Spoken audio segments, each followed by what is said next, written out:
and discussed ways of restarting the academic exchanges between them. تاسو پوهیږئ چې د هندوستان علما او د افغانستان علما ډېرې تاریخي اړیکې په خپل مابینځ کې لري.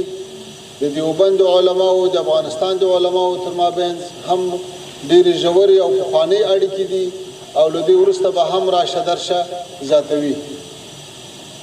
As you are aware, India and Afghanistan have historic ties between the ulama, the scholars, and these deep and long-standing ties will remain, and we hope to increase the exchanges between them. همدارنګه د هند اتاق تجارت سره هم مجلس لرو چې په هغه کې به د افغانستان کې د پانګونې په فرصتونو بحث کیږي. We also plan on meeting with the Indian Chamber of Commerce, where we will look into the opportunities present for investment in Afghanistan. او همدا ډول په هند کې له میشتو افغان مهاجرینو او سوداګرو سره هم ناسته لرو ترڅو د هغوی په ستونزو او د مشکلاتو په حل کې بحثونه ولرو او ګډې هڅې وکړو. We also plan on meeting with the Afghans residing in India, the business and also the migrant class, look at their issues and pathways of resolving them. لتوجهنا مننا. Thank you for your attention. You received criticism on Friday for excluding women from your press events. Can you respond to the criticism that you've received, and can you tell us what role, if any, the Ministry of External Affairs had in approving that regulation for excluding women in the event on Friday?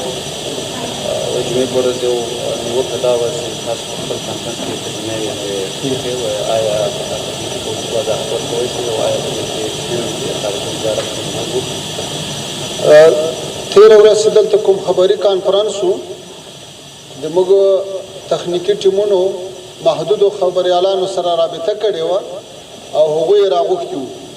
نو هماغه کسانو چې کله شرکت وکړو د نورو دپاره یې تصمیم نه ونیولی د باندې داسې ښکاره سوه لکه ځینې خبرنګاران چې مناسبې وي.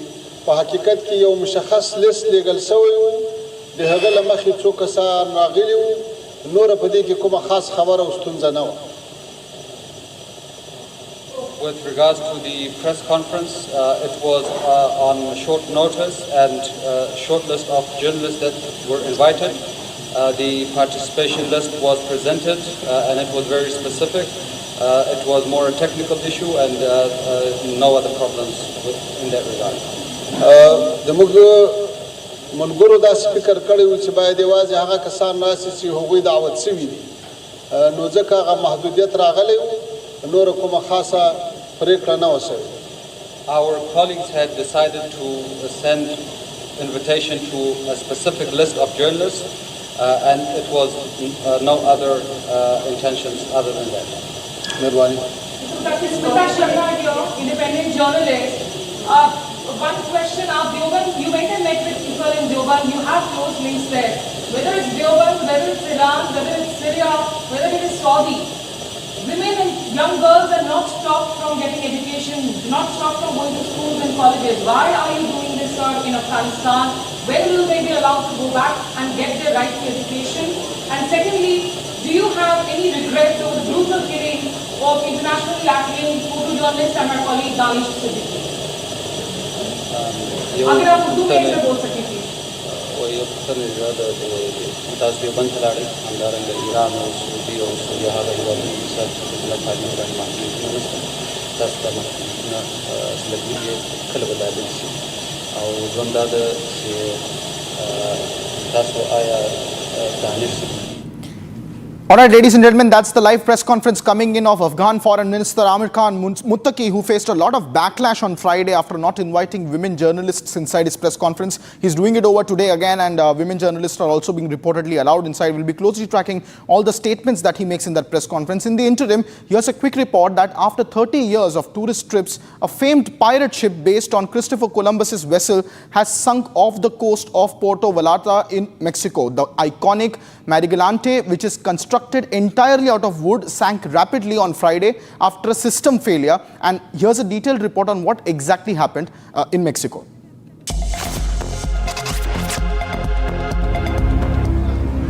A replica of Christopher Columbus's Santa Maria sank off the coast of Puerto Vallarta after 30 years of tourist trips. The ship, known as Marigalante, was built in 1987 and officially launched in 1992 to commemorate the 500th anniversary of Columbus's arrival in the Americas. According to the company, the entire crew was evacuated safely before the ship went down and no tourists were on board at the time. Constructed entirely of wood, it had become an icon of the port, ferrying tourists to give a glimpse of the pirate life at sea. The vessel was famous for its pirate show, which featured acrobatics, sword fights, and fireworks. The company that owned the iconic ship said that the incident occurred as the crew was attempting to return to port to carry out technical repairs. The system malfunction worsened and the ship began to slowly submerge into the waters that had been its home for more than 3 decades. Strong waves in the area intensified the emergency, complicating efforts and leading to the total sinking of the ship.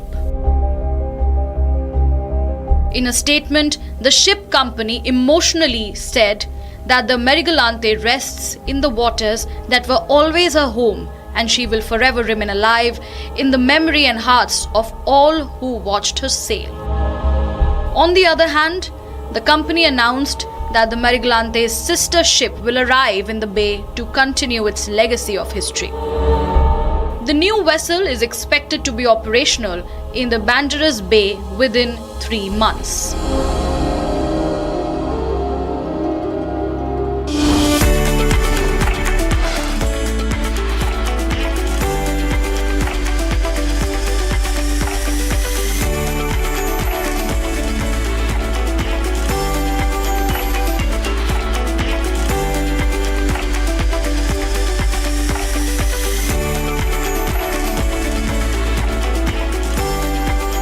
थोड़े में ज्यादा स्वाद यही तो है इसकी खास बात। वाओ मामा, क्या स्वाद है? अरे मेरे राजा, सबका राजा और मसाला। केसरिया से मन जोगी हुआ रे, दिल झूमे देखो मतवारा हुआ रे। केसरिया से मन जोगी हुआ। हर पल मनाओ केसरी त्योहार। विमल, बोलो जुबान केसरी। MDH की देगी मिर्च, देगी मिर्च का तड़का, अंग अंग फड़का। MDH की देगी मिर्च। Attorney General Bondi, why did you publicly claim to have the Epstein client list waiting for your review and then produce nothing relevant to that claim? Senator Durbin, if you listen to my entire clip on that, I said I had not reviewed it yet, that it was sitting on my... In February, you made a public claim that the Epstein client list was, quote, sitting on my desk right now for review, end of quote. You then produced already public information and no client list at a major media event hosted at the White House. Attorney General Bondi, why did you publicly claim to have the Epstein client list waiting for your review and then produce nothing relevant to that claim? Senator Durbin, if you listen to my entire clip on that, I said I had not reviewed it yet, that it was sitting on my desk along with the JFK files, the Martin Luther King files, and I said I had not yet reviewed it. And if you see our memo on Epstein, you will see, our memo on Epstein clearly points out that there was no client list, our July 6th memo. Going back to the Epstein files, according to another whistleblower who made a protected disclosure to my office, you pushed the FBI to review approximately 100,000 Epstein-related records on an arbitrarily short deadline in March, and the FBI was directed to flag any documents that mentioned President Trump. Nothing came of that review until July when DOJ and FBI released an unsigned memo stating, quote, there's no incriminating client list. Why was the July 7th memo unsigned? The July 7th memo came from the FBI and the Department of Justice. Director Patel answered those questions very clear. And, you know, Senator Durbin, I find it very interesting that you refused repeated Republican requests to release the Epstein flight logs in 2023 and 2024. You fought that. Did you?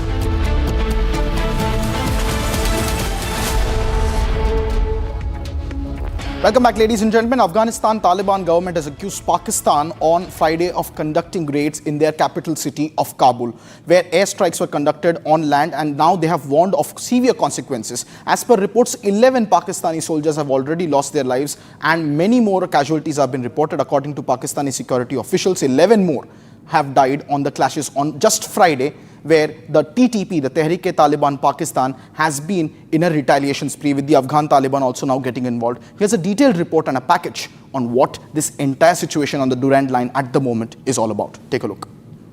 The ferocious escalation of violence along the Afghanistan-Pakistan border was not a mere spontaneous flare-up.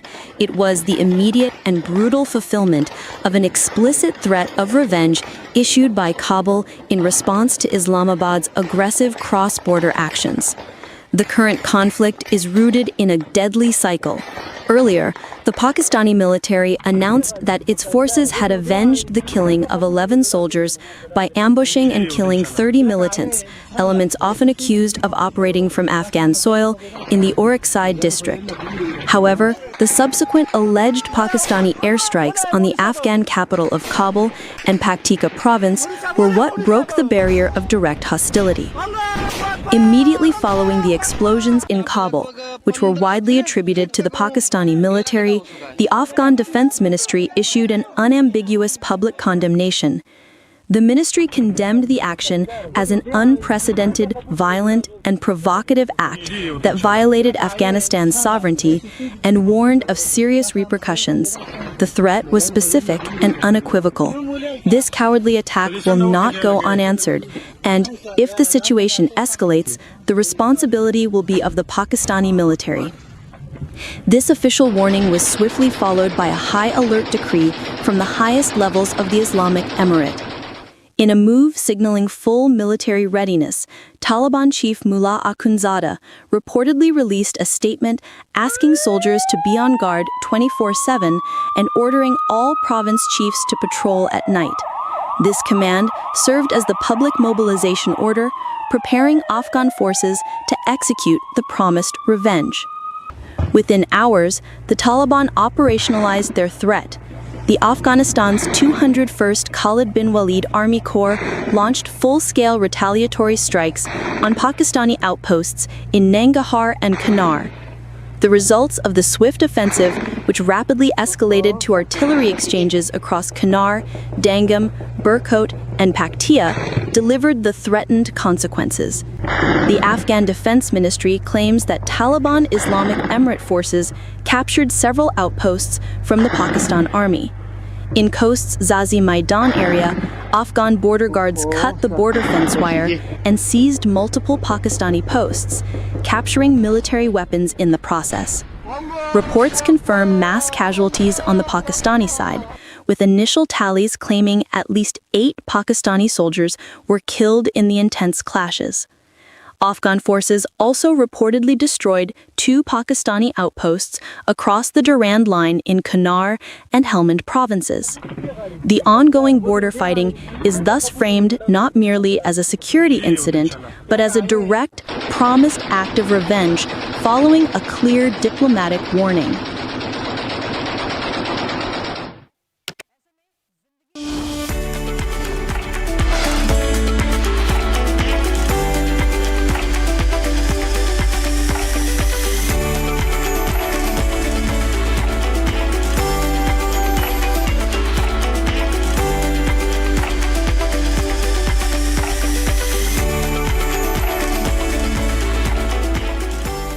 Secret recipe MDH का जीरा SIP जल जीरा मसाला SIP SIP जीरा SIP MDH का जल जीरा SIP MDH का जल जीरा सिप केसरिया से मन जोगी हुआ रे दिल झूमे देखो मतवारा हुआ रे केसरिया से हर पल मनाओ केसरी त्योहार। विमल, बोलो जुबान Kesari.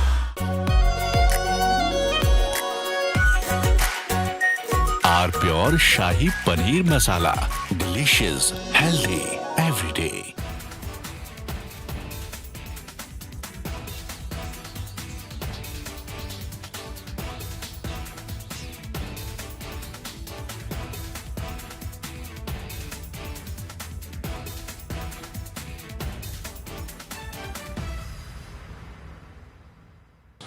Attorney General Bondi, why did you publicly claim to have the Epstein client list waiting for your review and then produce nothing relevant to that claim?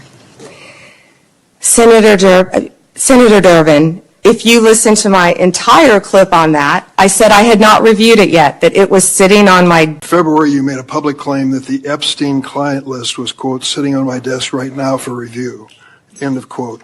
You then produced already public information and no client list at a major media event hosted at the White House. Attorney General Bondi, why did you publicly claim to have the Epstein client list waiting for your review and then produce nothing relevant to that claim? Senator Durbin, if you listen to my entire clip on that, I said I had not reviewed it yet, that it was sitting on my desk along with the JFK files, the Martin Luther King files.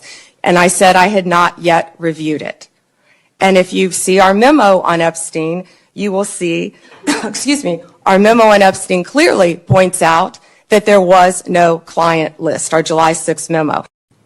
Going back to the Epstein files, according to another whistleblower who made a protected disclosure to my office, you pushed the FBI to review approximately 100,000 Epstein-related records on an arbitrarily short deadline in March, and the FBI was directed to flag any documents that mentioned President Trump. Nothing came of that review until July when DOJ and FBI released an unsigned memo stating, quote, there's no incriminating client list. Why was the July 7th memo unsigned? The July 7th memo came from the FBI and the Department of Justice. Director Patel answered those questions very clear.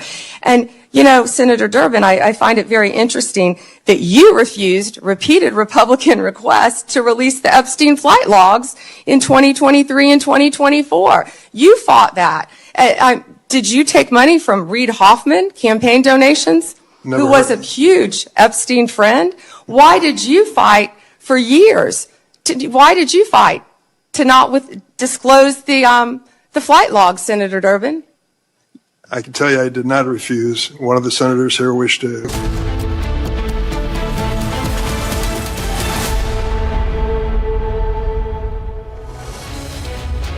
Viewers, coming up next week on Republic Media Network is one of India's biggest thought leadership conclave, the Our Bharat Rashtra Sarvopari Sammelan. Our theme this year is Atmanirbhar Shaktishali Bharat. Join us as we bring together voices from politics, culture, defense, spirituality and enterprise, all united by one vision. Next week on October 15th at Republic Headquarters from 9:30 a.m. onwards. Be there. It's time for the headlines now.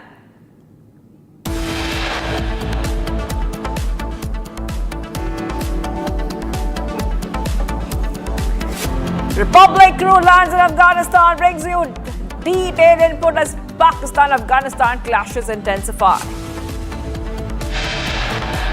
Afghanistan government claims at least 58 Pakistani soldiers were killed, over 30 injured in clashes along the Durand line. Afghanistan issues stern warning to Pakistan, says will not leave any attack unanswered.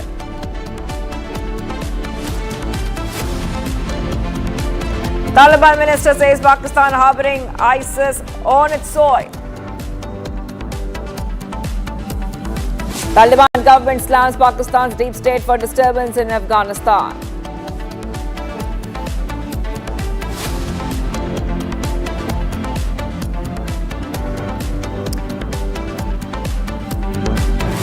Viewers, we are live and breaking. 58 Pakistani soldiers have been killed in the border clashes with the Afghan forces along the Durand line, and the Taliban government has made it clear that attacks from Islamabad will not go unanswered. Republic's crew has landed in Afghanistan, and we bring you this detailed report from the ground. Take a look. Jai Hind, ladies and gentlemen. and this is an undisclosed location somewhere near the Kunar province, and there is another province called Nangarhar. So these are making the bulge. So I am at somewhere near a province called Kunar, and as you can see, this is a area which is adjoining the Pakistan's Gilgit-Baltistan area, and a huge number of Taliban fighters have started their infiltration from the Kunar province. And as you can see from my right, you can see a little entrant from there. So that is one of the locations where there has been a lot of activity and entering into the forested areas beyond this ridge into Gilgit-Baltistan. And one of the major reasons why this area has been selected by the Taliban to ramp up their operations is because of its mountainous features. There is also vegetation onto the other side of the ridge which accommodates to getting cover. So basically what has happened is there is a bulge which is from Nangarhar and to the Kunar province. So this bulge is actually giving the advantage to Taliban for attacking the Pakistani posts, and they are at a vantage point, so they have advantage for infiltration and spreading their resources and attack in the Kunar province. So if we tactically see, the Kunar province is adjoining POK, that is Pakistan occupied Kashmir, and with the unrest which has been taking place in Gilgit-Baltistan, so it is imperative that there can be some connection between the freedom fighters in Gilgit-Baltistan and the Taliban fighters. So it is a matter of great concern that if this conflict increases, it is going to cause a lot of ramifications, a lot of geopolitical issues. And one of the main issues that the Taliban has been facing is most of their posts are made up of shelters. So these shelters are basically fiber reinforced plastic and metal sheets. So most of them have been destroyed by the Pakistan forces, and whereas the Pakistan posts are concerned, they are fortified, they are cemented, but they are isolated. That is the advantage that the Taliban is taking and doing the infiltration surrounding these posts. And since last 3 days, they have inflicted a lot of casualties and have destroyed a large part of these posts, which are now rendered unserviceable and cannot be guarded or occupied by the Pakistan forces. So this is the situation which is unfolding in the northwest border of the Taliban and the Pakistan forces, which has been taking place. Yes, the Taliban is on the back foot at few locations, at Helmand and few more provinces, where Pakistanis are using night vision thermal enabled drones for attacking Taliban, who are trying to tactically place their positions to counter and to surround the hostile Pakistan forces. And as far as the HEPTA incursions are concerned, they are regular and they increase with the frequency after 8 in the evening. So it is imperative that the attack HEPTAs and the drones that the Pakistan forces are using are enabled with night fighting capability and high caliber weapons.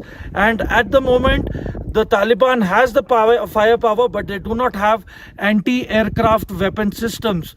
So probably that is what is holding them back. But at night, they avoid moving right now at the moment. They prefer moving during day, because at night it is really becoming difficult for the Taliban to move in towards the Kunar border and expand its operation into Pakistan occupied Kashmir. This is Major Samar signing off from an undisclosed location near Kunar. Thank you. Getting you some breaking news coming in as anger peaks over Durgapur gang rape, horror by shaming the rape victim, the survivor. When asked about the Durgapur rape case, Mamta says, ask the police about this as it is their domain, not mine. Mamta stooped lower and asked how did the victim manage to go out at 12:30 at night. Girls should not be allowed to come outside at night. They also have to protect themselves, especially as there is a forest area nearby. I'm just getting these updates coming in because already 3 people have been arrested in Durgapur medical student gang rape case. The manhunt continues. However, CM Mamta Banerjee has made these statements where she has said that you can ask the police about this. It is police's domain, not mine, and has asked this question, which is quite shocking given the fact that this has happened in her state where she is the chief minister.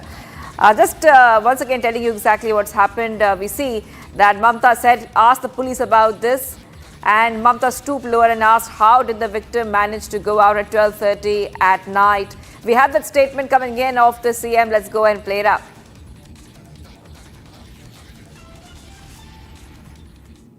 She was studying in a private medical college. So all the private medical college, whose responsibility? How they came out in the night at 12:30. And it happens in the, so far I know, forest area. And 12:30, I do not know what happened. Investigation is on. I'm shocked to see the incident. But private medical colleges also used to take care for their students, and especially the girl child at night time. They should not be allowed to come out in the outside. They have to protect themselves also. All right, let's go across to Kishore is joining us live from Republic Bangla Newsroom. Kishore, we have seen already and heard what Mamta Banerjee has said. The BJP has launched a scathing attack on Mamta Banerjee and has questioned the law and order in the state of West Bengal. Well, exactly, and shocking remarks from a woman chief minister herself, where she's saying especially girls should not be allowed to go out at night for their security. This is what Mamta Banerjee, the woman chief minister of West Bengal, is saying in public in a press conference before she is heading for North Bengal, when the whole state is completely so angry. The people are so angry after the incident of Durgapur, where a medical student was gang raped again allegedly, like Arjikor, though we have seen that several other rape cases are also happening, including Jalpaiguri. So Mamta Banerjee has said today that child, she's using the word, I think she's wanting to mean that the girl students should not go out at night. They should not be allowed to go out at night. That is what she's saying. And she's saying that it is not possible for the police to go and sit at every home, so everyone has to take care of their own security. She's saying that this is a private medical college, so she's implying that it is not her duty or the duty of the police department, she being the police minister as well, to protect the girls who are studying in a private college, private medical college. This is what she is implying. So people of West Bengal are angry at this remark. The women of West Bengal are bursting out in anger, and also we are getting so many reactions where people are saying, common people are saying that a woman chief minister using such insensible remarks and exposing the severe situation of law and order in West Bengal, especially for women, this is the proof in itself, where the chief minister has to say that women should not be allowed to go out at night. This is a severe statement, insensible statement by the chief minister. Right, Kishore, and I just want our viewers to once again hear what Mamta Banerjee had said a short while back.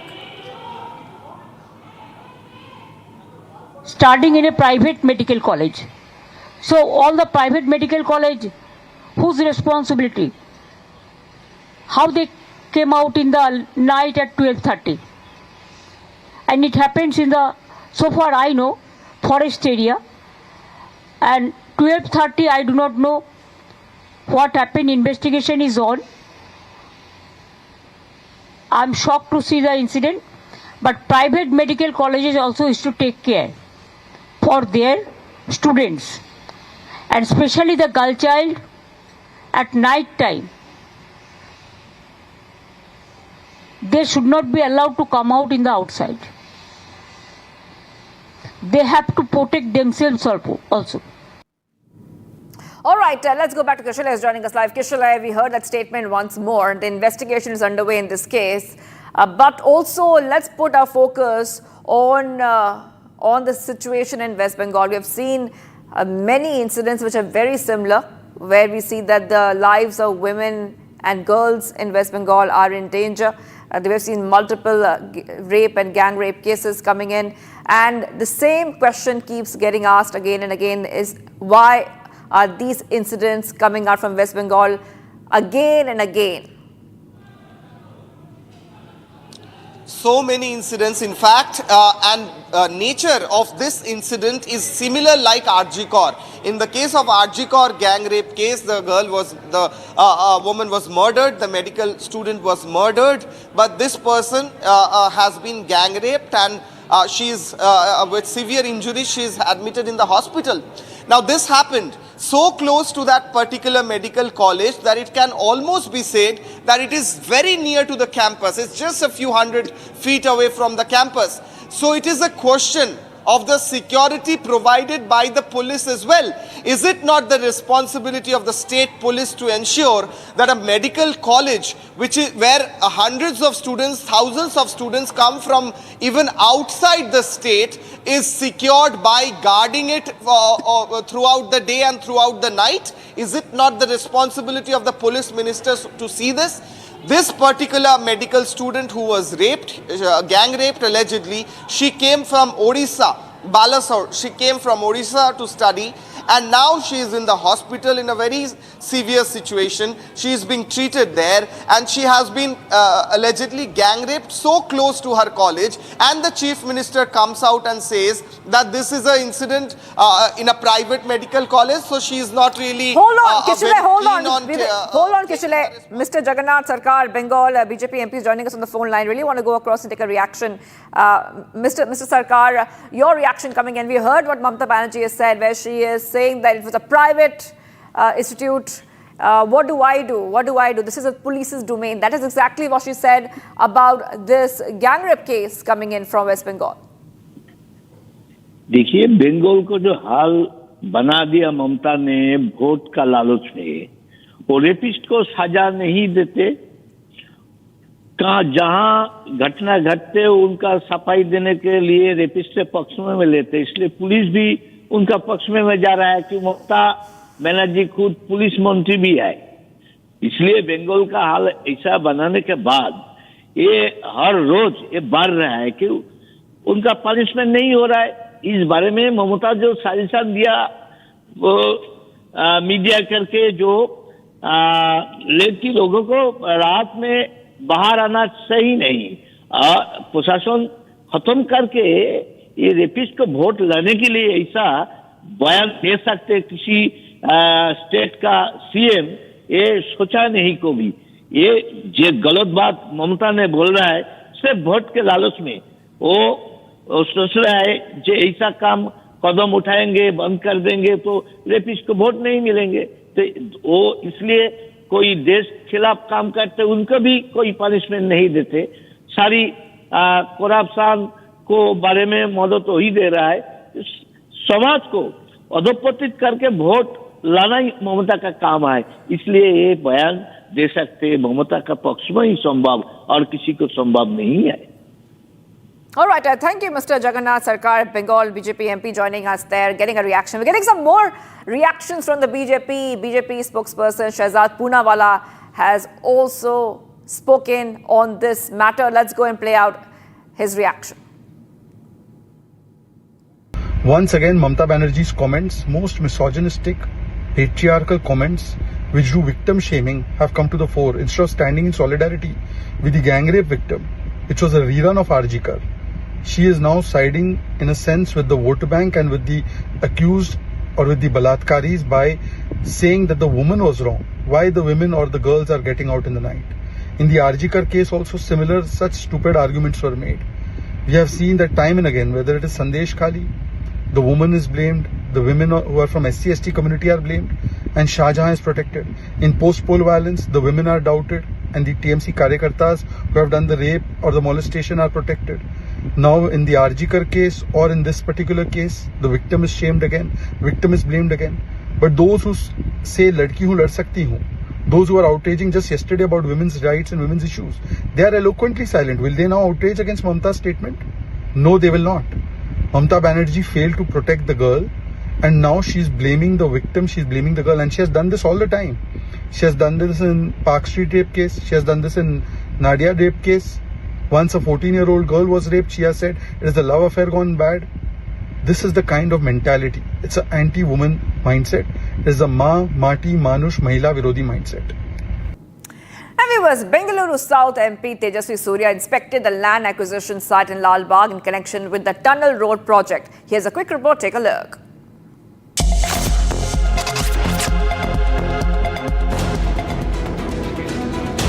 BJP MP Tejasvi Surya inspected the land acquisition site in Lal Bagh in connection with the Tunnel Road project.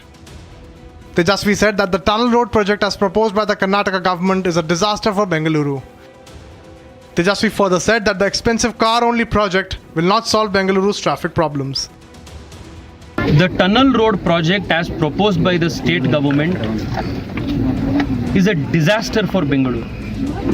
This expensive car-only project will not solve Bangalore's traffic problems, but it will cause new problems that will haunt generations of people of Bengaluru. Today, I had called the officials of the GBA to come and explain the 6 acres acquisition that they are doing in Lal Bagh. No officials has ever come and made any assessment, any survey or any consultation. I asked them if they have made a environment impact assessment, which is mandatory before a tunnel road project is made.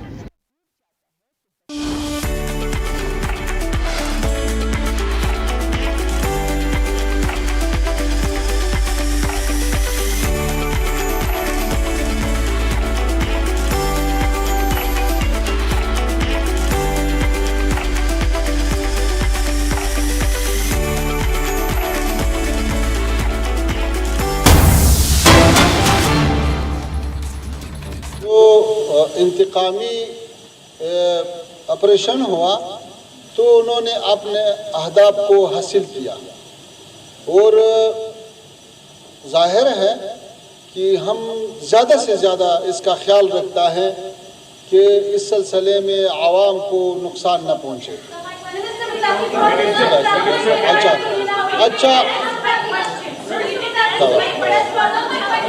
अच्छा बहुत शुक्रिया बहुत शुक्रिया आपके आने से, चूंकि हमारा दूसरे प्रोग्राम में होता है इसलिए बहुत कम है। अच्छा इंशाल्लाह।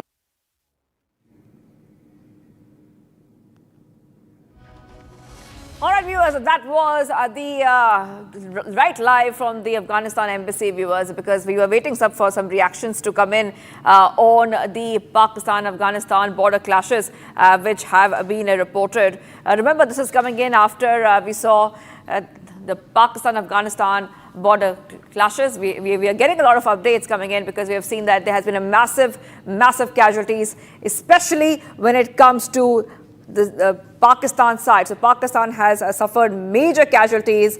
Afghanistan has gone ahead. It has struck Pakistan. It's been a multi-front revenge operation which has dealt a huge blow to Pakistan.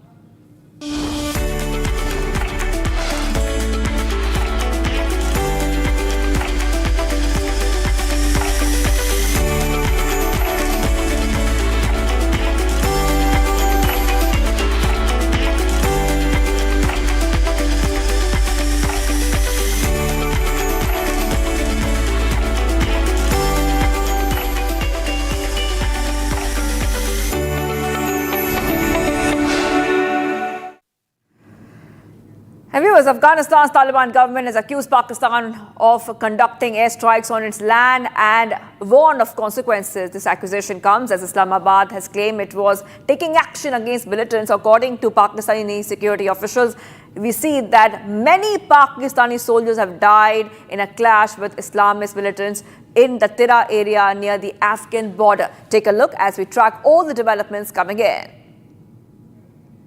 The ferocious escalation of violence along the Afghanistan-Pakistan border was not a mere spontaneous flare-up. It was the immediate and brutal fulfillment of an explicit threat of revenge issued by Kabul in response to Islamabad's aggressive cross-border actions. The current conflict is rooted in a deadly cycle. Earlier, the Pakistani military announced that its forces had avenged the killing of 11 soldiers by ambushing and killing 30 militants, elements often accused of operating from Afghan soil in the Orakzai district. However, the subsequent alleged Pakistani airstrikes on the Afghan capital of Kabul and Paktika province were what broke the barrier of direct hostility. Immediately following the explosions in Kabul, which were widely attributed to the Pakistani military, the Afghan Defense Ministry issued an unambiguous public condemnation. The ministry condemned the action as an unprecedented, violent, and provocative act that violated Afghanistan's sovereignty and warned of serious repercussions. The threat was specific and unequivocal. This cowardly attack will not go unanswered, and if the situation escalates, the responsibility will be of the Pakistani military. This official warning was swiftly followed by a high-alert decree from the highest levels of the Islamic Emirate.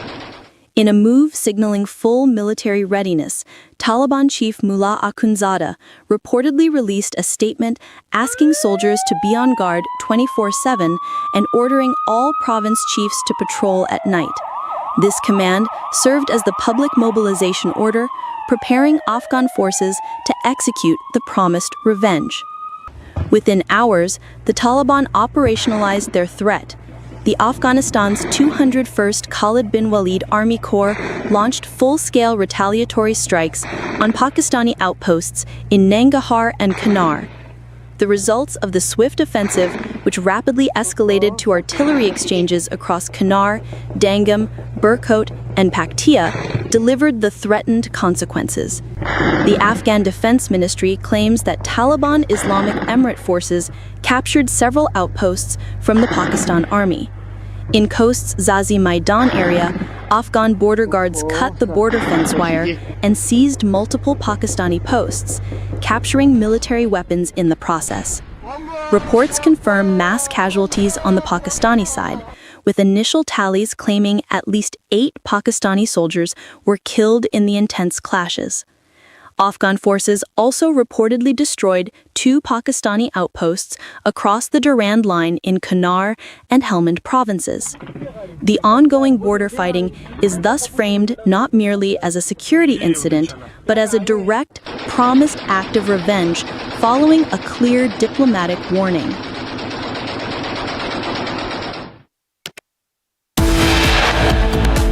Much of coming right up. A Republic crew lands in Afghanistan, brings detailed input as Pakistan-Afghanistan clashes intensify. Afghanistan government claims at least 58 Pakistani soldiers were killed, over 30 injured in clashes.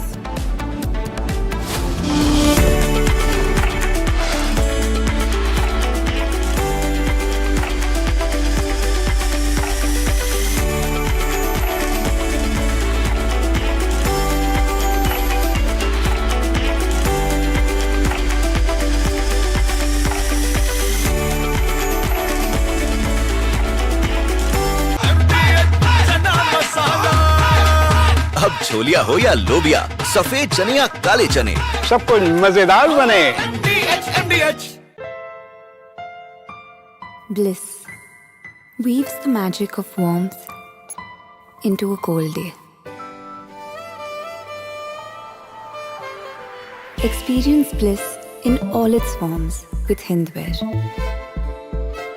Hindware, designed for bliss. MDH की हल्दी मिर्ची धनिया करे कमाल, ये रंग दे, ये खुशबू दे, ये तीखा, ये कम पड़े, क्या निराला MDH मसाला।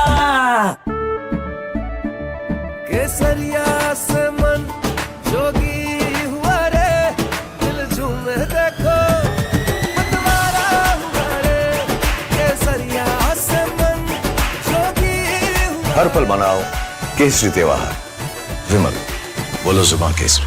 आर प्योर सूजी पास्ता उबालो मिलाओ और खाओ 8 मिनट में तैयार, क्या टेस्ट है सबका राजा R pure masala. Lashkar-e-Taiba's deputy chief Saifullah Kasuri, who is believed to be the mastermind behind the Pahalgam terror attack, has openly threatened Prime Minister Narendra Modi in a clip that is now going viral on social media. In the video, Kasuri can be seen praising Pakistan Army Chief General Asim Munir, referring to him as Field Marshal, requesting him to teach a lesson to PM Modi similar to the Pahalgam attack on May 10th, 2025. हम सतलुज के किनारे पर इस वक्त मौजूद हैं और ये दरिया सतलुज जो हिंदुस्तान से होता हुआ हमारे जिला कसूर से इसी इलाके से पाकिस्तान में दाखिल होता है।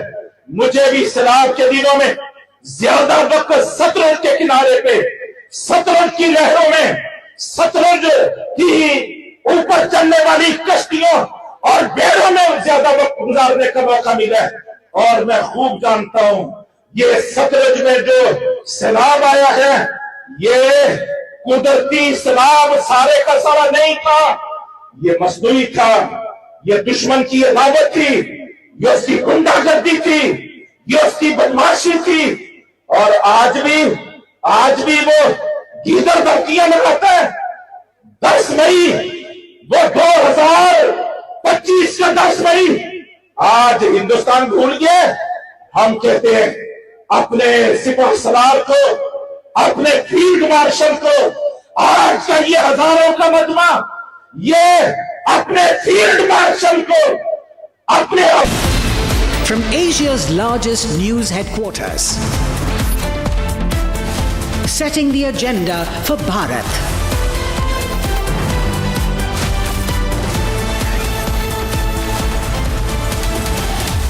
You're watching Republic.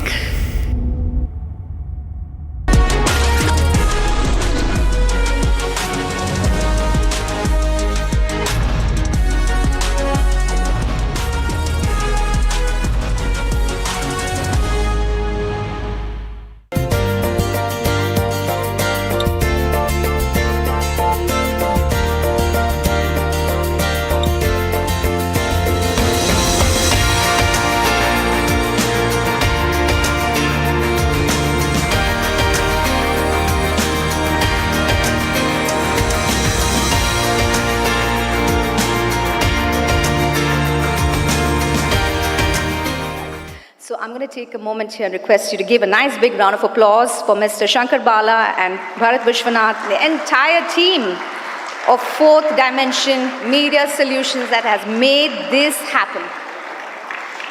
I asked the founders, what is the purpose of this summit? What is the objective? And they said 3 things. Number 1, learning from leaders. Number 2, unlearning what's not important. And number 3, best of the top 2. So let's begin the much-awaited summit with the lighting of the lamp. Viravan Tuakamaga, Vilekatral, and for this I invite our distinguished leaders and visionaries whose presence truly elevates this gathering, and through the honors I invite Mr. Satish Kumati, Chairman and Managing Director at Milky Mist Dairy, Dr. Shanti Duraisamy, Director, Shakti Masala Private Limited, Dr. P.C. Duraiswamy, Founder, Shakti Masala Private Limited, our beloved Vedic scholar, Dushyant Sridhar, M. Krishnan, Chairman and Managing Director, Sri Krishna Sweets, Mr. Ramesh S. Ramakrishnan, Chairman, Transworld, Mr. Mohit Joshi, CEO, Havas Media Network India, Mr. Venkatesh Vijay Raghavan, MD and CEO, TTK Prestige Limited, Mr. M.V. Manigandan, Founder and CMD, Edisa Developers, Mr. Manohar, Director, Pudhiya Talamurai, Dr. Rajamani, the CEO of Pudhiya Talamurai. May I please invite all of you to join us on stage to light the lamp.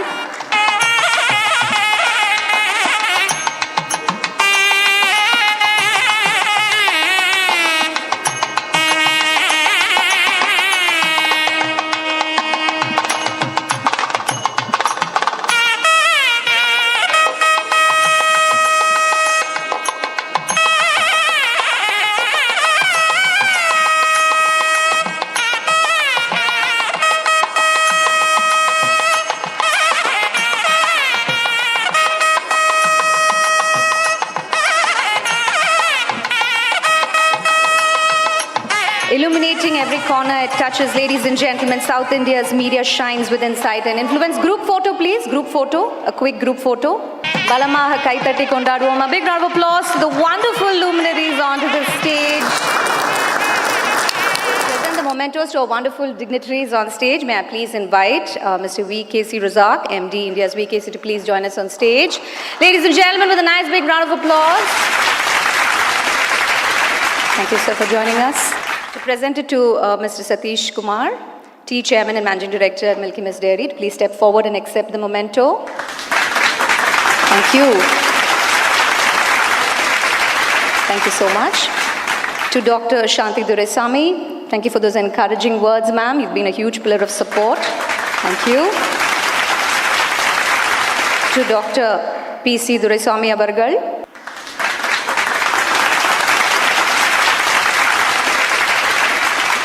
Thank you so much, Dushin, for joining us. A big round of applause once again. Next up, I invite Mr. Atul Prabhu, Director of Product Management. That's Truecaller to please join us here. With a big round of applause, ladies and gentlemen. To present it to Dushyant Sridhar.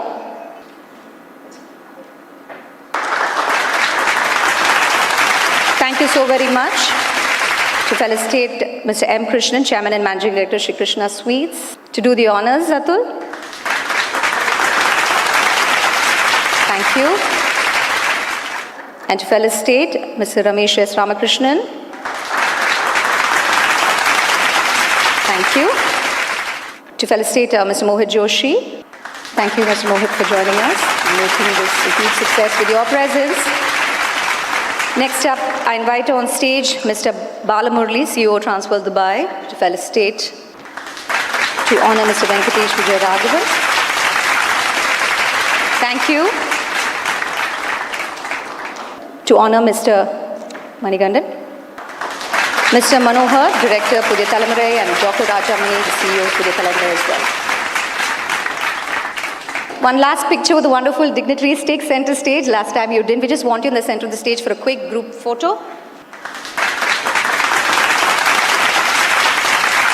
What a grand beginning for South India Media Summit 2025, ladies and gentlemen. As always, ladies and gentlemen, we'll have amazing visionaries, leaders whose passion, creativity, and impacts make us all incredibly proud today. So yes, South Indian Media Summit 2025 launches with unstoppable energy. So may I invite on stage Mr. Anand, co-founder, Sweet Karam Coffee, Mr. Manigandan, founder and CMD Aditya Developers, Mr. Vijay Sunku, director, Parimal Mandir, Ms. Geeta Ramakrishnan, co-founder, Seven Doors to Heaven, and this session will be moderated by Mohit Joshi, CEO, Havas Media Network India. Ladies and gentlemen, with a nice, thunderous round of applause as we kickstart the very first session.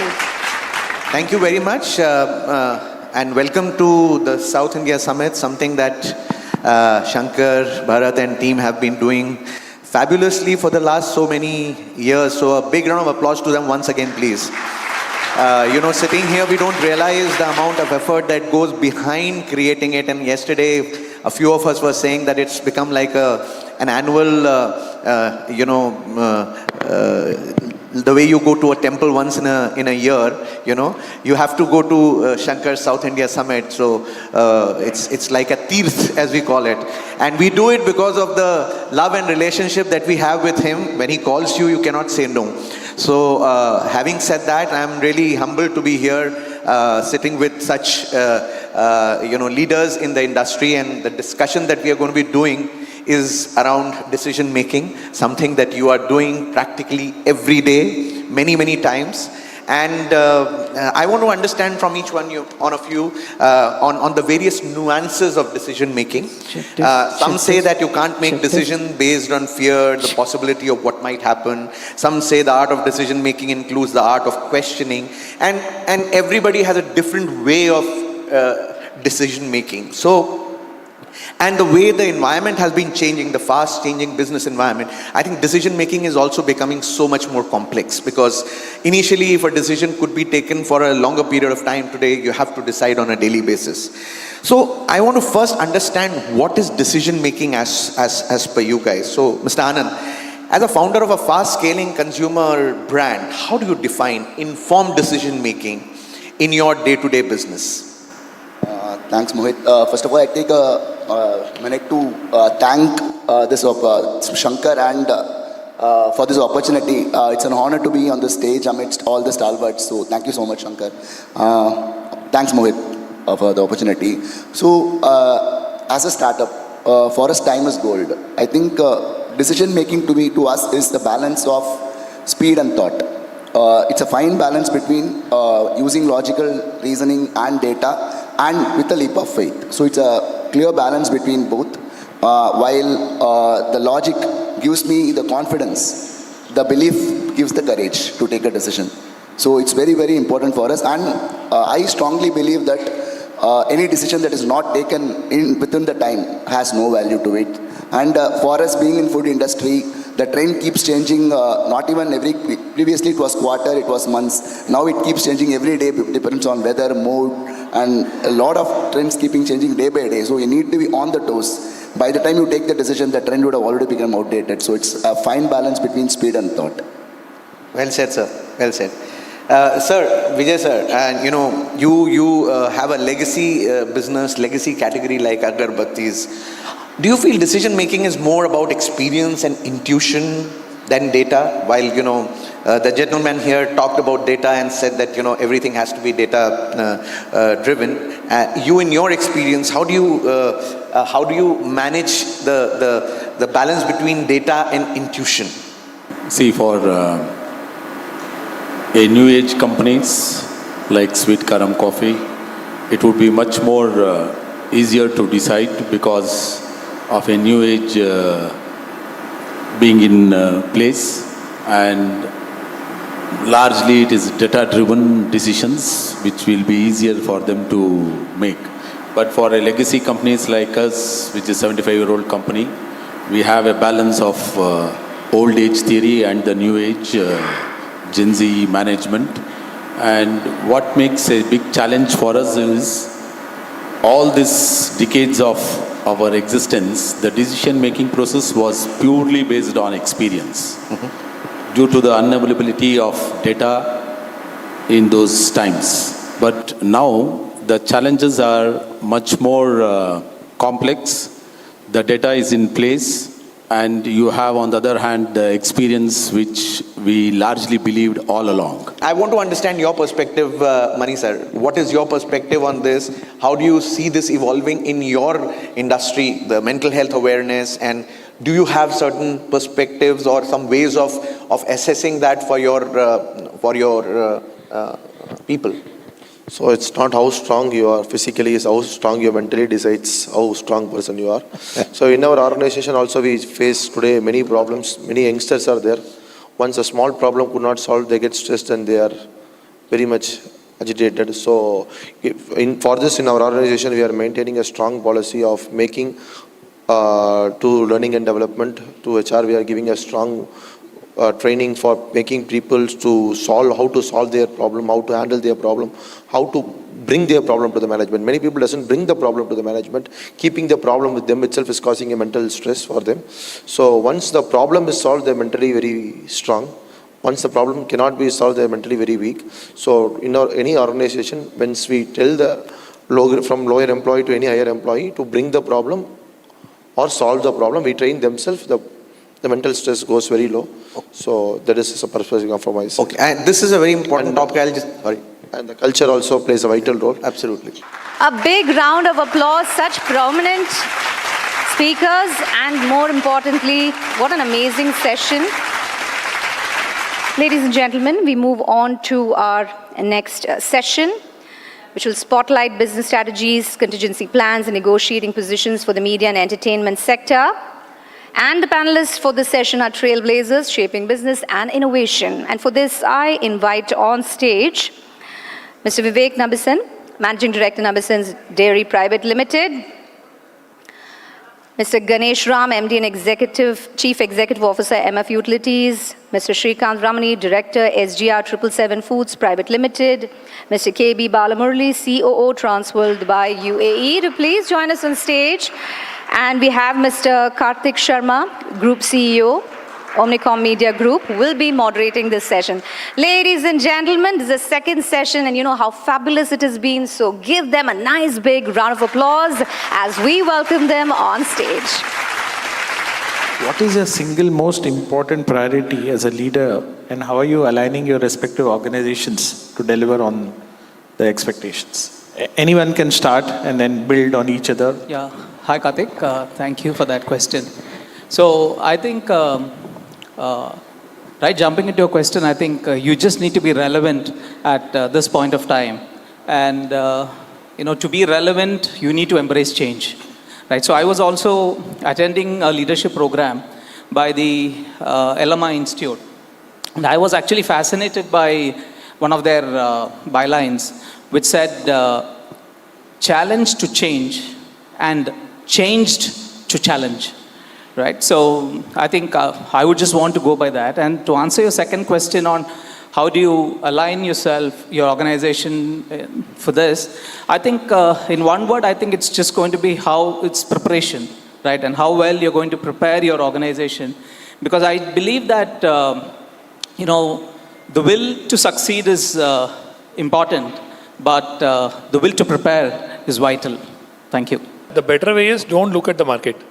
Right? So just be happy, and if the moment you're going to go to the market, obviously your BP will go up and all those stuff. So better to, but the one good thing is, you know, I just want to ask the audience, as an industrialist, a lot of people are there. How many people have invested or put your money in mutual fund? This portion is not that, this portion is there. Just one disclosure, I'm your customer. I use MF Utilities. No, yeah, so what I'm saying is, I think the better way is to kind of stay invested. SIPs is one of the best. So if you look at India, so it's quite unique. Only 6 to 8% of the household income comes into mutual fund. Whereas in US, if you see, it's around 78%. So there is a huge gap between the Western country and what we have. But I think before COVID, it was not even 1%. Now it has gone to around 8%. I think things are moving on. Actually do is, we don't, of course, profit is important. But when you prioritize the customers, when you prioritize governance, when you prioritize your brand, profit becomes a natural byproduct. Further dwelling into this, prioritizing customers. So we don't provide logistics services, but logistics solutions. So how does the customer and the customer's customer make profit? When you start thinking from that lens, you naturally become the preferred partner for the customer. From a governance perspective, you know, ESG is something very, very important. Sustainability is the key. The customers, the employees of today and tomorrow, they are very much aware of what kind of product they are buying. I know my kids, they don't go to certain retail chains because the labor practices there are not fair. So this is how the Gen Zs and the Gen Alphas are thinking. And talking about the brand image is most important because it's often the customers or your partners pay a premium if your brand value is really at the peak. In terms of the product price per se. So innovation has to keep on happening. So for a company like ours, a recipe of a particular product, to be honest, has to be changed because of the palatability. What kind of food and the taste of the food which my seniors, my fathers or my grandfather had, which we have formulated a recipe, being a 70-year-old brand, would not be in today's generation or to the next generation. So it is not only the recipe per se, it involves all the packaging part, the innovation in terms of product offerings which we do, and also the convenience of the product in terms of the utility of the same product which is being handled. So what we do from our company point of view is we ensure that we retain the core functionality of any particular product per se, but we still keep on changing the finer nuances based on towards palatability. Yes, on doing that, what happens is there's a kind of a cost element which involves, but then the scale most of the time takes care of it. The sourcing strength takes care of it most of the time, and therefore big is always beautiful for us. I also request Mr. John Nair, Chief Operating Officer Trinity, and Princey Roy from ULS Services to please join us here near the stage. Can you pose with the book? We can take a quick photo. Step forward.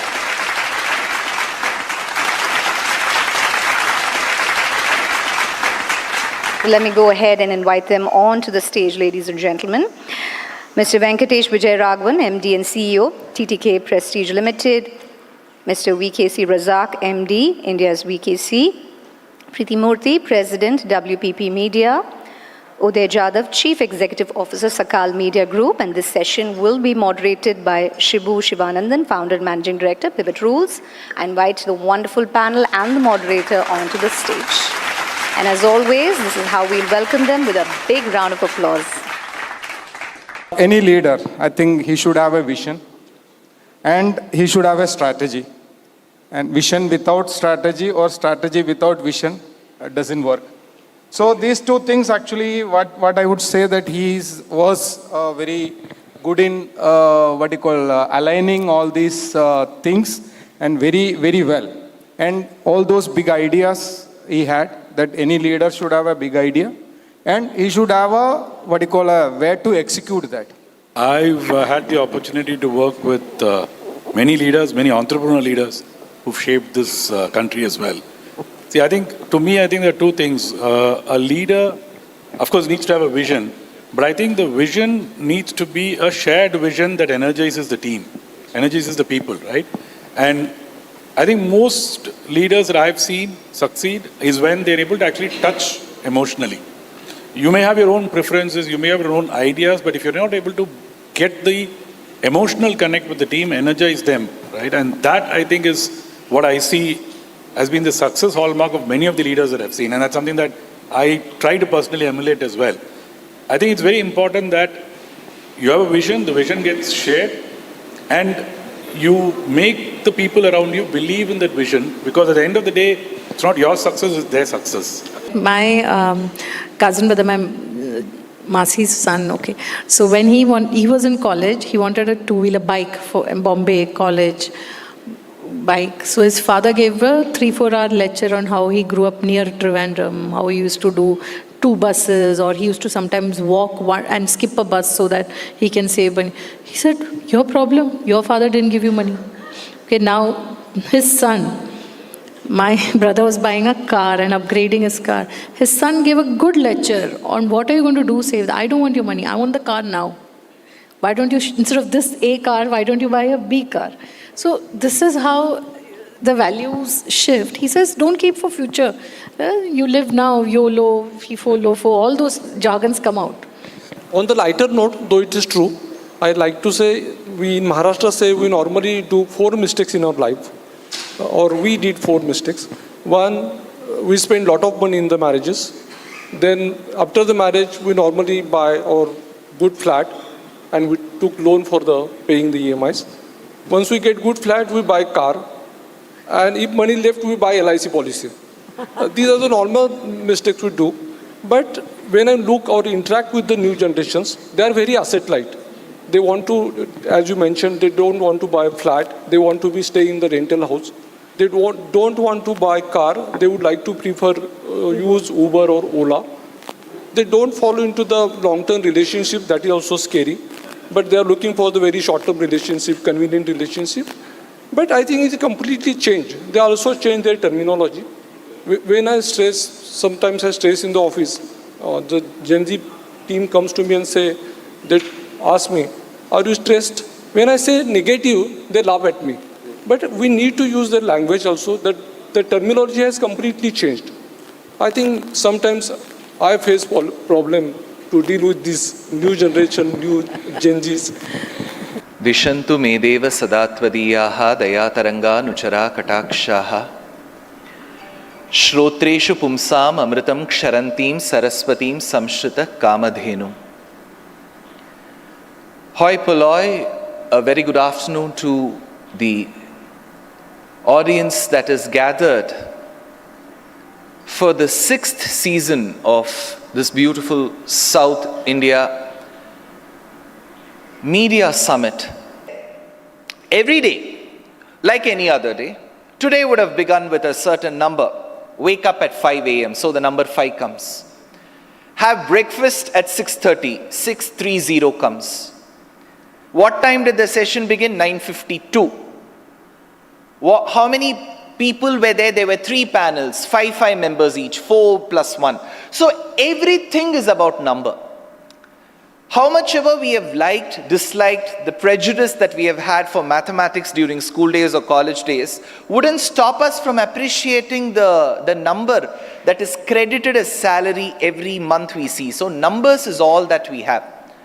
So there's a very primary level, the way I take it. Every religion, every community has its own set of nice things to say. So from what I have bequeathed, from what I have learned, from what I have internalized are these teachings. So when we deal with Hinduism or Sanatana Dharma or the Vedic civilization, the way we call it, the way we perceive it, often the Western universities often call this religion polytheistic. We aren't polytheistic, we are polymorphic. We believe there is one truth that we see in various forms. So that we have always been a country that has relied and respected mathematics to the core. Even people who sit by the elevated platforms outside their traditional village houses called Tinnai are called Ganapati. Ganapati means people who calculate and recite Vedas. So Ganam means counting. And we have completely relied, else you wouldn't have beautiful temples constructed if people had no idea of what numbers were. So even our simple recipes are about 7-cup cake. So take this 1, take this 2, take this 3, take this 4. Right from food to mathematics to textiles to architecture, this country has relied so much on numbers. Did you want this session to stop? There you go. That's how amazing it was. Thank you. And thank you for celebrating our wonderful culture and reminding all of us, from the food that we eat to the saris that we wear, there is so much richness in us that no other civilization, no other country can compete. Ladies and gentlemen, India is awesome. India is amazing. Thank you. Thank you so very much for reminding us about the richness of my beautiful country. Mohit Joshi, CEO of Havas Media Network India, a leading media agency in our country, and under his leadership, Havas Media Network India has evolved into an integrated powerhouse, aligning media, digital, data, technology and content, and yes, under one cohesive strategic vision. So can I invite Mr. Mohit Joshi onto the stage, affectionately known as Mojo, known for his Mojo selfies. Thank you. And also another stalwart joining this session. His multi-sector experience from FMCG to e-commerce to telecom broadcast gives him a broad view of consumer behavior, media trends, and what works where. He's known for pushing strategic, measured, and creative use of media, and not just run-of-the-mill campaigns. Put your hands together for Jaikishan Chapru, Head Media and Brand PR, ITC. Thank you, Mohit, and thank you, Jaikishan. And thank you very, very much to my dear friend Shankar for organizing this magnificent South India Media Summit. At the start, I would like to say that I am very proud of my association with Fourth Dimension Media and with Shankar. And the way he puts the industry together, the way he's put all of you in one room is truly commendable. So I think we should have a round of applause for this fantastic man. And we're very proud of our association with Shankar. Thank you, Shankar. India Shining, was a slogan given in 2003-2004. Coined largely by Pramod Mahajan before the 2004 elections, which ended up being a bit of a flop show for the BJP in 2004. So now every time the opposition also says that they said India shining then, but the results were not shining for them. So when you talk about India shining, there's always a political angle to this. That, the government's trying to give a picture of India shining, but on the ground things are not India shining. On the ground things have not changed. On the ground people are unhappy. And before every election in our country, there is a group of people who call themselves the limousine liberals. Some people from the media who have never gone outside Greater Kailash in Delhi. And before every election, they get onto their chartered planes, they travel around and they say, oh, we've seen the heat and dust of the country and things are not so good. This time I think BJP will lose. This time I think Rahul Baba will come as Prime Minister. So there's a context to that question. Now if I compare, Mohit, it is not 10 years, it's actually therefore 21 years since that slogan of India Shining came. But things are vastly different today. In 2004, on the basis of very little achievement, there was a very big marketing claim that had been made by Pramod Mahajan, and he thought the country will get carried away with it, and unfortunately Prime Minister Atal Bihari Vajpayee gave him the freedom, do what you want kind of thing, and the BJP did not do well. The situation here is very different now. In 2004, yes, you had good growth.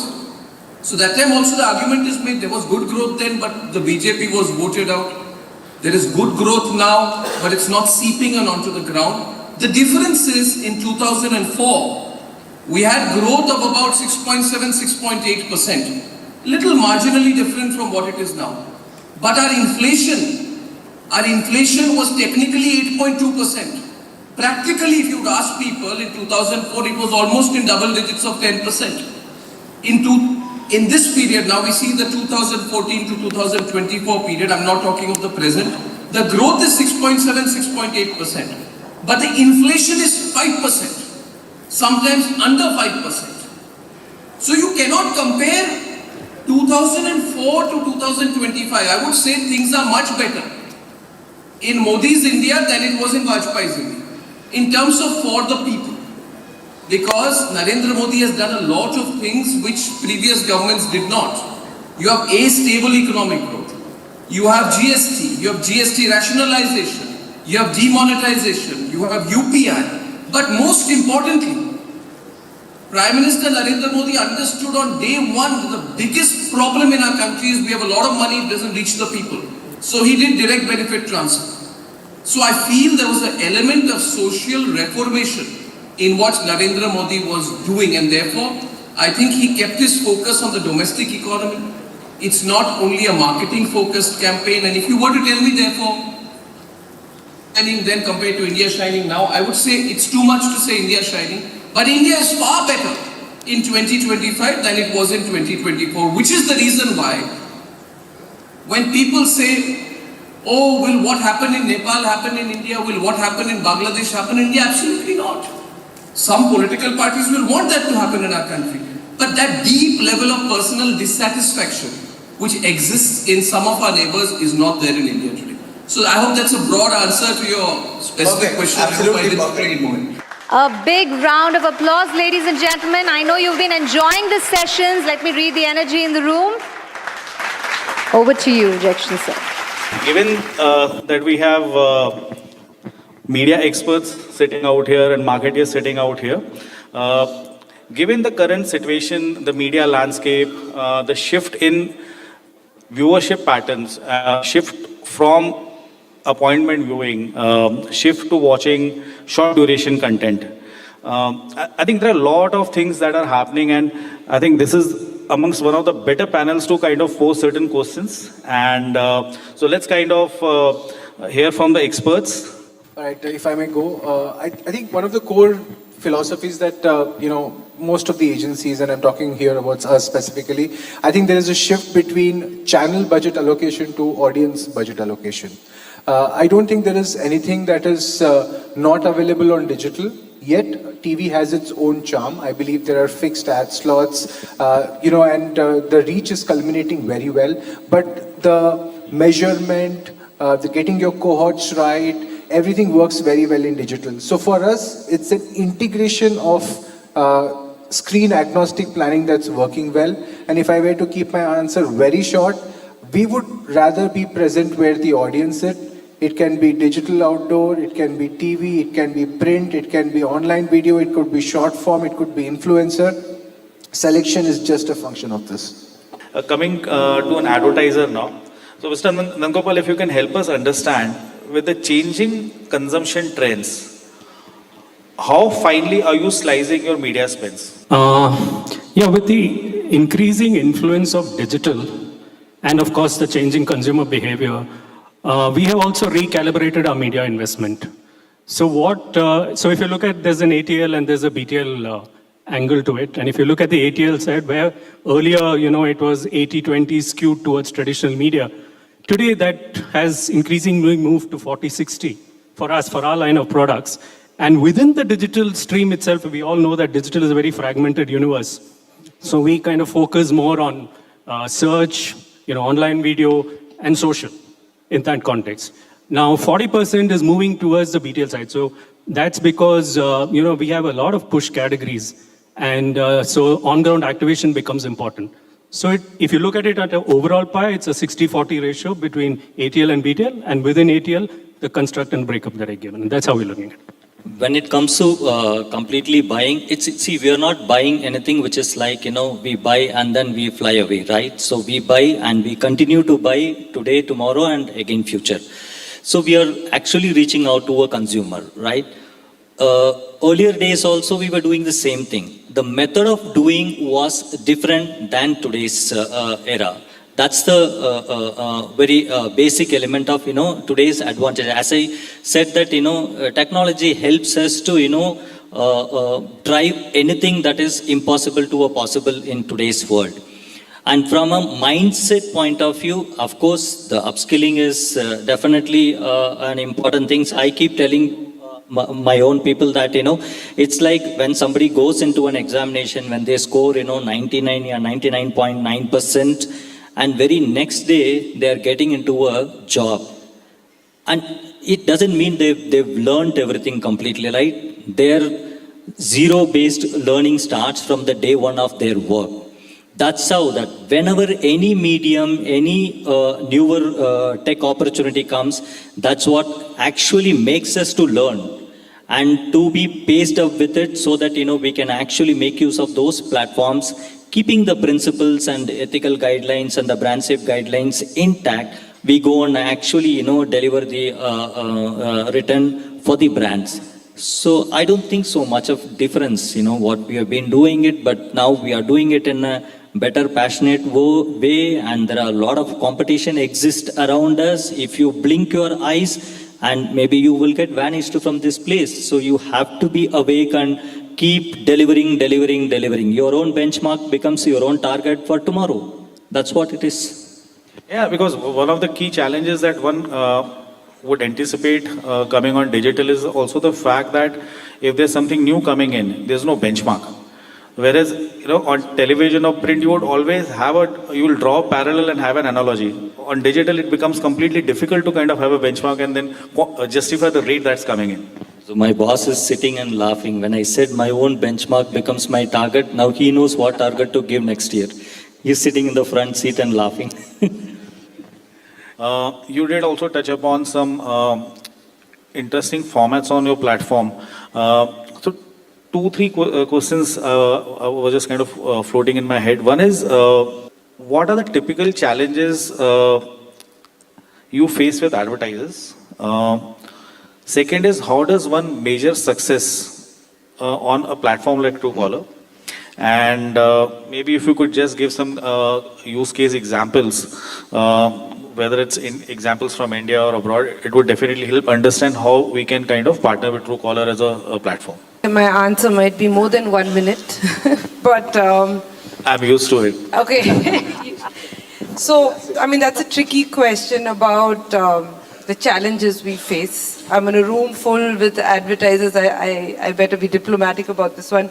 But I'll just say that challenges happen when one interacts, and I think there are ways that we have found to overcome and move on.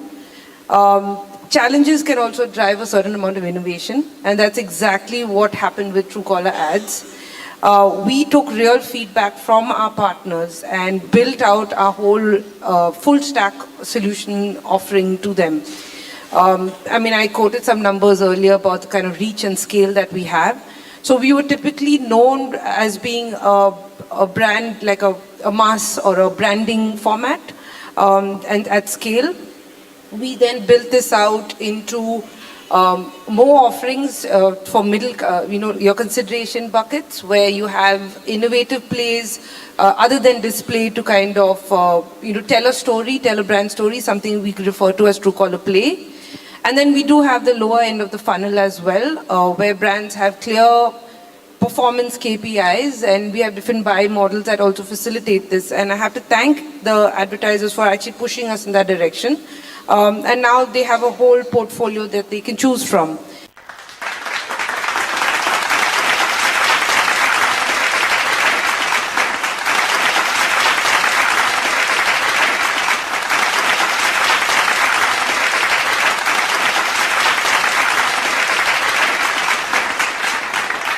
Thank you to the organizers for giving me this opportunity to be here in this esteemed, among this, esteemed audience.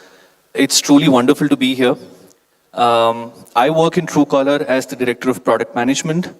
I lead the global ads product.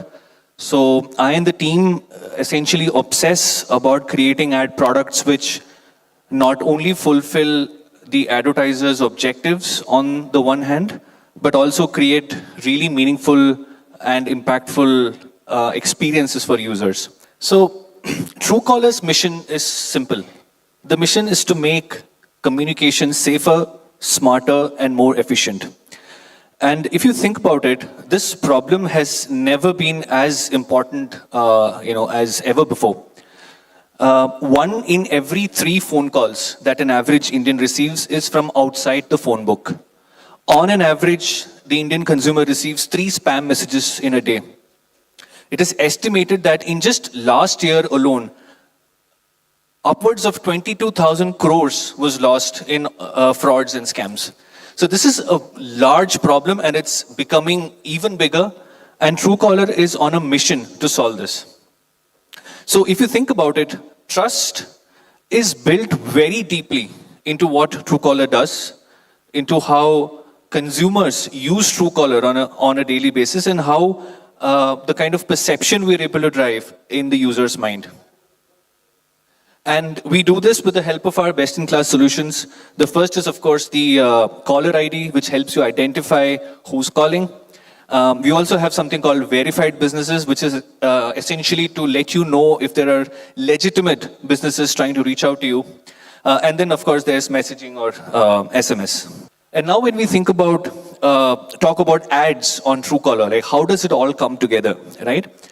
There's a reason why more than 10,000 brands continue to work with Truecaller on the ad side on a continuous basis. And I spoke about trust. I think it goes back to trust. When you have that kind of a product, you have unparalleled reach. Like Althea spoke about this, in this panel. In the world, we have 450 million global users. In India, 300 million. And in South India, we have 75 million monthly active users. And it's not just that, it's also about the stickiness. So if you see our DAU to MAU ratio, it's upwards of 80%. That's right up there in terms of the best apps in the world. So not only do we have a very large base of users, they actually come back onto our app almost on a daily basis, which is phenomenal. And these numbers are right up there in terms of any benchmark that you can think of, in terms of the best media properties which are out there. So think of your IPL cricket season, think of your T20 World Cup, the numbers are right up there. But it's not just about reach, it's also about relevance. And relevance really has 2 parts to it. One is the fact that you're able to meaningfully cohort users. So for example, you're able to reach out to mothers, shoppers, travelers. And then there's also the context in which you're showing. And this is also one of the discussion points that came up in the last panel. So if you think about it, the attention span of users today is lower than ever. There are so many apps which are competing for attention, whether it's social, whether it's gaming, whether it's messaging. And here, Truecaller has a unique advantage. If you get a phone call, the attention level is at the highest. And it's also the most uncluttered screen. So its relevance in terms of finding the right audience, but it's also relevance in terms of how your brand's message is placed on the screen in the context of the user. And when we do that, when you reach the relevant users in the relevant manner, we see that it drives results for businesses. Just 3 examples of how we've been able to drive impact among many. And so we have a lovely panel here today who probably will decipher what CTV exactly means, what's the future of television, where is it going, and I hope we are able to create a thought-provoking session. So I'll start with a simple question and with the topic. So when you hear, CTV or future of television, what is the first thing that comes to your mind? And do you really believe this terminology, or you think it's just another fancy word from the ad tech world? So any one of you can answer. Today, the homes our homes become a dual TV scenario, while the cable comes through the to the television. The remote functions as multiple options. So you have a hybrid box which helps you to view the regular broadcast content. At the same time, you also have an internet connected options loaded with apps and other options, which is of our convenience. So one side it is appointment viewing, on the other side it is apna time, prime time. That's it. Anybody else want to take this up? Yeah, hi, good afternoon all. This is Krishnan here. I am from Asianet News. Princey, the good thing is that whether it is linear television or ZTV, end of the day, television exists. Television is going on. So like few years back, there was this narration that print is over, television is taken over, and now the recent past you have television is over, digital is taking over, right? But then the good news is that television in whatever format is there, it is going to continue. And as some of the previous thing, the juice in television is still there, and it is only that we need to take it and drink. Whichever way it is, juice is there. So do you think CTV is an evolved form of television? Yes, of course. It's an evolved form of television. In both the format, linear TV and CTV, both is going to remain in the market. As Mr. Krishnan told, this is not going to vanish off for the time being. Because if the statistics, if you take in India, India is the largest country in the world, which has got 89% of the digital penetration happened. And that too in Tier 1, Tier 2, Tier 3 cities, it is keep on increasing. The government's initiatives and everything helps all these digital formats to sustain and more number of viewers are going to increase. Likely he told print is not going to be finished and television also is not going to be finished. Everything will be remaining and going much more larger. And the kind of innovations with the AI supported and data oriented systems which is generating in the market, which helps customers like us wanted to reach to the right targets in whichever market lying. And the electronic goods penetration, if you take in another format, recently one article came, almost 90% gas cylinder has got penetrated into the rural market. Parallelly, all these things, electronic gadgets, is going to penetrate the Tier 2, Tier 3 cities, and that naturally will expand the scope of CTV as well as linear TVs also. So the future is much believed to be very strong. Both are here to stay. Yeah, yeah. You want to add something, Sujata? So I think, this is a change which is here to stay. If you look at the stats, CTV household has kind of doubled in last 2 years. We see that impact in ad spends as well. So I wouldn't say it is an evolution of television. It is a combination of television and digital, because you're not watching the same content that you watch on television. It's a different content that you are watching on CTV. So for the larger question, which is basically, linear TV and CTV, whether, are we going to write the obituary of linear TV? That time is, way too far. We are such a large country that, there is going to be both format or both forms of television consumption.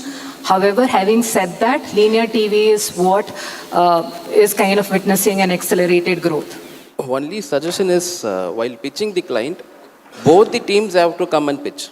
Both the TVs have to come and pitch? Both the teams. That is the channel teams team have to come and pitch. And the digital team. Okay. Together, if they come and pitch, client understanding will be. Because digital team always complains about TV. TV's performance. And they confuse the branded.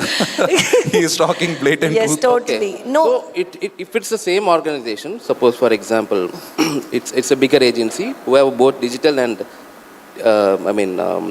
TV team, they both have to pitch together, give a proper solution. Digital works for, digital may not be, it is a new medium. It takes its own time to settle down. Okay. So you should have a proposal, or the team should explain to the management or the brand managers there, 80% or 30% should be digital, 70% should be TV. Some kind of a combo. Should be a combo. The way you're saying, I think it's a very ideal scenario, and I would love, I've been salesperson for a very long time, but unfortunately TV and the discussion around both the things is very different, because TV generally is taken, people think awareness. The moment it comes to digital, it's all about performance. So the journey becomes very different, but yes, completely feedback taken that. TV is a mass medium, no doubt. It doesn't address you think digital is not becoming a mass medium? It doesn't address the right TG. It is throw in the air, TV. But digital, you have that option. You have the option, yes. You can hit whom you want to hit, or to that TG. So it should be a collaborative. Collaboration, absolutely. I totally agree. Any innovations is always welcomed properly if it been explained by the media people to the clients. That's my only Thank you suggestion. so much. I think for all the salespeople, ad salespeople, if there are any, you should take this feedback, both offline and online teams. And thank you so much. I think it was a wonderful session. And again, the future of television is very, very bright. Wow, wonderful to hear. There, a big round of applause.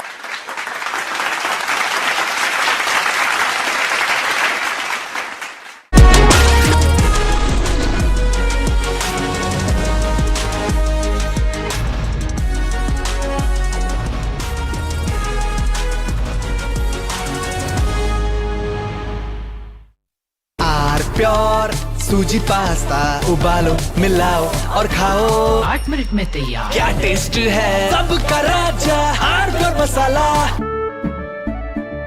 केसरिया से मन जोगी हुआ रे दिल झूमे देखो मतवारा हुआ रे केसरिया से मन जोगी हुआ हर पल मनाओ केसरी त्योहार विमल बोलो जुबान केसरी दादी के हाथों का जादू और खुशबू से महकता घर, माँ की मुस्कुराहट और खाने की सुगंध। MDH गरम मसाला, क्योंकि हर रिश्ता है स्वाद से जुड़ा।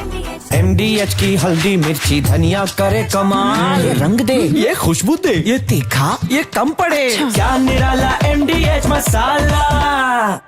Attorney General Bondi, why did you publicly claim to have the Epstein client list waiting for your review and then produce nothing relevant to that claim? Senator Durbin, if you listen to my entire clip on that, I said I had not reviewed it yet, that it was sitting on my... In February, you made a public claim that the Epstein client list was, quote, sitting on my desk right now for review, end of quote. You then produced already public information and no client list at a major media event hosted at the White House. Attorney General Bondi, why did you publicly claim to have the Epstein client list waiting for your review and then produce nothing relevant to that claim? Senator Durbin, if you listen to my entire clip on that, I said I had not reviewed it yet, that it was sitting on my desk along with the JFK files, the Martin Luther King files, and I said I had not yet reviewed it. And if you see our memo on Epstein, you will see, our memo on Epstein clearly points out that there was no client list, our July 6th memo. Going back to the Epstein files, according to another whistleblower who made a protected disclosure to my office. You pushed the FBI to review approximately 100,000 Epstein-related records on an arbitrarily short deadline in March, and the FBI was directed to flag any documents that mentioned President Trump. Nothing came of that review until July when DOJ and FBI released an unsigned memo stating, quote, there's no incriminating client list. Why was the July 7th memo unsigned? The July 7th memo came from the FBI and the Department of Justice. Director Patel answered those questions very clear. And, you know, Senator Durbin, I find it very...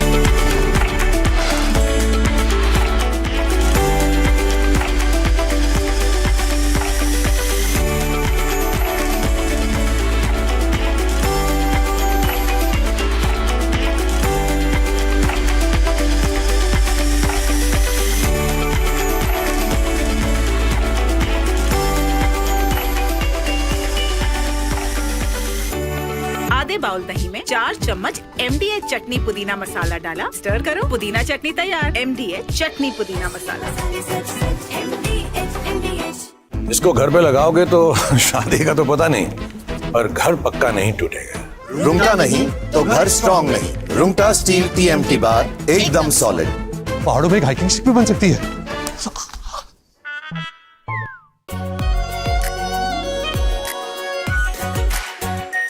are pure shahi paneer masala, delicious, healthy everyday. R pure sooji pasta उबालो, मिलाओ और खाओ, 8 minute में तैयार। क्या taste है सबका राजा, R pure masala.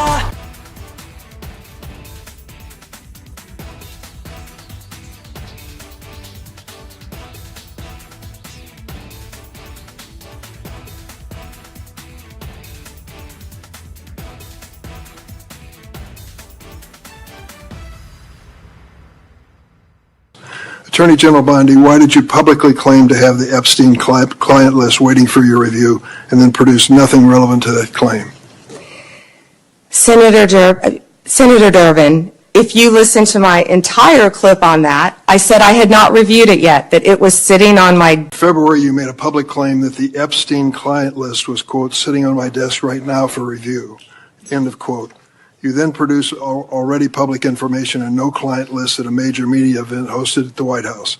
Attorney General Bondi, why did you publicly claim to have the Epstein client list waiting for your review and then produce nothing relevant to that claim? Senator Durbin, if you listen to my entire clip on that, I said I had not reviewed it yet, that it was sitting on my desk along with the JFK files, the Martin Luther King files. And I said I had not yet reviewed it. And if you see our memo on Epstein, you will see, excuse me, our memo on Epstein clearly points out that there was no client list, our July 6th memo. Going back to the Epstein files, according to another whistleblower who made a protected disclosure to my office, you pushed the FBI to review approximately 100,000 Epstein-related records on an arbitrarily short deadline in March, and the FBI was directed to flag any documents that mentioned President Trump. Nothing came of that review until July when DOJ and FBI released an unsigned memo stating, quote, there's no incriminating client list. Why was the July 7th memo unsigned?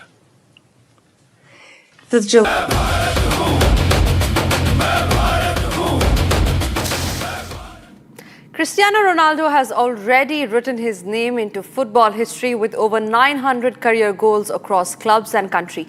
But as he continues to defy age and expectations, the burning question for our fans is, can Ronaldo reach the magical 1,000-goal mark before he finally hangs up his boots?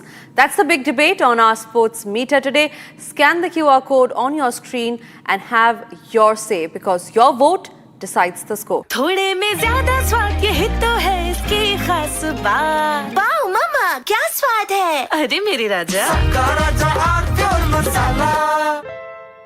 Bliss. It dances on your skin like first rain.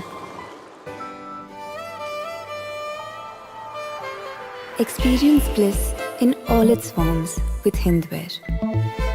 Hindware, designed for bliss.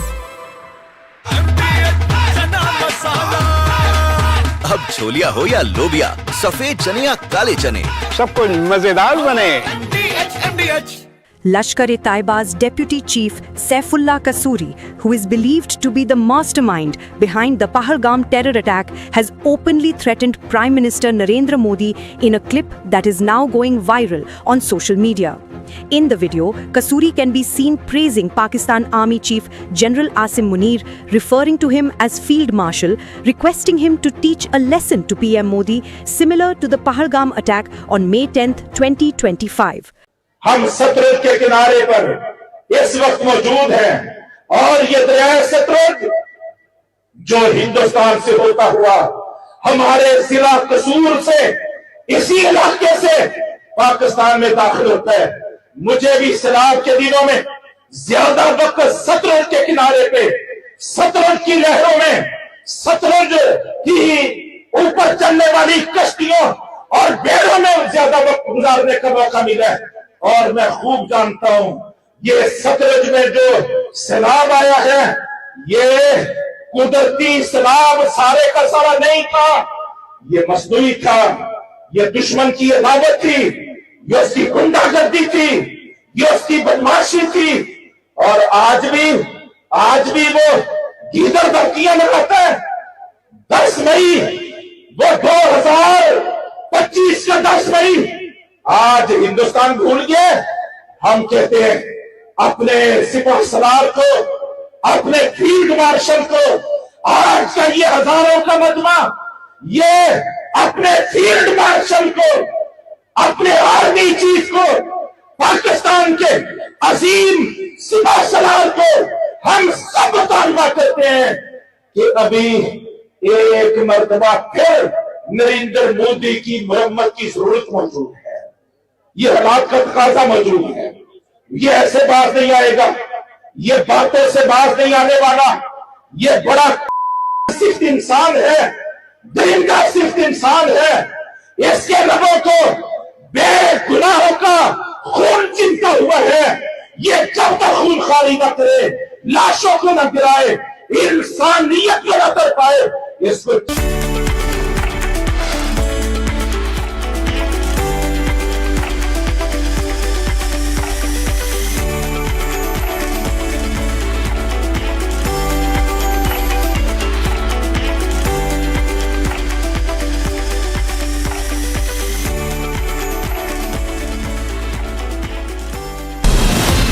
From Asia's largest news headquarters, setting the agenda for Bharat.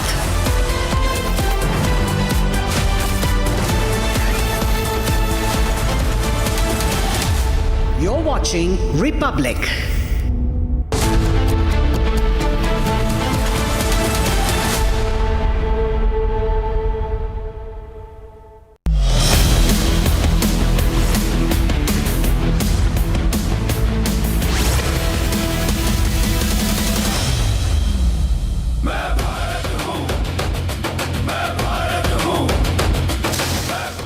Cristiano Ronaldo has already etched his name in football history with over 900 career goals across clubs and country. But as he continues to defy age and expectations, the burning question for fans is that can Ronaldo reach the magical 1,000 goal mark before he finally hangs up his boots? That's the big question on our sports meter today. Scan the QR on your screen and have your say, because your votes decide the score.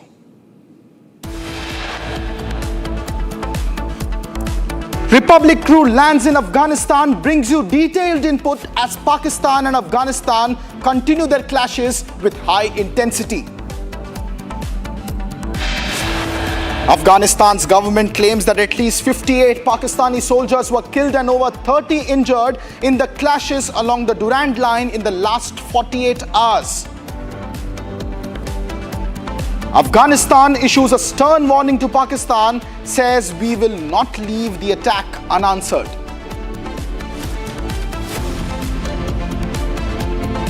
Taliban minister says Pakistan is harboring ISIS terrorists on its soil. Taliban government slams Pakistan's deep state for disturbance in Afghanistan.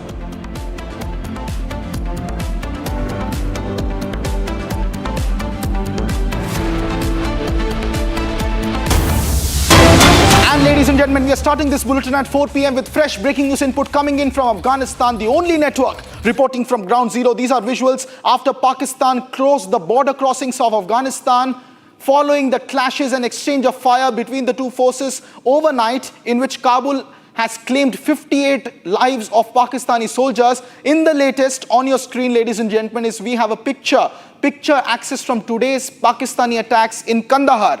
That's the latest escalation on the Afghanistan-Pakistan war alert in the last 24 hours, when Afghanistan is claiming that more than 58 Pakistani soldiers have been killed by Afghan forces along the Durand Line border. These are fresh visuals that Republic is accessing from ground zero from Kandahar, where Pakistan has reportedly once again struck Afghanistan. As the series of fire escalates between Pakistan and Afghanistan in the last 24 hours, we have seen high-intensity battles along the Durand Line, which is the formal border between the Pakistan and Afghanistan territories, which has a difference of perceptions. My colleague Chandrakala is joining us live on the broadcast with more details on this story. Chandrakala, what's the latest exclusive stills and images that we have accessed now from attacks, Pakistani attacks in Kandahar? Well, absolutely. The strike still continues, and now that we have access picture from today's Pakistani attacks in Kandahar, we have seen we have seen the Afghan spokesperson Jabihullah also, of course, giving out a message to Pakistan that Pakistan has turned blind eye on ISIS. Of course, now that, and also has said that has warned Pakistan to stop propagating. Of course, as far as terror elements is concerned, the Afghan spokesperson has made it clear in his press conference that Pakistan has turned blind eye, and that and the Afghan soil will not be used for cross-border terrorism. Now this retaliatory attacks, now also we have seen the Afghan foreign minister, who is on a visit in New Delhi, has condemned this attack, and of course has said that it wants a good relations with Pakistan, and he definitely he don't want to answer when he was asked about the retaliatory attack that is taking place. He has no answer to that, but has come up with a statement that Pakistan and Afghanistan want good relation with each other, and now this particular the retaliatory attack between both the countries now continues. And of course, we have seen the Afghan spokesperson also giving out a statement warning Pakistan on this attack. Now, the Pakistan closed border crossings with Afghanistan following exchange of fire between the forces of the two countries overnight, in which Kabul claimed to have killed 58 Pakistani soldiers. So yes, a very, very grim situation right at this moment as far as the clashes are concerned. Now, the foreign minister, this comes at a time when the foreign minister, yes, Afghan foreign minister Muttaqi, is on a visit to New Delhi. This comes at a very, very crucial time when he is here in New Delhi to reset ties with India. So yes, a very crucial developments, and he has now cancelled his visit to Agra, and there are of course he is scheduled to meet the Afghan community here, but given the situation back in Kabul, he might cut short his trip at this moment. When he was asked about this particular attack, he has no answer but saying that Afghanistan wants good relation with Pakistan, and that this continues, and that he has also warned Pakistan about the situation. And we have also seen the Afghan foreign spokesperson Jabihullah giving out a strong message to Pakistan on this. And now we have accessed a picture from today's Pakistan attacks in Kandahar. So yes, the situation is really grim back in Kabul right at this moment. Over to you. Thank you so much, Chandrakala, for tracking those developments. Ladies and gentlemen, those are the latest skills coming in from Kandahar there, where visuals are now of a strike. Meanwhile, more breaking news inputs are coming in on Republic, which is the only network, ladies and gentlemen, that is reporting from on ground. Now, sources are telling Republic that in Helmand and in Kandahar, in the south part of Afghanistan, Pakistani drones have carried out airstrikes in the border areas, particularly in Behramcha and in Spin Buldak. One source to Republic has also said that these strikes took place in Spin Buldak at around 11:30 a.m. this morning on Sunday, that is October 10th. And some other sources have also told Republic that these strikes in Spin Buldak have not just targeted, ladies and gentlemen, military infrastructure, but have also attacked civilians in residential areas in addition to military positions, and that there have been no casualties so far is the input that Republic is receiving from ground zero in Afghanistan at the moment. But the latest series of escalation is that in southern Afghanistan, along the Durand line, in bordering areas in Kandahar and in Helmand, Chandrakala, my colleague, continues to remain live with us. Chandrakala, in Helmand and in Kandahar, now information coming in of drone strikes and even potential targeting of civilian areas by the Pakistan armed forces there. No casualties being reported so far. What's the latest that you are picking up on this story, Chandrakala? Well, of course, the sources are saying that, sources in Helmand and Kandahar in the south of the country say that Pakistani drones have now carried out airstrikes, or retaliatory airstrikes in the border areas of Bharamshah and Spin Boldak.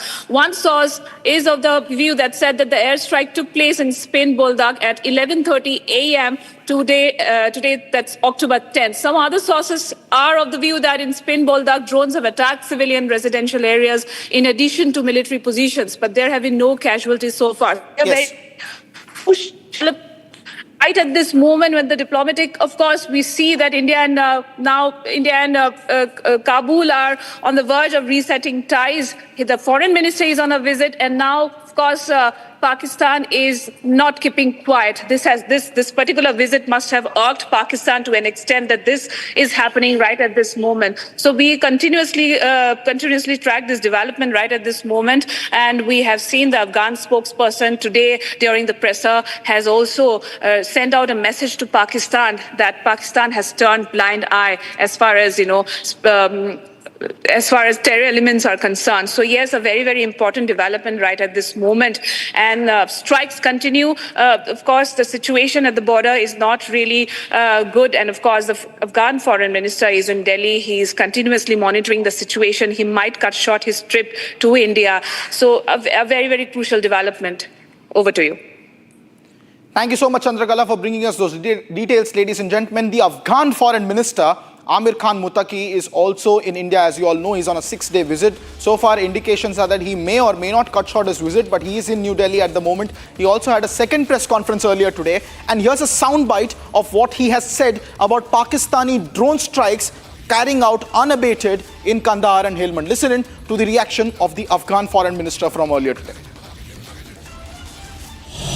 Pakistan के साथ हमारे ताल्लुकात का एक चीज़ वाज़ेह करना चाहता हूँ कि पाकिस्तान का आवाम और पाकिस्तान का जो सियासून है और हुकूमत में भी अक्सर लोग जो है वो अमन पसंद लोग हैं, वो अफ़गानिस्तान के साथ अच्छा ताल्लुकात चाहता है।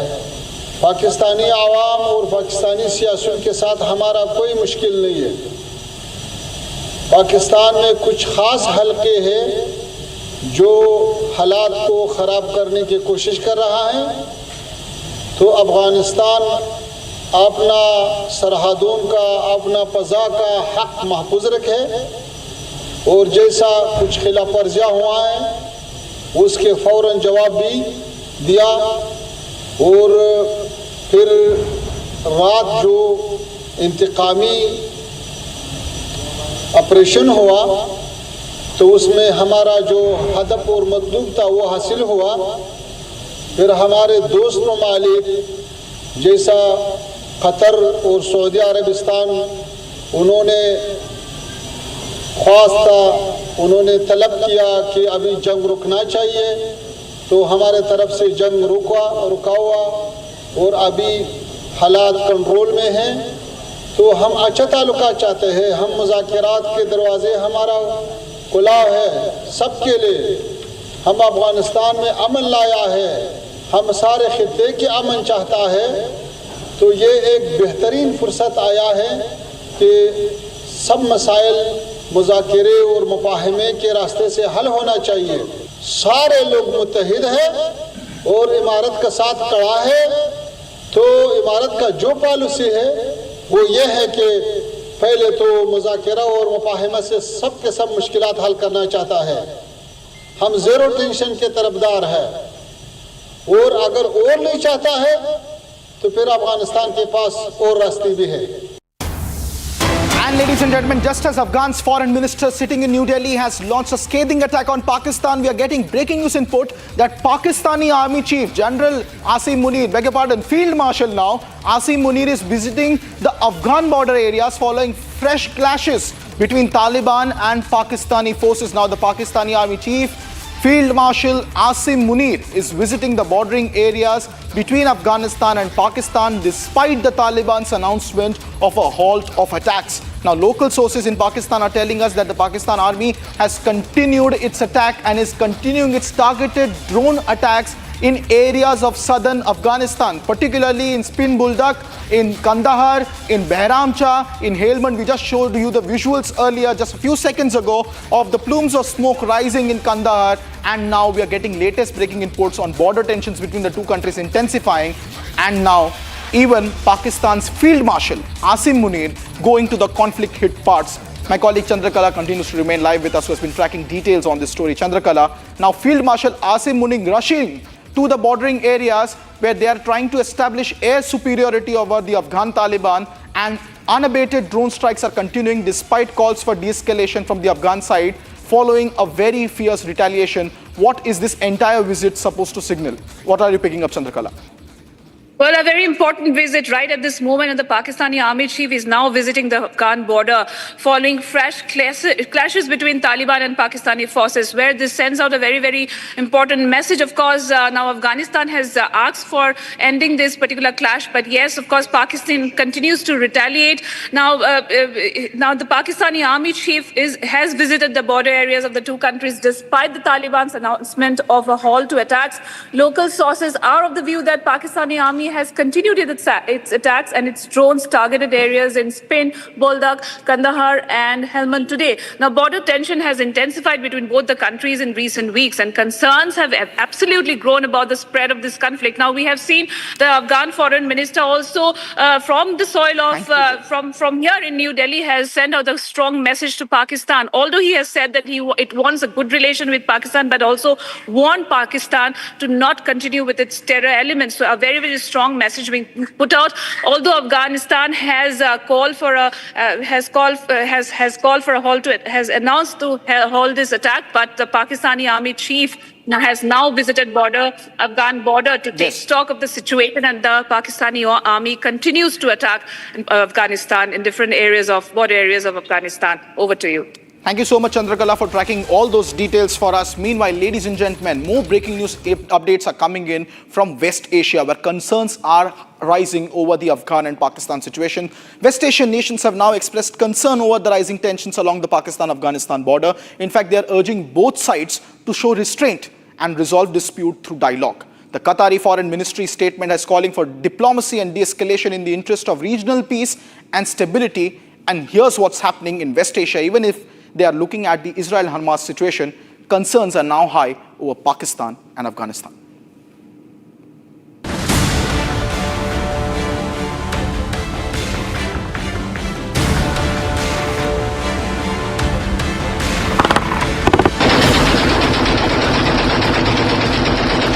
The Afghan forces' multi-front operation has delivered a crushing blow to the Pakistan military, resulting in mass casualties of the Pakistani soldiers, military establishment, infrastructure, outposts and weapons.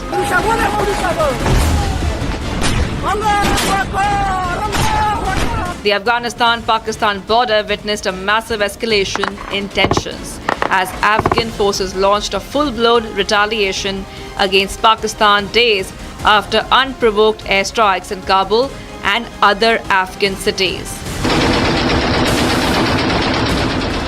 The escalating tensions have prompted regional concern.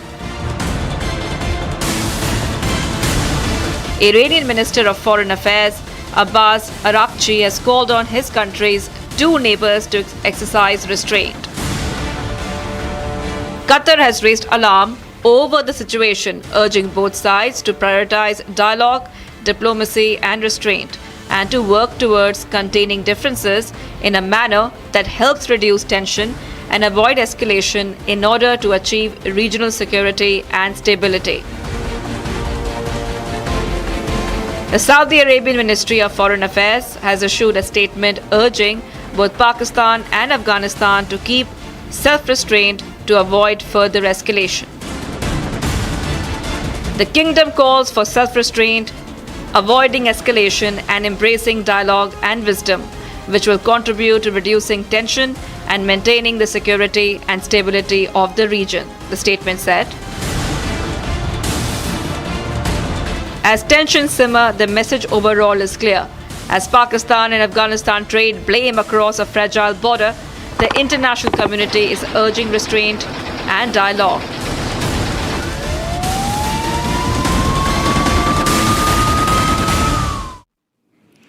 Well, that's the latest coming in from West Asia. Meanwhile, the Indian Armed Forces are also showing their might and preparedness. In a major show of India's future warfighting capabilities, the Northern Command has launched exercise Vidyut Vidwans, a high-tech tri-services military drill combat testing readiness beyond conventional battlefields. The focus of multi-domain operations is under the lens. Scanning spaces, cyber, electromagnetic and cognitive warfare is the main focus of this operation.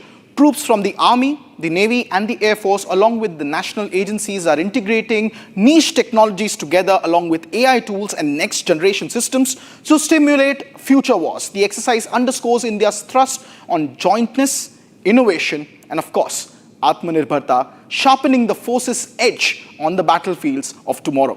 Here's a detailed report on what this exercise is all about.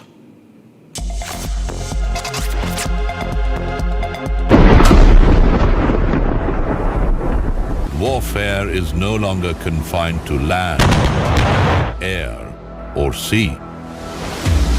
Today's battlefield extends across space, cyber, cognitive, and other domains. The Indian Armed Forces embrace multi-domain operations, where all forces operate with synergy, incorporating other national agencies for a unified and decisive response. In the digital battle space, cyber warriors defend the nation's data sovereignty. Electronic warfare units dominate the spectrum, disrupting enemy networks, securing ours. Jointness, integration, and innovation form the backbone of future warfare. Every sensor, every shooter, every soldier, connected, aware, and decisive.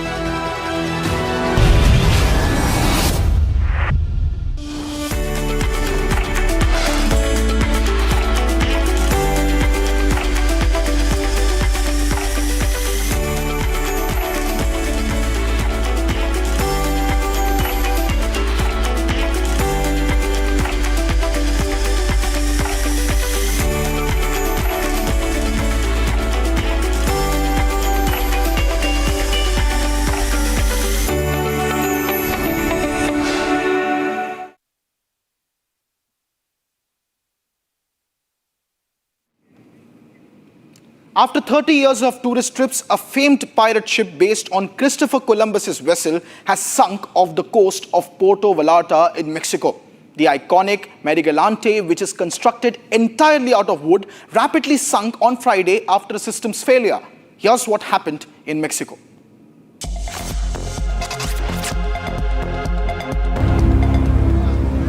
A replica of Christopher Columbus's Santa Maria sank off the coast of Puerto Vallarta after 30 years of tourist trips. The ship, known as Marigalante, was built in 1987 and officially launched in 1992 to commemorate the 500th anniversary of Columbus's arrival in the Americas. According to the company, the entire crew was evacuated safely before the ship went down and no tourists were on board at the time.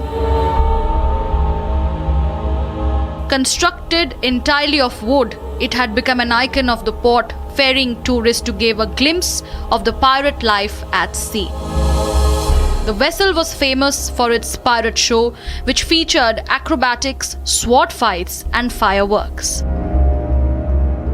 The company that owned the iconic ship said that the incident occurred as the crew was attempting to return to port to carry out technical repairs.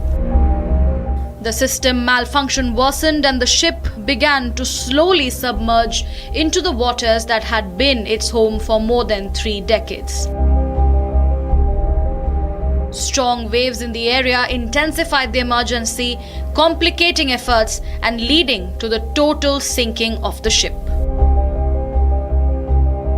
In a statement, the ship company emotionally said that the Marigalante rests in the waters that were always her home, and she will forever remain alive in the memory and hearts of all who watched her sail.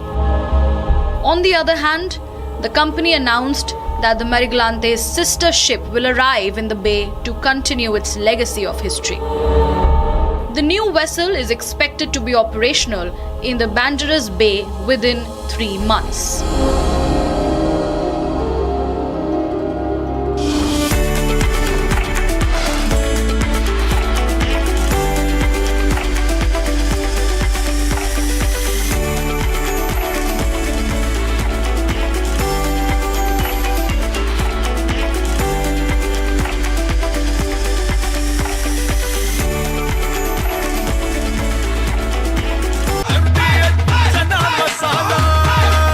अब छोलिया हो या लोबिया, सफेद चने या काले चने, सब कुछ मजेदार बने। केसरिया से मन जोगी हुआ रे, दिल झूमे देखो मतवारा हुआ रे।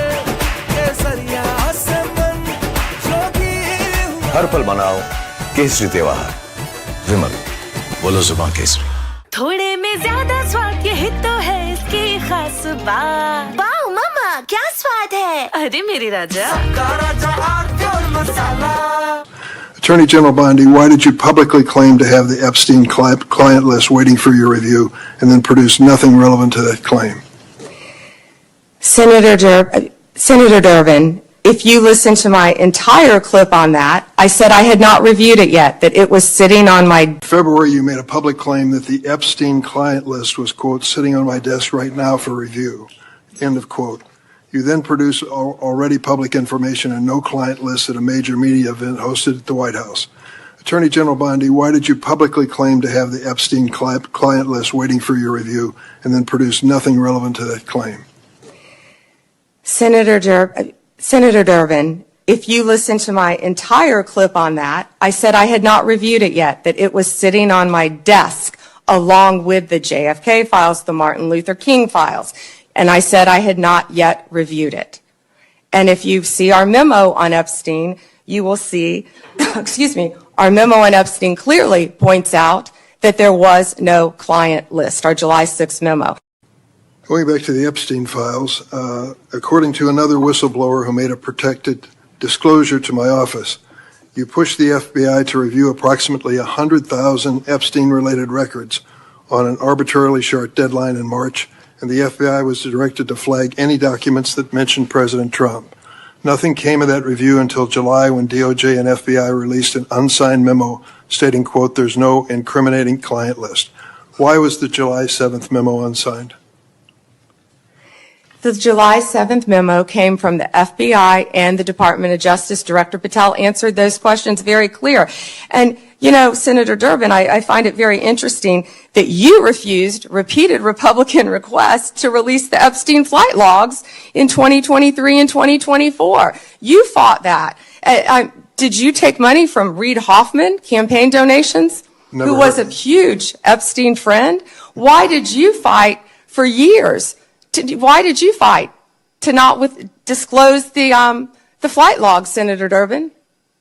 I can tell you I did not refuse. One of the senators here wished to produce those logs, and I asked her to put it in writing, and she never did. Yeah, I think Senator Blackburn would quarrel with you on that. Well, I will quarrel with you as to read somebody that you mentioned I never heard of.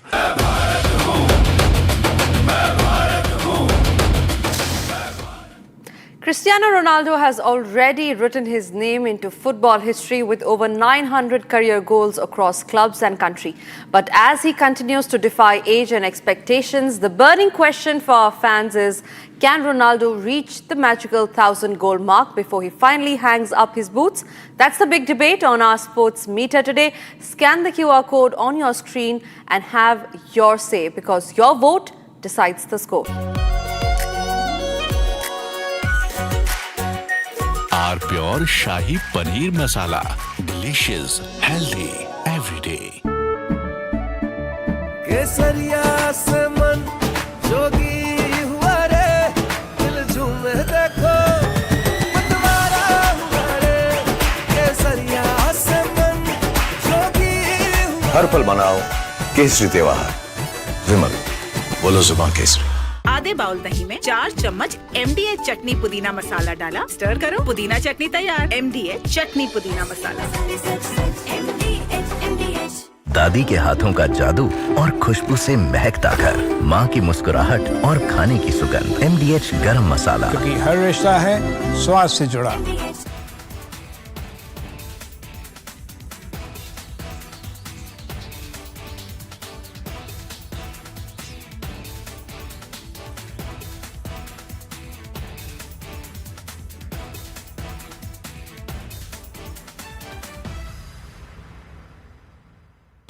Attorney General Bondi, why did you publicly claim to have the Epstein client list waiting for your review and then produce nothing relevant to that claim?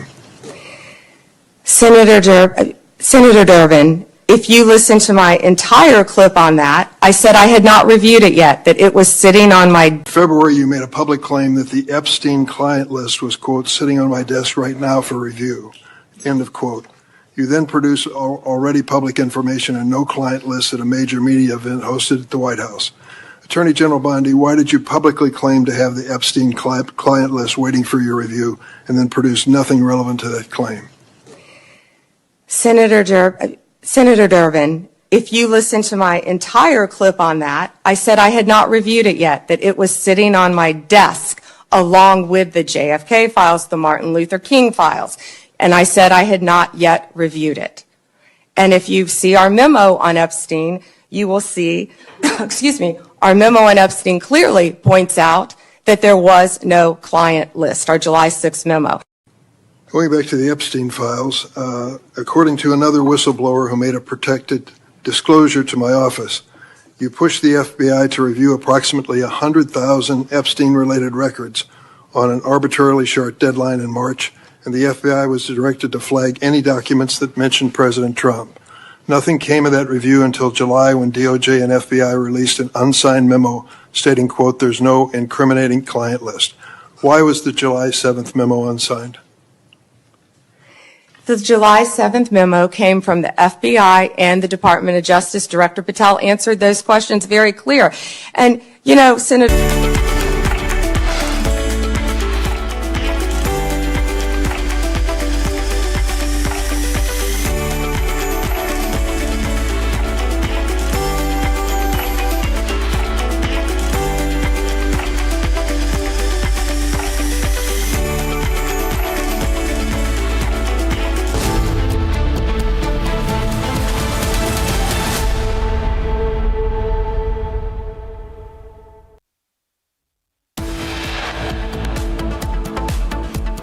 Republic crew lands in Afghanistan, brings you detailed inputs as Pakistan and Afghanistan clash intensify.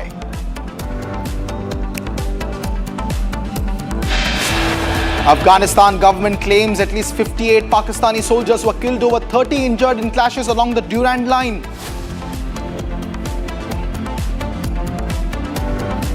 Afghanistan issues stern warning to Pakistan, says we will not leave any attack unanswered.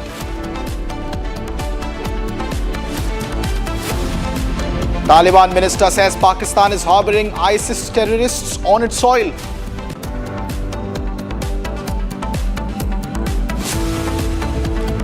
Taliban government slams Pakistan's deep state for disturbance in Afghanistan.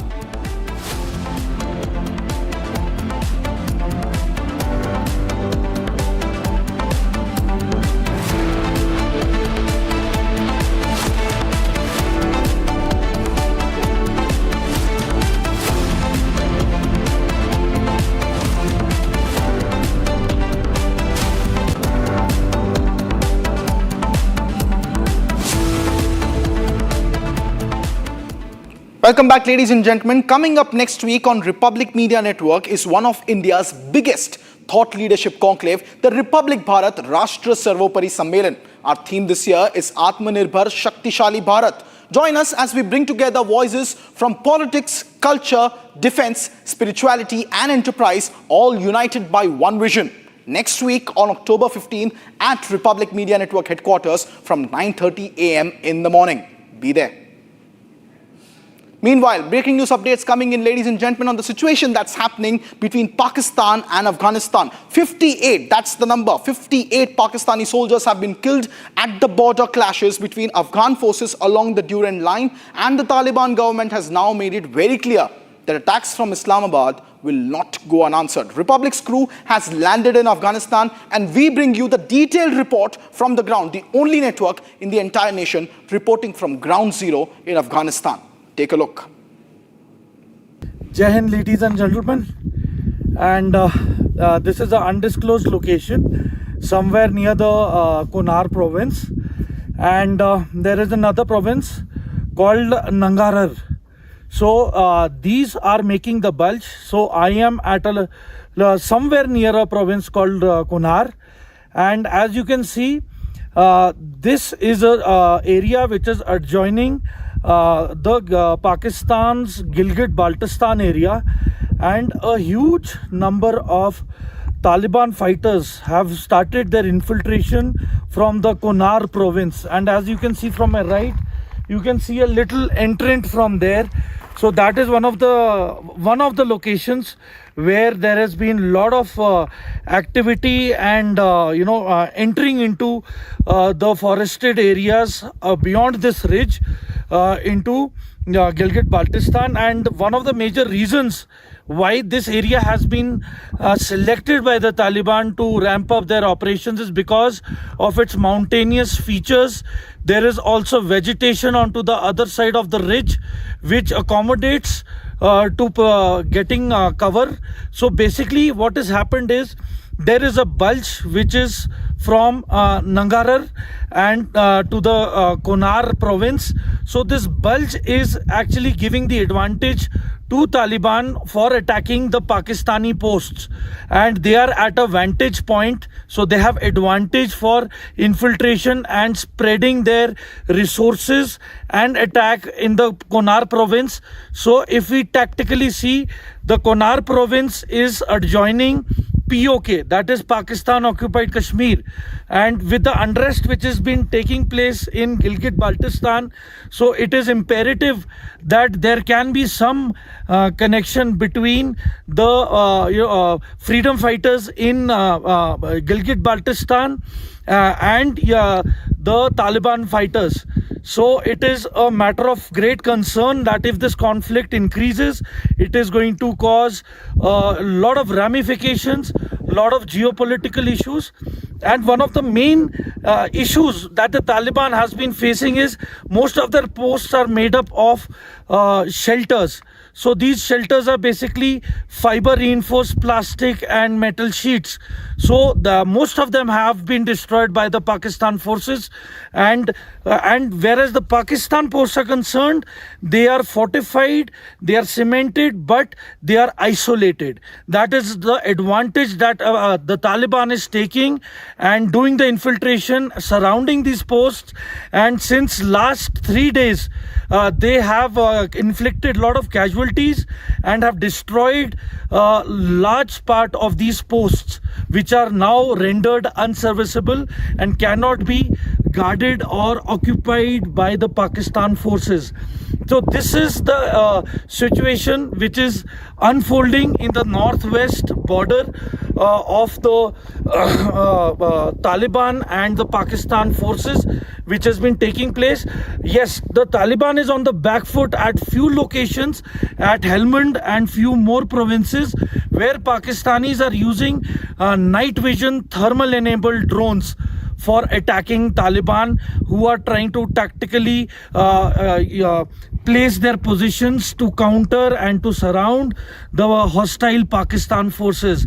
And as far as the Hepta incursions are concerned, they are regular and they increase with the frequency after 8 in the evening. So it is imperative that the attack Heptas and the drones that the Pakistan forces are using are enabled with night fighting capability and high caliber weapons.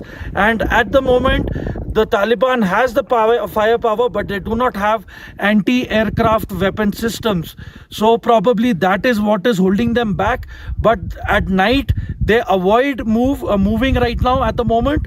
They prefer moving during day, because at night it is really becoming difficult for the Taliban to move in towards the Konar border and expand its operation into Pakistan-occupied Kashmir.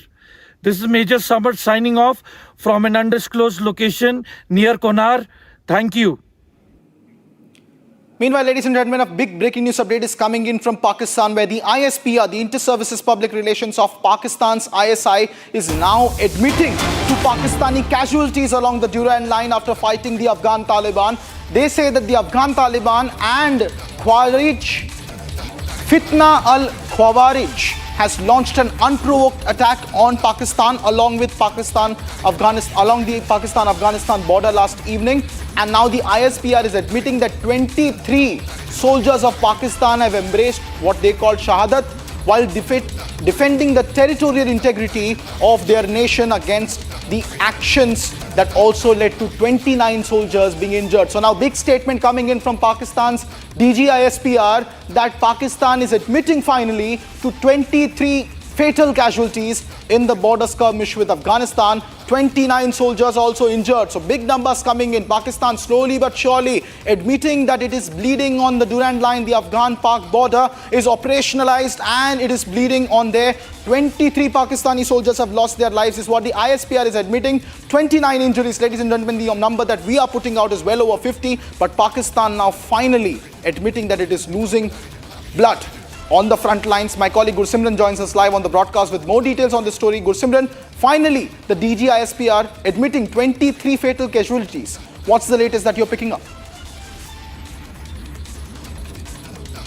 See, it's almost 16 hours after the skirmish that has taken place on the Afghan-Pakistan border. ISPR has finally broken the silence and has come out with the statement in which they have tried to put the onus as usual, the rhetoric that every time DG ISPR follows. This time also ISPR press note that has been issued trying to blame it on India and Afghanistan, saying that these Khawarij, that is the Tehreek-e-Taliban Pakistan terrorists, they are trying to enter from the Afghan soil into the Pakistan territory, and they were planning to launch a major assault on Pakistan that was averted as being claimed by ISPR. But one major thing that has come out of this is that ISPR has for the first time has admitted the casualties that have taken place. They have said that the total number of casualties is 42, out of which, if we speak of the 52, out of which the fatal casualties is 23 and the non-fatal casualties are 29. So this takes the total number somewhere close to the casualties that have been claimed by the Zabiullah Mujahid when he was addressing the press conference this afternoon in Kabul.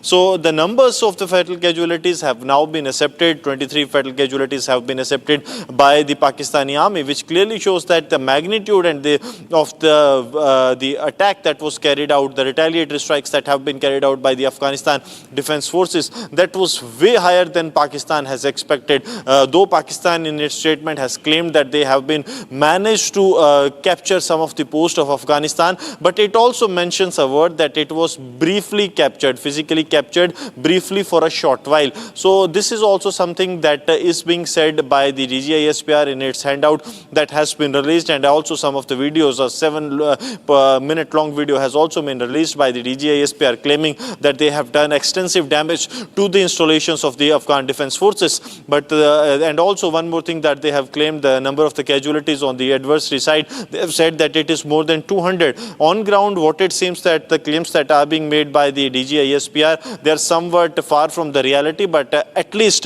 what is the major proportion of this handout is that Pakistan has admitted the casualties to the Afghan side, because what they are terming as a terror attack that has been admitted by the Afghan, that it was their armed forces that have carried out an assault as a retaliatory strike to the Pakistani aggression that has taken place earlier this week, when we saw Pakistan carrying out airstrikes in the garb stating that it was aimed at the leadership of Tehreek-e-Taliban Pakistan, but it could not actually fetch some good results for Pakistan.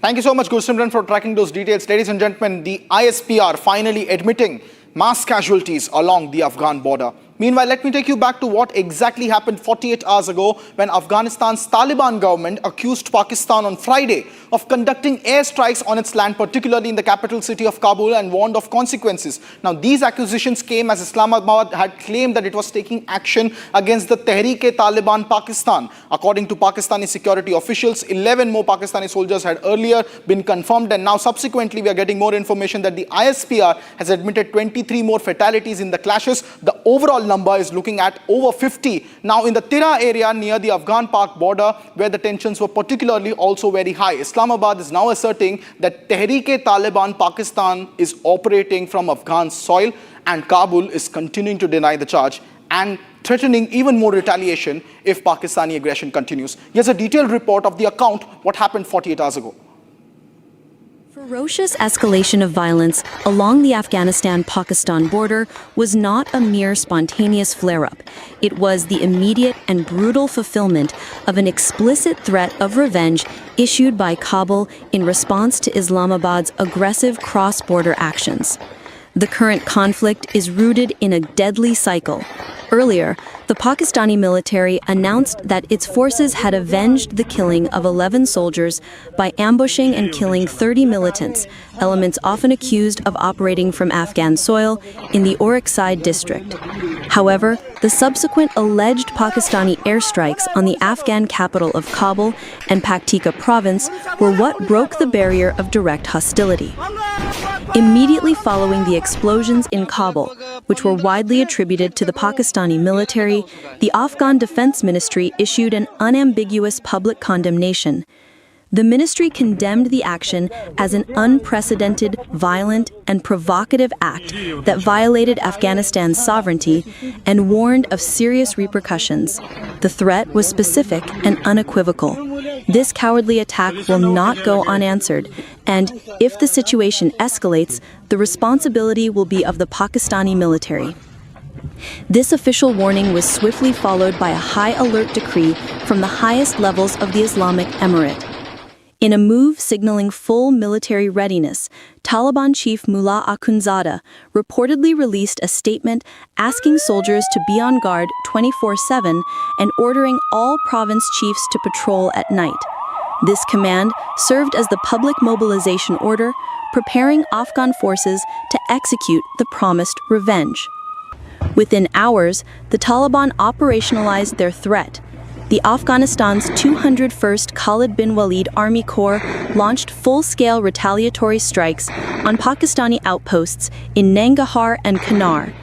The results of the swift offensive, which rapidly escalated to artillery exchanges across Kunar, Dangam, Burkot, and Paktia, delivered the threatened consequences. The Afghan Defense Ministry claims that Taliban Islamic Emirate forces captured several outposts from the Pakistan Army.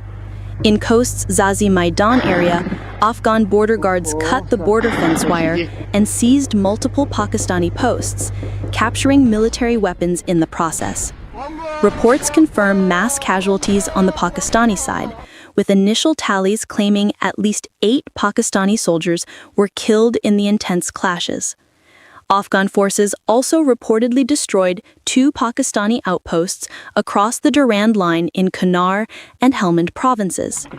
The ongoing border fighting is thus framed not merely as a security incident, but as a direct, promised act of revenge following a clear diplomatic warning.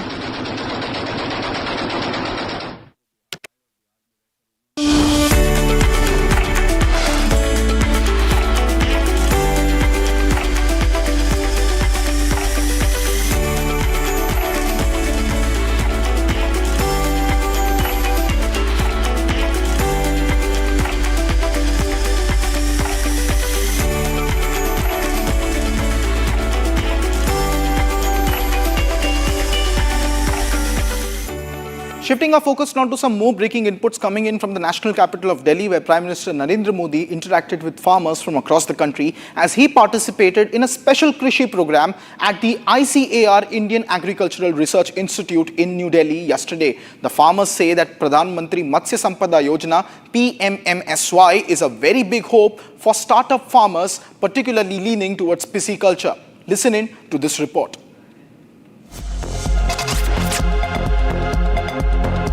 मैं सरायकेला में हाथीमारा गांव में, वहाँ पे 125 गरीब जनजाति और हो जाति फैमिली को अडॉप्ट कर लिया और वहाँ पे मेरा इंटीग्रेटेड फार्मिंग का हमने आयाम चालू। आपकी पढ़ाई भी इसमें हुई या पहले से कहीं ट्रेनिंग ली, कैसे मन कर गया इसमें? सर आप मेरे आदर्श रहे। अरे भाई आपने देश को आह्वान किया था कि जॉब सीकर की जगह पे जॉब गिवर बनो। पूरी दुनिया में टाटा स्टील अपना प्रोडक्ट बेचती है, मेरे प्रोडक्ट को टाटा स्टील बेचती है। वाह जी मैं सखी ऑर्गेनाइजेशन से जुड़ी हूँ और हमारा सफर 20 महिलाओं से शुरू होकर आज 90,000 महिलाएं 90,000 जी सर 90,000 महिलाएं काम कर रही हैं और वो दूध बेचकर एक अच्छी इनकम ले रही हैं और हमने आज तक 14,000 प्लस लखपति दीदियाँ भी बनाई हैं। आप तो सर मेरे कल बता रही हो। मेरा बस यहाँ अच्छा फिशिंग बोट है, मच्छी वाला हूँ। अभी आपका स्कीम का वजह से प्रधानमंत्री मत्स्य संपदा योजना स्कीम का वजह से आइस प्लान भी हुआ, कोस्टरेज भी हुआ। कितने लोग काम करते हैं आपके साथ? मेरे साथ काम करते हैं 100 लोग काम करते हैं। अच्छा, और भी ऐसे लोग हैं जिनको ये विचार आता है?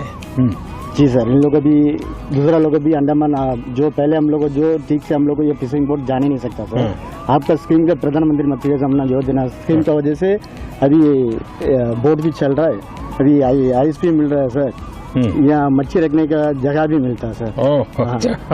मैं कश्मीर से आ रहा हूँ। मैंने एक प्रोग्राम के जरिए आपकी स्कीम के बारे में सुना थी MMSI, तो वहाँ पे जाके मैं उससे मशगूल हुआ तो मैंने ये कल्चर स्टार्ट किया 3 वजह से। मेरे अभी 14 एम्प्लॉयज है, 14 एम्प्लॉयज है और 15 लाख का मेरा मुनाफा हो रहा है साल भर का। बहुत अच्छा मार्केट मिल रहा है और इसके साथ औरों को भी फायदा मिल रहा है। अब तो ये ट्रेन से भी आपका गुड़ जा रहा है तो बहुत जल्दी से आपकी चीजें पहुँचेगी। बहुत ज्यादा डेवलपमेंट हो रही है, वो तो आपकी वजह से हो रही है और मुझे नहीं लग रहा कि ये सब चीजें किसी और प्राइम मिनिस्टर की वजह से। नहीं, जम्मू कश्मीर के नौजवानों में बहुत ताकत है भाई। कश्मीर में आपके दौरान, आपकी हुकूमत के दौरान, गवर्नमेंट के दौरान हुई है। Meanwhile, ladies and gentlemen, a lot more is making news across Bharat. Let me take you through all those updates in the next 2 minutes. Here's a Bharat in 2.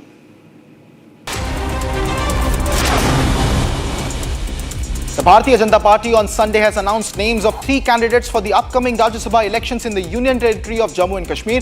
The party has named Dr. Ali Mohammad Mir, Rakesh Mahajan and Satyapal Sharma as its candidates. The polls for the 4 Rajya Sabha seats are set to be held.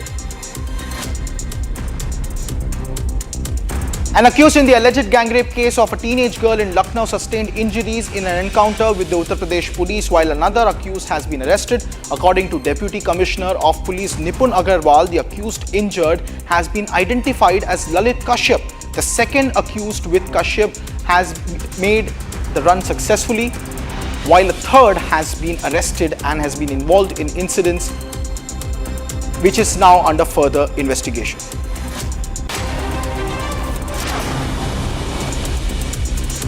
एक लड़की के साथ कुछ व्यक्तियों द्वारा दुष्कर्म करा गया। इसमें तत्काल ही पुलिस ने उस पीड़िता के पिता की तहरीर पर नामजद अभियुक्तों के विरुद्ध अभियोग पंजीकृत कर लिया था एवं इनकी गिरफ्तारी हेतु हमने कई टीम्स बना रखी थी। हरौनी रेलवे स्टेशन के पास जब पुलिस पिकेट लगा के चेकिंग कर रही थी, तभी वहीं से बाइक सवार 2 अज्ञात व्यक्ति वहाँ से गुजर रहे थे। जब पुलिस ने उनको रोकने के लिए बोला तो उन्होंने पुलिस पे फायरिंग कर दी। इसमें आत्मरक्षार्थ हेतु पुलिस ने उन पर फायरिंग करी, जिसमें कि एक व्यक्ति घायल हो गया।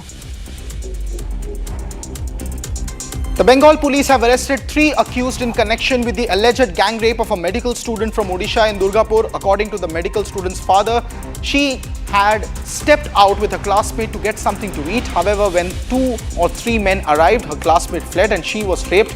Earlier on Saturday, the student was reported to be in stable condition in her recovery.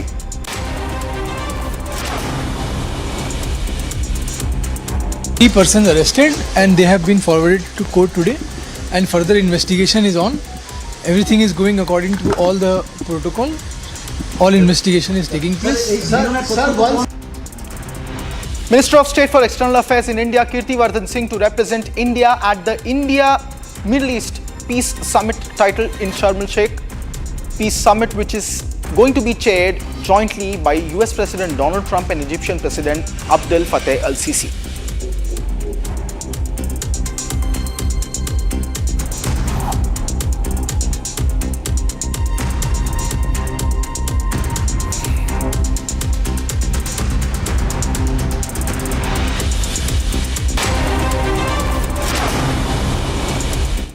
Meanwhile, ladies and gentlemen, more breaking news details coming in on the Afghan-Pakistan war. Now, Taliban has claimed to have captured Pakistani checkpoints. The groups have forced captured more than 40 Pakistani border checkpoints along the Durand line on Sunday evening, killing at least 58 Pakistani soldiers.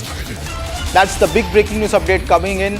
Zabihullah Mujahid, a spokesman for the Taliban administration, has described the operation as revenge and has added that 9 Taliban affiliates were also killed, with several others wounded in the clash. The Taliban's claim comes as border tensions between Afghanistan and Pakistan have escalated in recent months, particularly in the last 24 to 48 hours, leading to repeated exchanges of fire between the two sides. Now, the Durand Line is the main official border between Afghanistan and Pakistan, which has seen various points of contention and now various checkpoints, at least 40 by the count of the Taliban, have been captured. Gursimran, my colleague, joins us with latest details on this story. Gursimran, more details coming in of Afghan forces capturing critical border checkposts and Pakistani posts along the Durand Line. What's the latest you're picking up?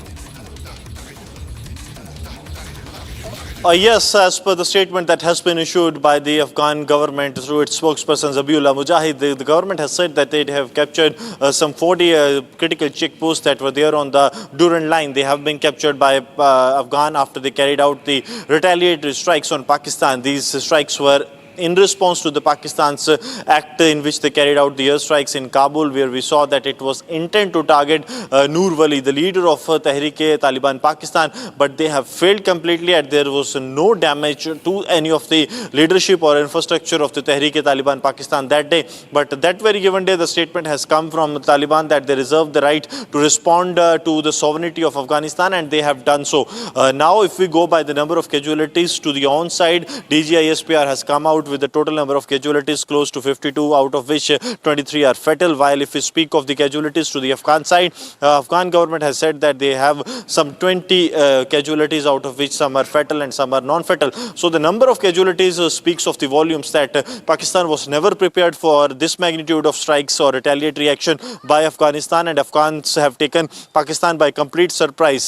That has led to many of their critical checkposts going to the hands of Afghan, because see what Afghans have said that they have captured these points, but when it comes to the DGISPR, they have said that they had briefly physical control over these posts. So that is very clear that Pakistan do not have the control over any of the locations that they had, but if we speak of the Afghan, they are having control over 40 critical points. Thank you so much, Gulsimran, for tracking those details. Ladies and gentlemen, that's the latest coming in now. Afghan Taliban is claiming that they have captured more than 40 posts along the Durand line on the Afghan-Pak border. That's it for this edition of Live and Breaking, ladies and gentlemen. Do not go anywhere. We'll be right back after a very short break. On the other side is a very special edition of the legal side of things with our senior executive editor, Ridham Anand Bharadwaj. Stay tuned.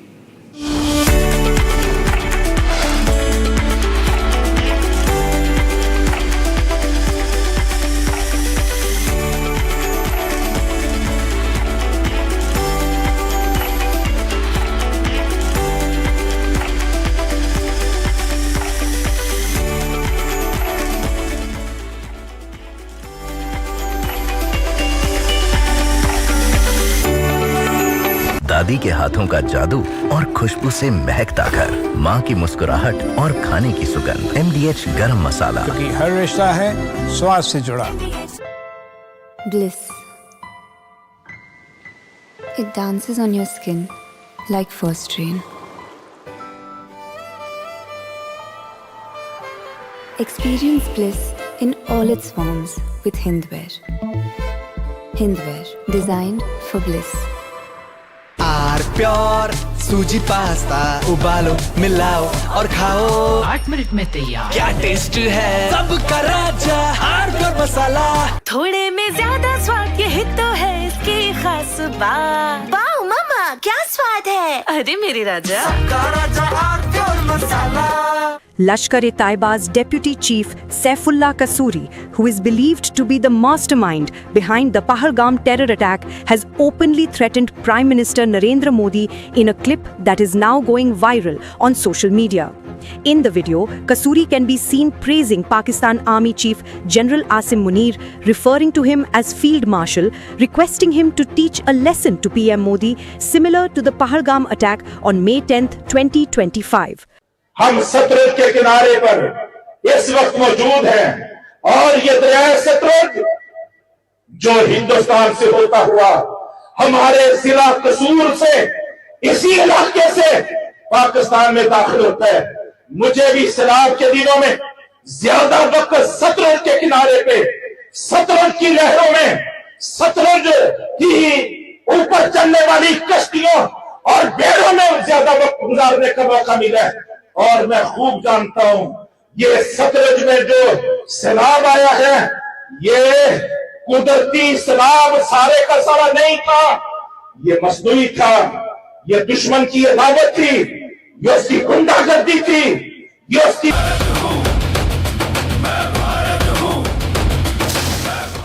Cristiano Ronaldo has already etched his name in football history with over 900 career goals across clubs and country. But as he continues to defy age and expectations, the burning question for fans is that can Ronaldo reach the magical 1,000 goal mark before he finally hangs up his boots? That's the big question on our sports meter today. Scan the QR on your screen and have your say, because your votes decide the score. R pure sooji pasta उबालो मिलाओ और खाओ 8 minute में तैयार। क्या taste है सबका राजा आर प्योर मसाला। केसरिया से मन जोगी हुआ रे दिल झूमे देखो मतवारा हुआ रे केसरिया से मन जोगी हुआ। हर पल मनाओ केसरी त्योहार। विमल बोलो जुबान केसरी। MDH की हल्दी मिर्ची धनिया करे कमाल, ये रंग दे ये खुशबू दे ये तीखा ये कम पड़े, क्या निराला MDH masala. Attorney General Bondi, why did you publicly claim to have the Epstein client list waiting for your review and then produce nothing relevant to that claim? Senator Durbin, if you listen to my entire clip on that, I said I had not reviewed it yet, that it was sitting on my... In February, you made a public claim that the Epstein client list was, quote, sitting on my desk right now for review, end of quote. You then produced already public information and no client list at a major media event hosted at the White House. Attorney General Bondi, why did you publicly claim to have the Epstein client list waiting for your review and then produce nothing relevant to that claim? Senator Durbin, if you listen to my entire clip on that, I said I had not reviewed it yet, that it was sitting on my desk along with the JFK files, the Martin Luther King files, and I said I had not yet reviewed it. And if you see our memo on Epstein, you will see, excuse me, our memo on Epstein clearly points out that there was no client list, our July 6th memo. Going back to the Epstein files, according to another whistleblower who made a protected disclosure to my office, you pushed the FBI to review approximately 100,000 Epstein-related records.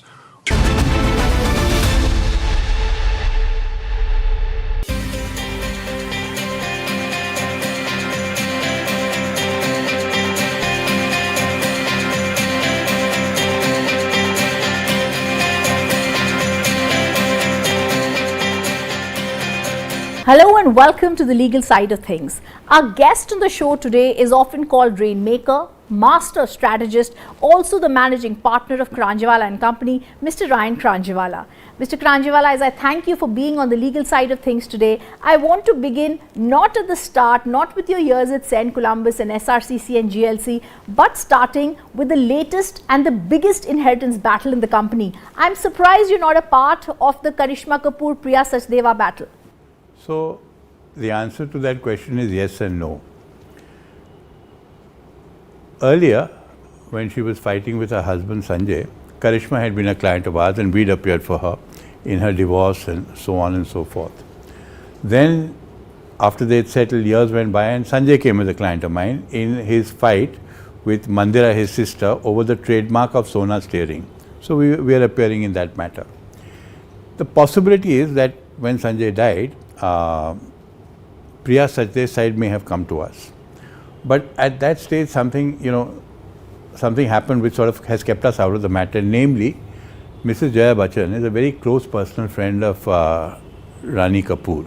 And she was very sympathetic to her situation, and she sort of spoke to Manik and hinted that, if you stayed out of this litigation for Rani's sake, Who spoke to you?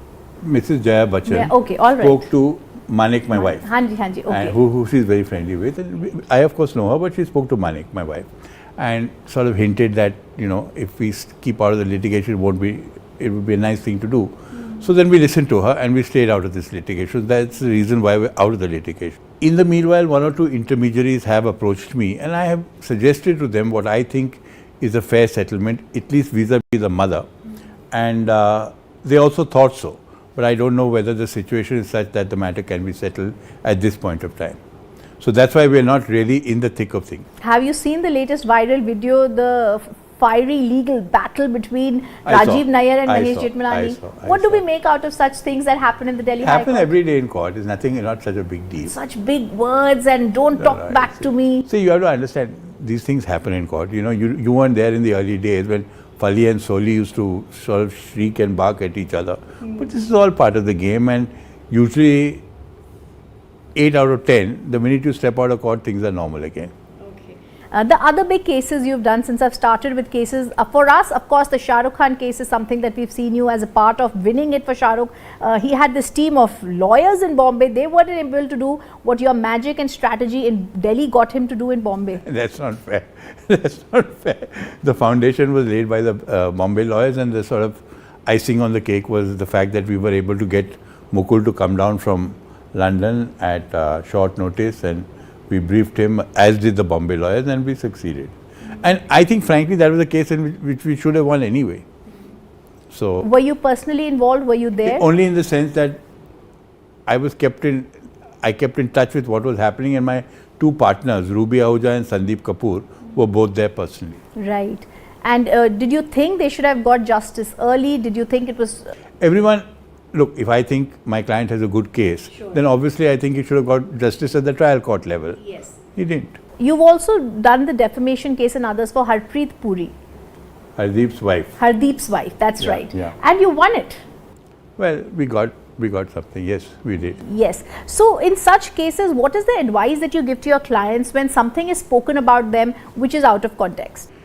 It depends. It goes from person to person, it goes from situation to situation. So normally when somebody is sort of defamed, you see how serious is the defamation, you see how much it has really hurt the reputation of the person concerned, how worked up that person is about what has been said, and you see how much circulation it has got. Because normally if a well-known person enters the fray and sort of goes ahead and then contests that defamation, then if 10 people read it, 200 will read it. So, and when people read something, whatever you say, some people will believe it, some people, unless it's outrageous, some people will believe, some people will not believe. In this case, we had a clinically open and shut case. There was no way we could have lost it. So we just went to court, and she was she was the wife of a political person. Allegations of a very serious nature of corruption were made.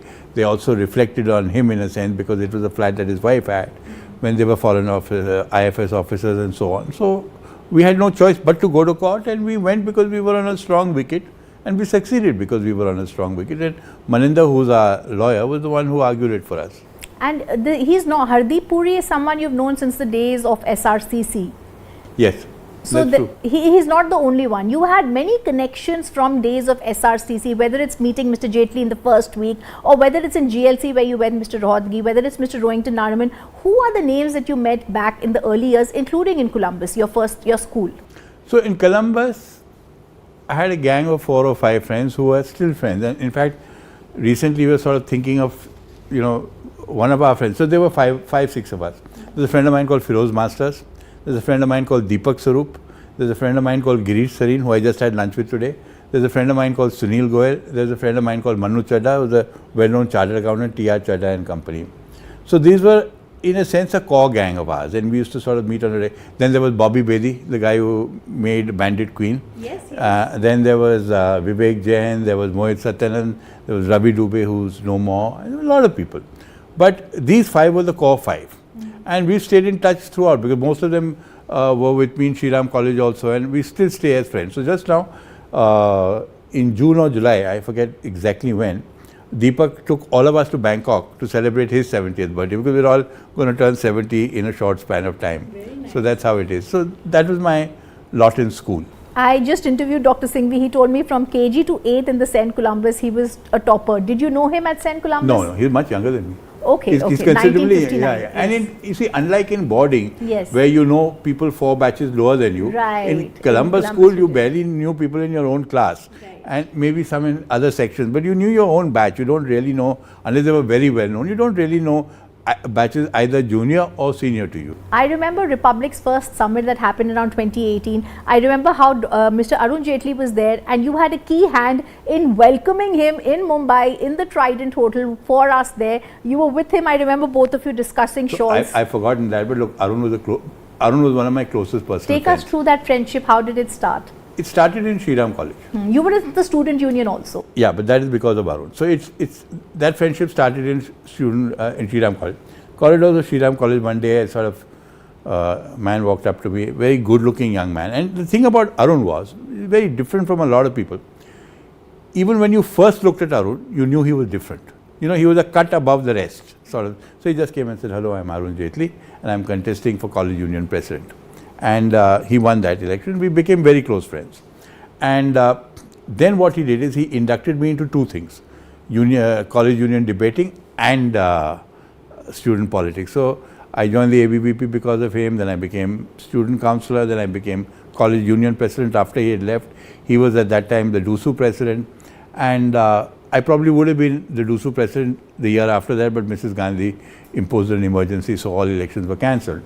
So that's how I met Arun, and we were just, Rohit and I met a year later. He was in college, and many others. Vijay Goyal, very close friend of mine. Even till today, we sort of meet regularly. Very, very close friend of mine. A lot of other friends I made in Shriram College, all of whom we look upon with great fondness. Even and Mr. Pawan Verma and all of them were there. No, Pawan was not in our college. You see, now people like Hardi, people like Pawan Verma, people like Shashi Tharoor, people like Ramu Damodaran, are all people I met because I was in the debating circuit. Yes, and you were the captain of the debating? I was the captain of, no, I was not the captain when Arun was there. Okay. So I was with Arun. Arun was the captain of, we won the Andrews together. But later on, after he left, yes, I was the captain of the debating team in Shriram College. Suresh Kumar, who was, I think, in Barack Obama's administration and so on. So a lot of people in DU. You see, DU had a lot of articulate people in those days. They were all good debaters, Hardeep himself. So that's we used to meet each other and we bumped into each other, and those were the relationships we made. And what about GLC? What was different about it? What were the connections? Government law was a complete change. See, the first thing about government law you have to remember is the cultural difference between Delhi and Bombay. Right. In those, see, the first thing is that I still remember when we were dating somebody in Bombay, I saw the bill came and I said, I just pay. And she said, no, we'll go Dutch. Which is something that never happened in Delhi in those days. It may happen now, I don't know, because we don't go on dates anymore, but in those days, it never happened. In Delhi, it was assumed that you took a girl out, you paid. In Bombay, it was always assumed it was Dutch, equal. Amazing. And the great thing about Bombay was that you could be very rich and you were always very simple. I know people who were super rich, I mean, you know, industrial wealth, Mukund Iron and Steel and so on and so forth, Alka Shah and so on and so forth. But either they would come driving up in a car or they very often hop a bus. In Delhi, it was unheard of. I remember my friend Rakesh Jain of Jain Sons had a Chevrolet Impala and very often he used to give me a lift. So we used to sit in his car and go. The whole university used to be looking at the car when we walked in. So it was very, very, culturally Delhi and Bombay, especially in those days, because now money has caught up with Delhi. Delhi is also a richer city and so on and so forth, and there's a certain behavioral similarity. But in those days, it was culturally so different that I think it did a lot of good to me. Right. And meeting Mr. Rohatgi, how did so that Mukul happen? was like this. So I had a friend of mine called Anip Sajde. We called him Tony Sajde. Right. So Tony Sajde and us were, I knew him from the 10th standard school, college, and he was also had gone to government law. He knew Mukul. So he introduced me to Mukul and we became like a gang of 3. We became like 3 musketeers, so to speak, you know. And in an average on a weekday, we'd spend 5 days together. Mukul had a car, none of us had a car. Mukul had a car, his uncle used to live with his uncle, Mamas. His mamas used to live in the same joint house. And We were always hopping into his car and going somewhere or the other, and we had a great time together, and we were very close. And then we came to Delhi, and all of us joined the profession. Obviously, all of us had gone to study law. So I brought into our group Arun, who I knew from college, and Tony Sadde brought into our group Rajiv Nayak, who he was working with in Khaitans. So we became what they mischievously call us the Panch Pandavas. Ah, very nice story. I haven't heard that one. 1979, you came to Delhi, you joined the bar, you started working with Praveen Parekh, whom you call Praveen Bhai. This was a time when you said he was a hard taskmaster, but it taught you a lot before you started your own practice. See, in fairness to Praveen Bhai, he was not a hard taskmaster in terms of shouting and screaming, not at all. Yes. But he gave you a lot of work to do, and he expected. I still remember, I used to join Jimmy Dadachandji, and Fali spoke to him, and Rohinton spoke to him, and Fali said, no, Jimmy, you have to help him. If we Parsis don't help the Parsis, then who will help the Parsis? Of course, Fali, of course. Then Jimmy said yes, and he went off to Italy. Then he came back, Fali talked, he went off to America, then he came back. So then Fali said, one day Rohinton came to me and said, listen, my dad has decided you join Praveen Parekh. I said, whatever uncle says. So I went to meet Praveen. 8th August, I remember, I went to get my interview. It was my brother's birthday, so I remember. 8th August, and there I go. And Praveen just said two things to me. You work when I work. I work 7 days a week. Simple. And he did. And he was an extremely hardworking man. He used to get up at 4. Now, none of us got up at 4, but he used to get up at 4 and work. He was one of the hardest, he was one of the busiest counsels. So, the experience that we got, I think, still stands me in good stead 40 years later. Gosh. That's what I feel. How many Mr. Karanjewala seniors of that time did you brief in these? All of them, all the top seniors. Really? You can't brief every senior, but yes, every yes, top sure. senior. Oh gosh. Anybody you name, Fali, Soli, Venugopal, Chitle, Tarkunde, my father-in-law Justice Tarkunde, Anil Diwan, Mridul, Siddharth Mridul's father, Mridul, Parasran, yes, of course. Mr. Parasran, former attorney general, Yes, everybody, we briefed all of them. So I want to ask you a question which is very less asked. These seniors who you briefed, these were the doyens of the law at that time. Did any of them throw files? Were they fiery? Were they angry? Yes, I remember that actually. Fali had that happen. See, because what happened is, you went at about 8:30 in the morning for a conference in Nariman's house. He had 10 matters or 15 matters that day, 10 of which he had seen only a little bit, and he had to get ready. And he was incredibly fast. He read much faster than you spoke, and he would just ask, where is this? And you'd give him the page, where is that? And you give him the page. So you had to be well prepared. Otherwise, you couldn't start reading the brief. Anyway, so he was very, very easy. So he was a little sharp. I don't think I ever had a file thrown at me, but That's quite a compliment. No. A lot of people didn't have flies thrown at them, but he could rubbish, crack, like that. Yeah, right, and you copied that really well. I remember Mr. Nariman's voice saying rubbish like that. So it was like that. Yes. So that was it. Before I ask you about the respect you have and who you like the most out of the seniors or briefing them, 1983 you started your own law firm with your wife. Tell us a bit about that. So what happened was I married Manik. She was Justice Tarkunde's daughter. And 1 month after my marriage, I got married on 17th April. About a month later, the advocate on record exam came up. So Manik was to sit for it. So she was a little hesitant. But her father told her, look, this is the best excuse, even if you don't do well. But my daughter maintains, we're not sure that she topped that exam. Wow. And Manik denies it, but I think my daughter's checked it out because my daughter also topped it. Wow. And so it's a bit of a record in the family. I never sat for it. So anyway, then she became an advocate on record, and then this was somewhere in, we married in April, this was in May, and in February 1st we started. How were those years? Where did you start? What was that time like?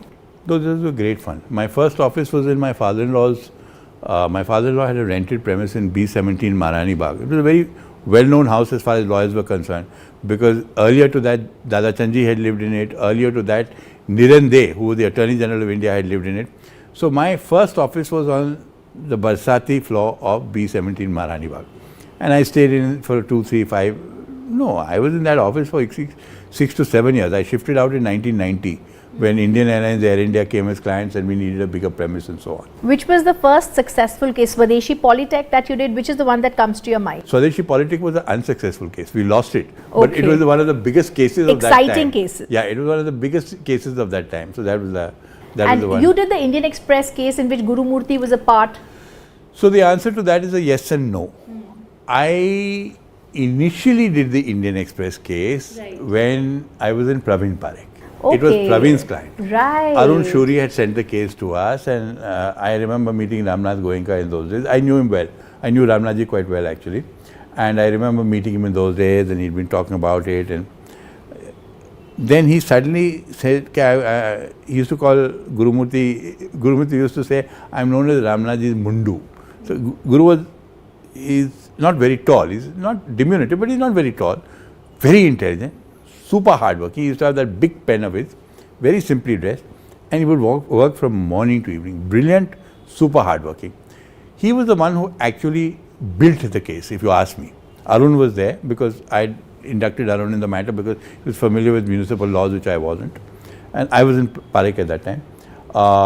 He actually built the case, and then Naliman argued it, and then this thing. Then I stopped working on that matter for when I left Praveen. It continued with Parekh, and then Express came back to me, but not in this matter, as a client years later. Okay. And Swadeshi Polytech, you said it was one of the most exciting cases? It was a very big case. It went on for 4 months in the Supreme Court. Our team, Pinaki Mishra, had brought it to the firm. There was Arun, there was Gurumurti, there was Pinaki, there was our friend Beena Gupta, and us all together in the case. And our lead counsels were as follows: Venugopal, Anil Devan, Ashok Desai. Wow. Ashok Desai was still in Bombay in those days. He'd come down to argue it here. Amazing. Yeah, so it was a great time. And who did you like briefing the most? Among all the lawyers, not only in this case. So different people, different this thing. My own personal preferences and comfort zone was with Fali and Soli. Right. I knew them well. I knew Fali very personally. I knew Soli. I like Soli's way of working. So both of them were. If I were to take 2 favorite counsels, then they'd be my 2 favorite counsels. What was so wonderful about the time of Soli, Fali, Ram? What was different and distinctive about all 3 of them? It's an era that's gone by which will never come again. First of all, the court was smaller. So people could focus on a few, and the attention span. That's very interesting. Yeah, that's true. The true. court was smaller. I mean, if you have 7,000 people arguing, then how are you going to... You get the point. So the court was smaller. You could focus on it. Those were very exciting times. And those were less commercial times. You know, everybody was not in the rat race of making money, either paisa maro, either paisa maro. Yes. No. It was an idealistic. I mean, public interest litigation grew up before me, in the sense that Justice Bhagwati propounded the concept of taking a letter written to the court and converting it into a writ petition.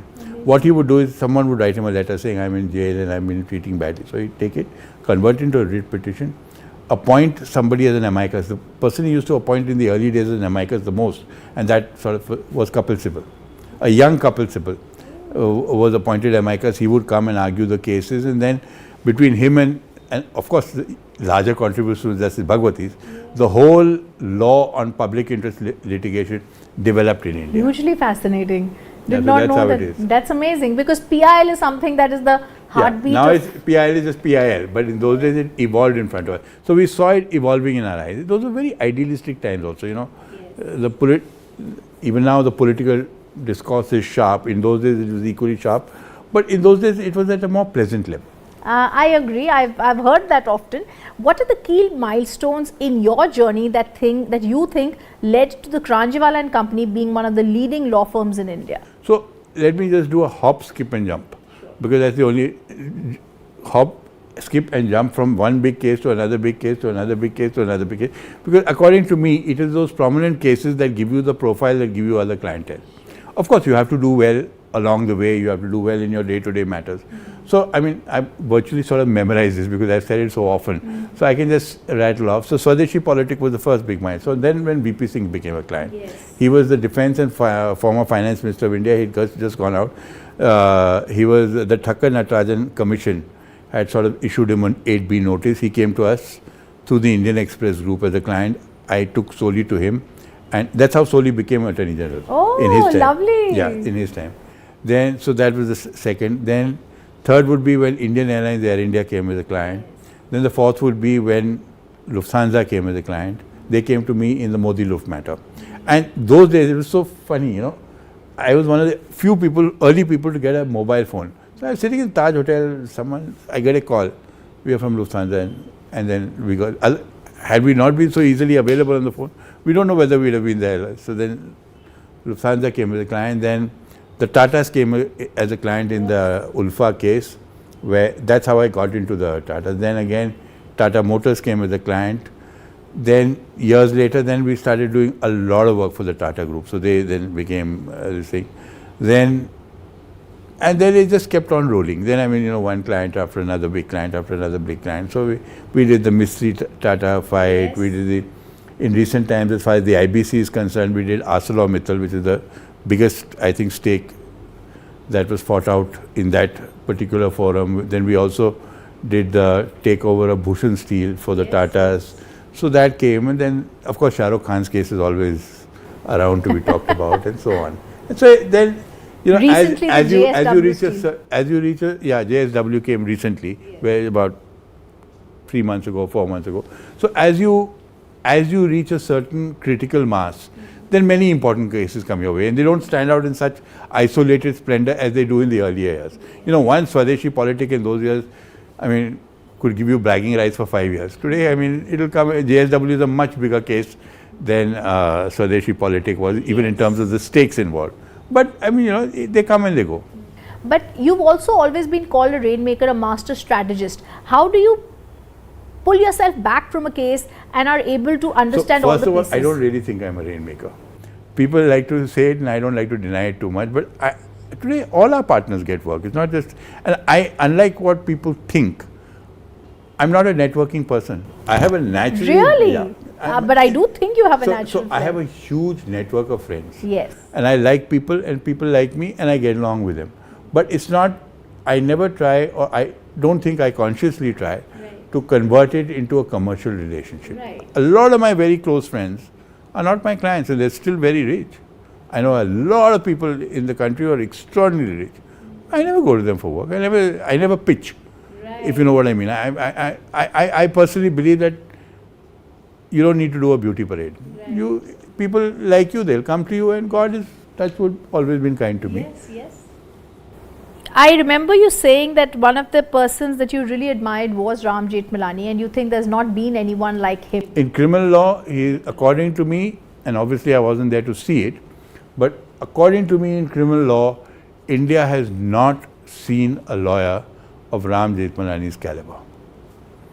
He was a genius. He was super hardworking. He had tremendous stamina. He had tremendous stamina. You know, he could sort of work through the night, argue the matter the whole day, work through the night again, and he drank hard, he lived life hard. Actually, he was the one who really lived life king size. Ah, well said. That's true, actually. And he's the only guy we know of who had officially 2 wives. Yeah. So I remember once I told him, I said, Tony was not married in those days, Mahesh Jethmalani was not married in those days. I said, Tony ki shadi kab karwa rahe ho, uncle? Yeah, kahan beta, Tony is not the marrying kind. I said, neither were you, uncle, but you married twice. So he started laughing. And he said, beta, you don't know me. There's a lot of difference between Tony and me. He said, I am sentimental about all my friends. All my old girlfriends also today, when they meet me, I'm always nice to them. I'm always sentimental. And he was. He was one of the most lion-hearted and large-hearted people I've ever met. Money didn't matter to him too much. पैसा आया, पैसा गया, पैसा आया, पैसा गया, इसलिए मांगा, उसको दिया. He was a unique person and superbly courageous. I've seen him in those days. It was just outstanding. Did you do any cases with him that Of course, we did so many. Yeah. So many. We did Gurumurthi's bail. When we did so many cases with him. Yes, of course. We know him because we did so many cases with him. Yes, the bail matters and all. No, there is no doubt about it. I also want to ask you, what is the spiritual side of being a lawyer? Is there any emotional turmoil that one goes through? Now also So I'll tell you, many years ago one day, Manik was appearing for a husband who wanted custody of the child, and he had run away, and then he'd come back and the child's custody had been taken away from him. So Manik came home and was crying, ma'am. I said, what happened? So, no, the custody went. I said, listen, it's not our kid. What are you getting so worked up about it? Chill. Anyway, after that, for many long years, I refused to take any divorce matter into the firm. I said, I don't want this emotion. I can't bear this emotional turmoil. You know that, wo bacha idhar ho gaya, he's being treated badly, Manik is crying at home. I said, leave it, boss. Now, of course, we do, because now it's, you know, it's a large office, so somebody will do it in some corner of the office. But yeah, so there are emotional turmoil, but I've always sort of anticipated myself from that. Right. Who are the favorite lawyers that Kranjiwala and company like to take on board and like to brief? All, and at different points of time, but we normally go to the top lawyers. Yeah. Who are your favorites? Now, look, I mean, Mukul is one of my closest friends. So, I mean, obviously he's a great favorite. And we go to Singhvi a lot. We used to go to Arun a lot. We go to Salve a lot. Salve has been, we used to go to Rohinton a lot. Salve, for example, has been, we owe him a lot, because when Manik was giving our advocate on record, if you remember, I told you that it was just a month after our marriage. Yes. So, she was very weak in accounts. Salve tutored her. Okay. Harish tutored her, because he was a chartered accountant also. So, we were all friends. So, he tutored her, and then I think she passed because of him. Very so, you nice. know, we've had friendships all over. And because we've also been a well-known firm, and we also keep very good relations with the other big firms. So, Shardul was with me in college. Okay. Cyril is a very close person. Shardul and Pallavi are very close persons. So is Cyril. So is Zia. So is Behram. Ajay was with me in college and brilliant. Ajay was absolutely brilliant in our college. Then he went into CA, then he did law. A lot of the leading, Mahesh Agarwal is in a sense one of our biggest rivals, but we are very good friends. So a lot of people we have kept on good relations with. But you know, I find this very interesting, Mr. Kranjiwala, because I did speak to Dr. Singhvi for another episode for the legal side of things, and he was telling me the issue with litigation is we're in touch with all the competitors at an eye's length. So you meet your competitor and there are stories being spread about you right in the court, and everyone's able to see everyone. So what happens is, among senior counsel, because there's a cutting edge of argument, it gets a little competitive, because, you know, as you saw now, Tony and Rajiv, so kitch, pitch. Yes. So you won't come away totally smiling after that. But when we are advocates on record, it's not so personalized. That's true. And I've never let it be personalized. Even when I deal with I've always been very particular about my firm that whoever the opponent is, he has to be treated very well, with a lot of respect. If you made a commitment to him, okay, yes, I'll agree to the adjournment, then even if your client is against it, you have to agree. So there's a certain fairness of interplay which we keep, and as a result of which we don't have that bitterness in our relationship. I go to a case that started in 2013, and I remember it caused headlines everywhere, the Tarun Tejpal case. Today it went to the Goa Mapusa court, it's gone to the Bombay High Court. There are observations and observations. You were at the very helm of it. So you know so what happened in that case was that there was this guy called K.D. Singh, I think his name was K.D. Singh. He used to own, he was a friend of Tarun's, and I think he owned, I don't know whether he had a share or whatever. So he called me up, yaar, apne dost Tarun ka kuch karna hai. So I said, chalo, theek hai, kar lenge. So I took the case. Oh my God, I mean, every party I went to, it was like a whack at my throat. Yeah. People are just going for my throat. How did you take it? How did you take it? You know, technically, you're supposed to take, anyway, you know all the theories, yes, so I won't get into all that. Anyway, so that was the case. But that was a bit of a learning also, you know, because I realized that in political matters, don't appear for people whose broad politics and yours slightly differ. Because I'll tell you why I say it. Because I remember, at least with Tarun, I felt, he never said it, but I felt that very often when I'd give him advice in the early days, in the early stages of the matter, he would wonder, is he saying this because he's not really pro this thing? Is he saying this for this reason? So it's always safer to do the political cases of the people whose ideology you're broadly with. Because otherwise there's a lot of suspicion, you know, when a man is under a lot of pressure, he's very quick to suspect. So that's one lesson I learned for myself, and I've been careful in the future. You know, when people have come on sensitive matters on the other side, I sort of duck them by saying, hey, better that you go here. Yes. Because you know what will happen, I will give my views the way I think are my views. Yes. I always give advice as to what I feel is correct, what I genuinely believe. Now he may not agree with it, and he will then there will be 15 people telling him, because in all sensitive matters there are 20 people who jump in saying, hey, I mean hundreds of people jump in, idhar kaise phas ke tum? Ye to bilkul dusri side ka aadmi hai. So you know, that's one lesson I learned from that case. Tarun and I are friends, of course, and we stayed friendly, and I think Tarun also later on realized that a lot of what I said made sense. But this is where it is. I'm going to quickly ask you a few questions, quick lighting. A case you'll never forget. The Jain Commission, where I appeared for VP Singh, it went on for 5-7 years. I cross-examined Mani Shankaraya, V. George, so many people in that matter, personally cross-examined. So that's yeah, because it was right there, Rajiv Gandhi's murder, this, that, conspiracies, this, that. So that's a big case. Did parts of it and parts of the cross-examination personally, which I normally don't. So that's one you won't easily forget. A client who has surprised you. In what way? Maybe taken you aback, maybe hidden facts from you, maybe you shaken you. No, nothing that I remember. Maybe happily surprised you. No, nothing that I remember. Nobody happily surprises. Nobody shook. A colleague who you learned the most from. Many. And you imbibe from different people. Like from Arun, we got a sort of we tried to emulate his moral compass. From Kapil, I learned that when you approach a case, don't be too negative. I realized that with Kapil. At a very early age, Kapil would sort of, his success was disproportionate to his age. And part of the reason was his attitude. When people came with a case to him, he didn't say, no, you have no case, you have this. He said, don't worry, we'll do it.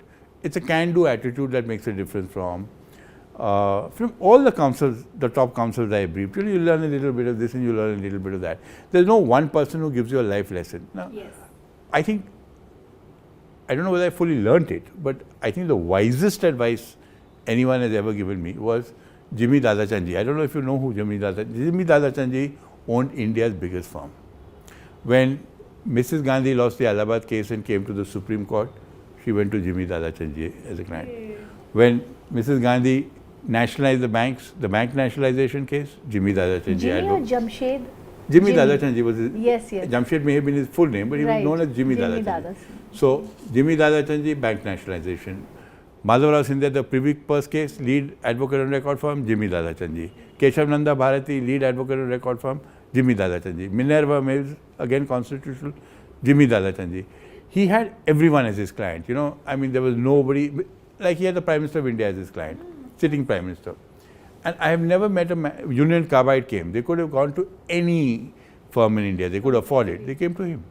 So I've never met a man with so much contact, so much goodwill as he had. And he was silver-tongued, he was golden-hearted. So one day, I used to eat in the Machan in those days for lunch. I was sitting alone, he was sitting alone. And I said, Jimmy uncle, avi jao nahi? I used to call him Jimmy uncle because his father, my father and he were friends. Came and joined, come Ryan, come. So we sat. And I asked him one question. I said, Jimmy uncle, you have had the top clientele of the, you've had kings, you've had prime ministers, you have had ministers, you have captains of industry. If you were to distill it and you were to tell me, what is the essence? What is the secret of success? He didn't waffle and say, no, Ryan, you have to be hardworking, you have to be lucky, you have to be this, you have to be that. He just looked at me and said, Ryan, it's simply a matter of managing people's egos. And you don't realize how wise he is till you actually put it into practice. And then you realize how deep the man was. I've never seen better advice in my life than from him. Explain that to us. So, I'm working with you. Right. You're my boss, I'm a subordinate. And suddenly I say, that was very well put. You really made a good point. I never knew how important flattery was. And managing egos is also partially flattery at times, saying the right thing in a right way in a such a way. Till people flattered me. It's only then. So, so there are always these, I don't know whether I should share this story. Please do. So there was this, no, I'm not going to share this because but anyway, the long and short. Change the names. No, but the long and short is that you just have to handle people's egos. If you go head on, find fault constantly, it doesn't work. You have to find ways to just bring them on your side, and you'll find it works. You'll find it works every time, everywhere, in any place. Everybody is human. Everybody has the same insecurities. That's a lesson even for us. Elon Musk will have a key. Yeah. You just have to find that key. Very interesting. That's a lesson for all our viewers. If not a lawyer, Mr. Kranjiwala, what would you be? So I wanted to be either a CA or an MBA by way of studies pursuant to BCom, but I got a 3rd division. So that was knocked out straight. So then I went to law. But it turned out so wonderfully. I mean, it did. I come to lighter questions. What's on your bucket list? So I've always said to be healthy at 90 and rich at 45, and I'm way behind on both. I don't think you are not rich at 40. You don't know it, but I am. I know it. So you need to be richer? I need to get rich, forget be richer. But anyway, let's not get into that. So that's You I've are always one said. of you are one of India's largest So the whole thing is that law firms. I'm a bit like Jethmalani. I earned a lot, but I spent a lot. Okay. You know, Ram was also like that, and so Right. am I. I'm very shocking. Right. And it's a sort of, I mean, I basically, I mean, as I always tell my wife, that my mother never spoiled me. I only spoiled myself. That's how it is. What are your different shocks? So I have sporadic, you know, for a short period of time or a long period of time, depends on what it is, I will be sort of into something for the moment. So like, I'm always into clothes, you know. It's a lovely so suit I'm that always you're wearing. wearing, I love the navy blue. I'm always wearing suits. So I mean, I always joke and I say, you know, among the builders there is a saying that at any given point of time, the builders have some work or some repair or some construction going on in one of their temples. That's the story about the builder. So at any given point of time for the last 35 years, I've always had something getting stitched for myself. That's lovely. So that's, you know, so it's so clothes, then there will be shirt. At one stage I was very fond of shirts and still am, but so I went to all the three, the mecca of shirt making is, there are 3 basic great outlets for shirts in the world. Yes. So there's Turnbull Asser in London, there's Charavet in Paris, and there's Ascot Chang in Hong Kong. Yes. So I used to go to all 3, and so on and so forth. I have a passion for ties. I always wear a tie because of that. So I have so many ties that I better wear them. So stuff like that. So coming back to the money, I once introduced Sachin Vaish, who's my tailor, Vaish, at Rivoli, and to Manik, my wife, and I said, Babi is my wife's nickname, and I said, Babi, this is the man who holds the family fortune. Good one.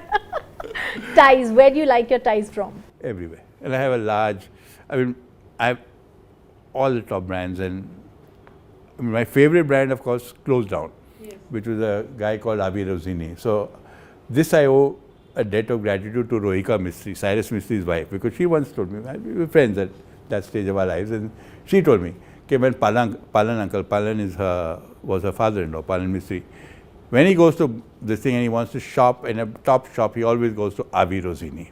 Oh. It is the most expensive shop I've ever been to as far as clothes are concerned. Okay, that's awesome.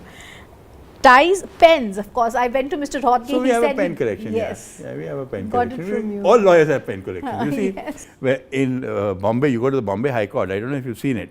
So there were two people outside we used to buy our pens from. Yes. Rhythm Corner and OK Pen Mart. Those were the 2 people we used to go to in those days. Then of course Montblanc came, and yes, of course, Dilip Doshi started Montblanc, so we used to buy the Montblanc pens and so on and so forth. Yes. So, but lawyers somehow have that sort of passion for pens, you know, and like Gautam Patel, the judge, yes, had a passion for inks and pens. He used to love a thick nib, but, you know, he used to mix his inks. I remember him telling us and things like that. So a lot of lawyers, because maybe there's a lot more scribbling or somehow you know, and if you see in the criminal bar, they always flaunt their cut. The brand is right outside on the, yes, because it's a way of sort of establishing. Yes. Hum bhi hai. Hum bhi hai. I completely agree.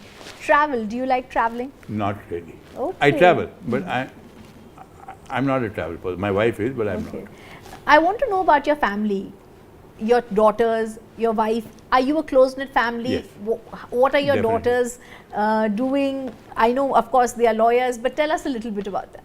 Well, I mean, I'm a very biased father, so I think they're fantastic. But so Manik and I, we were very lucky that we were both in the same profession. You know, when we founded Karan Jawala and Company, we founded it together, and in the early years, she was doing all the work. So I remember when our eldest child was born, Tahira, Manik took a few years off because, you know, she had to sort of look after the kid. So all my friends, Arun, everybody got a bit nervous कि यार इससे काम संभाला पाएगा क्या? Because Manik was the hard worker. Yes. I was always been a bit lazy. So all of them were genuinely worried, my God, will Ryan be able to handle the practice now that Manik has to sit at home? But then life was kind and everything went well for us. So both my daughters are lawyers. Both of them work with me. One of them is a partner, Taira. Niharika is my younger daughter. And I think they're very well brought up girls, and I give the credit to two things. One is, of course, their mother, who is a very sensible person and brought them up well. But the second, I give the credit to the school. They went to Carmel Convent. I went to Carmel. Well, so did they. But the thing about Carmel, I love Carmel. Probably in your time and probably in theirs was, it was a school which did not put the value of money into you. It was a very simple school. You know, you prayed to God and you were, as Tyra once said, you know, between Carmel and Amity, there was such a contrast. Amity is a very commercial place. Within, I think, the first week of them being in Amity, they did a slideshow saying, if you're a lawyer and you're Mukul Rohgi, then you will earn 2 lakhs. I mean, those days they were charging that, but 2 lakhs appearances. Fali Nariman, so much. Arun Jeti, so much. So I told Mukul, have you got mad? Do you realize what they're doing in Amity? They're putting it up on a chart, saying how much you guys are earning. So what? I said, yeah.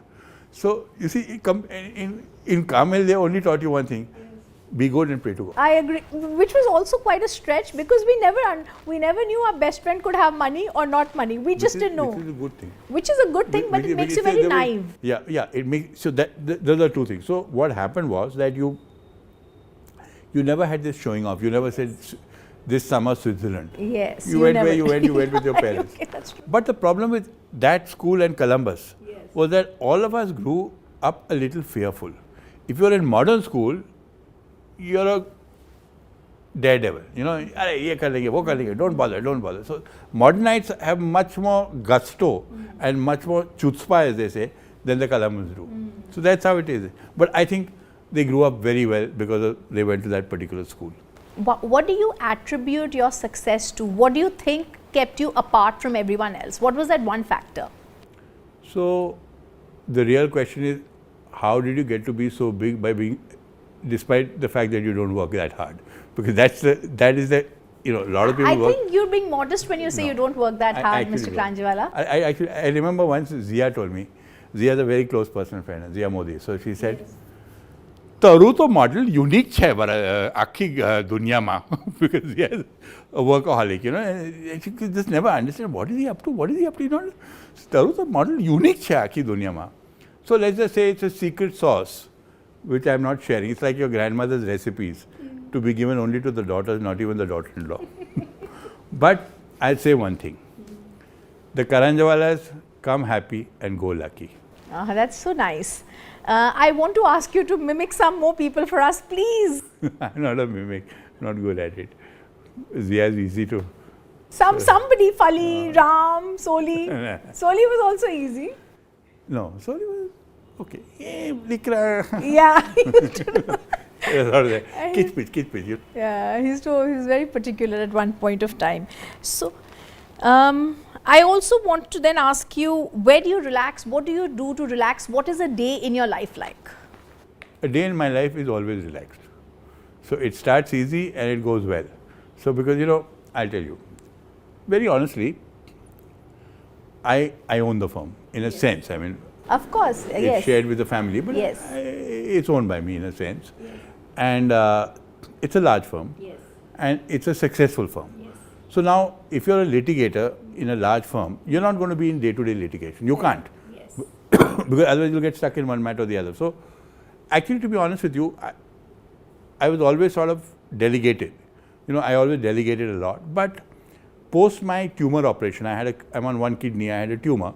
So in the year 2001, after that I sort of stepped further back. Maybe I shouldn't have. So I get up, I sort of get ready and all, go for lunch. Then hit my office post 3:34. And then I'm there in office till I feel the work is over, and then I go out. So then in office I do one thing which I do fairly religiously, which is that I check, you see, there's a system which works. So when I get into office, I get some dark pads, so many dark pads come to me with letters. So every letter that goes into the office and goes out of the office, I look at. Amazing. No, it's not amazing. It's just but that's a very thorough practice. No, it's not. From It's just a way of staying in touch with what is happening when you're not physically there.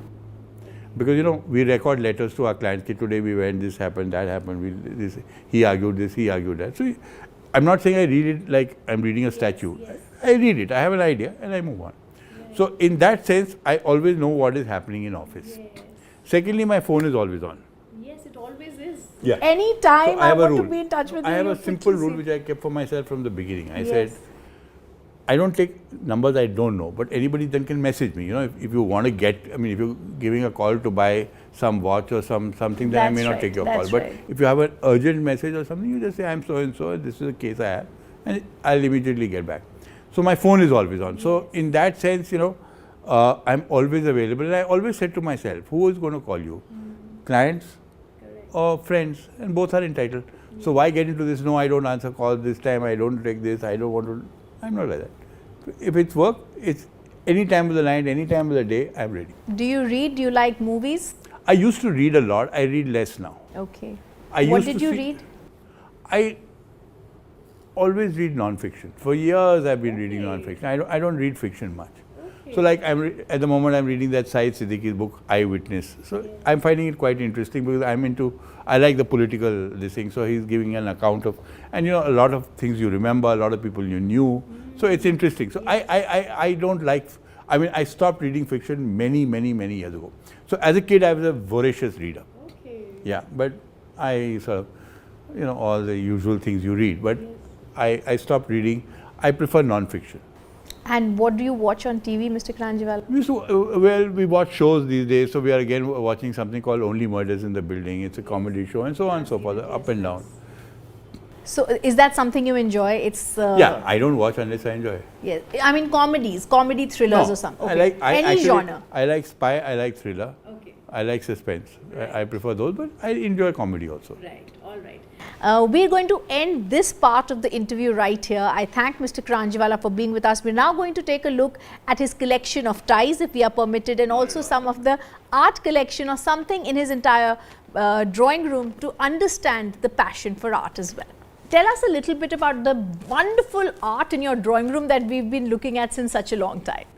So, the real person who should have been here and should have talked to you about it is my wife. Because I'm not that passionate about art. I have a sporadic liking for it. But, so our interest in art came up in a very strange way. Several years ago, I shifted to my office at 7 Factory Road. Now, the owner of the office is a person called Nitin Bhayana. Nitin Bhayana is an art collector. He's not only has a very large art collection, but he's very knowledgeable and he also deals in art. So through him, he sort of come to us and said, Ryan, they're saying, there are some good pieces. So Manik took interest, I took interest, and then, slowly through him, we started buying. And some of the art is of course gifted, but we started buying because we realized that with Nitin, two things are going to happen.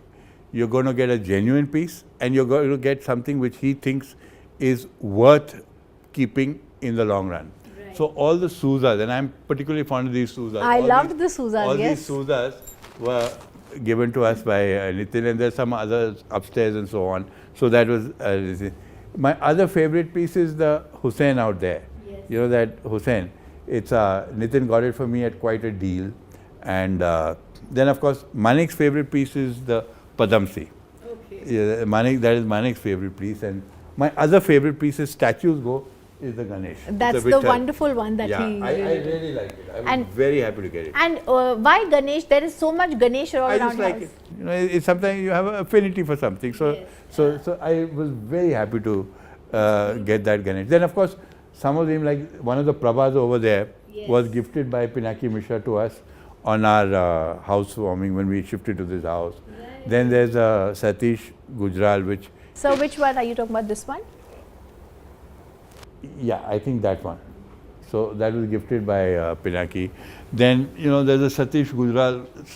Yeah, yes, Gujral, yes, yeah, that's so lovely. So the Satish was gifted by his son Mohit to me when I did a case for him. Then Anjali Ila Menon has given us... Okay. Anjali Ila Menon has given us 1 or 2 gifts, and one was given by a friend of ours called Imran Beg when I did a case for him. So some of the art is sort of collected and bought, and some of the art is gifted. Very nice. And that's how it is. And this has been mostly your choice or Manik ma'am's choice? Some have been mine, some have been Manik's, but look, what Manik likes will come into the house. Yes. What I like will also come into the house, but Manik has to also like it. Right. No, but it's beautiful. I especially we're very lucky. We like it. We like it. So the art. That's how it is. This was an episode of the legal side of things that made us learn some things. How to be, how to get clients, and also how to live our lives without egos. I thank Mr. Kranjiwala for a very wise episode on the legal side of things. Thank you, sir. Thanks. It was lovely speaking to you, and it's always a pleasure to interact with the Republic. Thank you, sir. Thank you. ये है secret recipe MDH का जीरा SIP जल जीरा मसाला। SIP SIP जीरा SIP जीरा SIP MDH का जल जीरा सिप MDH का जल जीरा सिप। इसको घर पे लगाओगे तो शादी का तो पता नहीं, पर घर पक्का नहीं टूटेगा। रुंगटा नहीं तो घर स्ट्रॉन्ग नहीं। रुंगटा स्टील TMT बार एकदम सॉलिड। पहाड़ों में एक हाइकिंग शिप भी बन सकती है।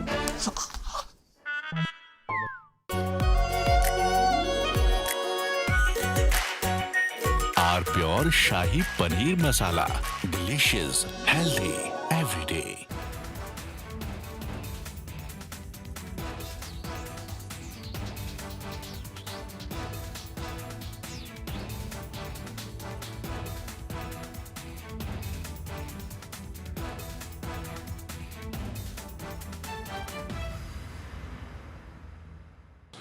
Attorney General Bondi, why did you publicly claim to have... थोड़े में ज्यादा स्वाद ये हित तो है इसकी खास बात। वाओ मामा क्या स्वाद है। अरे मेरी राजा सबका राजा R pure masala.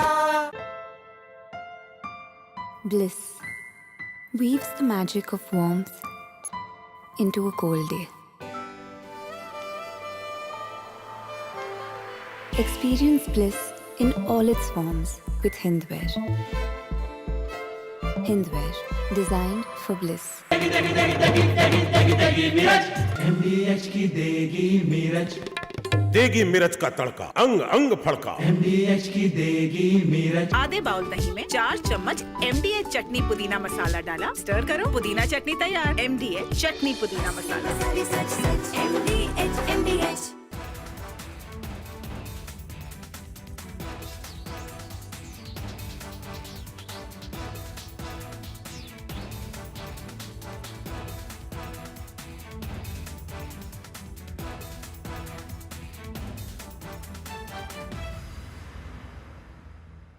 Lashkar-e-Taiba's deputy chief Saifullah Kasuri, who is believed to be the mastermind behind the Pahalgam terror attack, has openly threatened. ये है सीक्रेट रेसिपी MDH का जीरा सिप जल जीरा मसाला। सिप सिप जीरा सिप MDH का जल जीरा सिप MDH का जल जीरा सिप। त्योहार की खुशियां होंगी double. Hyundai super delight days में आपकी मनपसंद कार्स पर मिल रही है कमाल के डील्स। वैसे लोगे तो आप हुंडई, चाहे दिल की सुनो या डील्स की। थोड़े में ज्यादा स्वाद ये हित तो है इसकी खास बात। वाओ मामा क्या स्वाद है। अरे मेरी राजा सबका राजा R pure masala. Attorney General Bondi, why did you publicly claim to have the Epstein client list waiting for your review and then produce nothing relevant to that claim? Senator Durbin, if you listen to my entire clip on that, I said I had not reviewed it yet, that it was sitting on my... In February, you made a public claim that the Epstein client list was, quote, sitting on my desk right now for review, end of quote. You then produced already public information and no client list at a major media event hosted at the White House. Attorney General Bondi, why did you publicly claim to have the Epstein client list waiting for your review and then produce nothing relevant to that claim? Senator Durbin, if you listen to my entire clip on that, I said I had not reviewed it yet.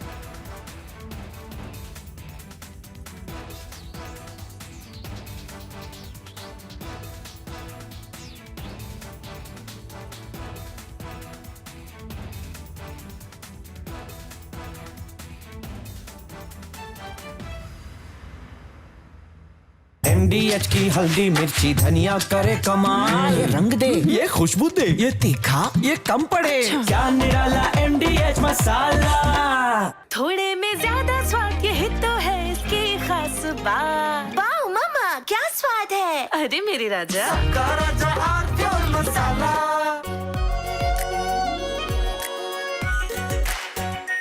Are pure shahi paneer masala, delicious, healthy, everyday.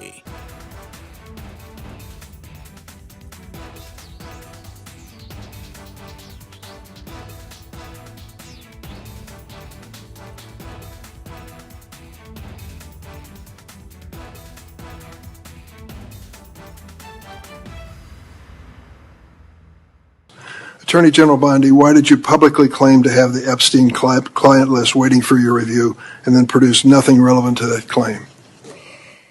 Senator Durbin, if you listen to my entire clip on that, I said I had not reviewed it yet, that it was sitting on my... In February, you made a public claim that the Epstein client list was, quote, sitting on my desk right now for review, end of quote. You then produced already public information and no client list at a major media event hosted at the White House. Attorney General Bondi, why did you publicly claim to have the Epstein client list waiting for your review and then produce nothing relevant to that claim? Senator Durbin, if you listen to my entire clip on that, I said I had not reviewed it yet, that it was sitting on my desk along with the JFK files, the Martin Luther King files. And I said I had not yet reviewed it. And if you see our memo on Epstein, you will see, excuse me, our memo on Epstein clearly points out that there was no client list, our July 6th memo. Going back to the Epstein files, according to another whistleblower who made a protected disclosure to my office, you pushed the FBI to review approximately 100,000 Epstein-related records on an arbitrarily short deadline in March, and the FBI was directed to flag any documents that mentioned President Trump. Nothing came of that review until July when DOJ and FBI released an unsigned memo stating, quote, there's no incriminating client list. Why was the July 7th memo unsigned? The July 7th memo came from the FBI and the Department of Justice. Director Patel answered those questions very clear. And you know, Senator Durbin, I find it very interesting that you refused repeated Republican requests to release the Epstein flight logs in 2023 and 2024.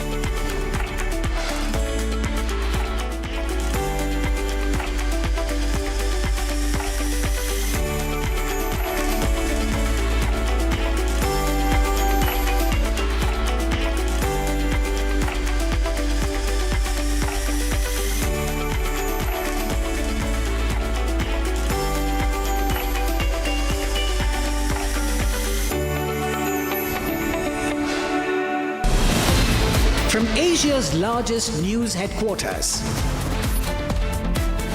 setting the agenda for Bharat.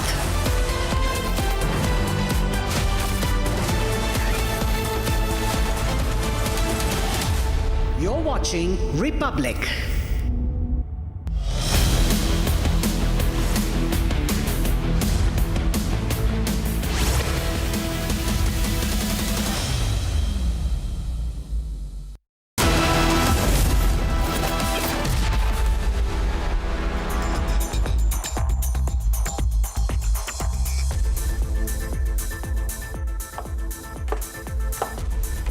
Welcome, ladies and gentlemen. You're watching 6 Stories at 6 with me, Tanisha Awasthi. Tonight, ladies and gentlemen, the big focus is going to be on the escalating Pakistan-Afghanistan war. Story number 1. Republic brings you the exclusive ground report from the heart of war zone. We are the only Indian network reporting from the war zone area from Afghanistan, tracking every development from the front lines. As the battle intensifies, story number 2, ladies and gentlemen, captures the narrative war that is erupted between the two nations, each blaming each other for the bloodshed. Story number 3 takes us to the Middle East, where regional powers are now stepping in, calling for calm and restraint, even as story number 4 sees Iran breaking its silence, demanding an immediate and hostilities. Back home, story number 5 shifts to what's happening in the state of West Bengal, where Chief Minister Mamata Banerjee has sparked complete outrage yet again for questioning the integrity of a gang rape survivor, blaming her instead of acting against the crime. And finally, story number 6 comes from Karnataka's power corridors, where speculation of a major cabinet reshuffle and a possible chief ministerial change in November is gaining momentum. I am Tanisha Avasthi, and these are your 6 stories at 6. Let's get started. All right, starting with story number 1 that we're focusing here on Republic. There have been clashes between Afghanistan and Pakistan forces along the shared border. Now, Afghanistan's Taliban forces launched armed reprisals against Pakistan soldiers, accusing Islamabad of carrying out an airstrike on its soil. The situation is tense, with both sides exchanging fire and suffering casualties. The Afghan foreign minister has expressed a desire for good relation with Pakistan, while also warning of an alternative measure if Pakistan does not engage in dialogue. And amidst all of this, Republic is the only Indian network reporting live from Afghanistan. Watch this exclusive ground report.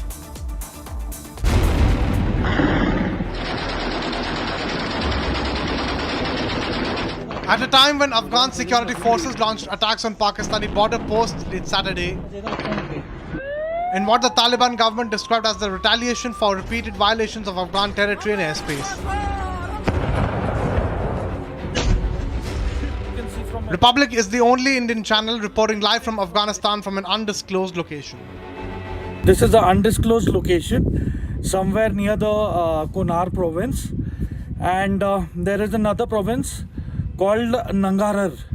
So these are making the bulge. So I am at somewhere near a province called Kunar, and as you can see, this is a area which is adjoining the Pakistan's Gilgit-Baltistan area, and a huge number of Taliban fighters have started their infiltration from the Kunar province. And as you can see from my right, you can see a little entrant from there.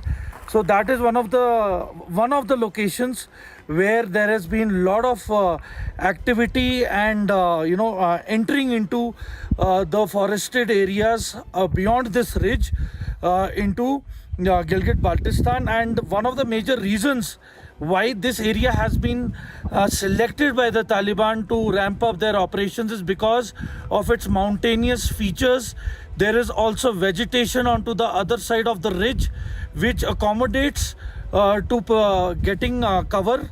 So basically what has happened is there is a bulge which is from Nangarhar and to the Kunar province.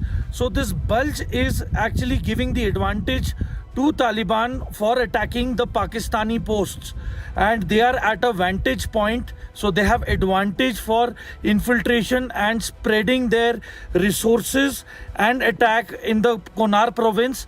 So if we tactically see, the Kunar province is adjoining POK, that is Pakistan occupied Kashmir, and with the unrest which has been taking place in Gilgit-Baltistan, so it is imperative that there can be some connection between the freedom fighters in Gilgit-Baltistan and the Taliban fighters. So it is a matter of great concern that if this conflict increases, it is going to cause a lot of ramifications, a lot of geopolitical issues. And one of the main issues that the Taliban has been facing is most of their posts are made up of shelters. So these shelters are basically fiber reinforced plastic and metal sheets. So most of them have been destroyed by the Pakistan forces, and whereas the Pakistan posts are concerned, they are fortified, they are cemented, but they are isolated. That is the advantage that the Taliban is taking and doing the infiltration surrounding these posts. And since last 3 days, they have inflicted a lot of casualties and have destroyed a large part of these posts, which are now rendered unserviceable and cannot be guarded or occupied by the Pakistan forces.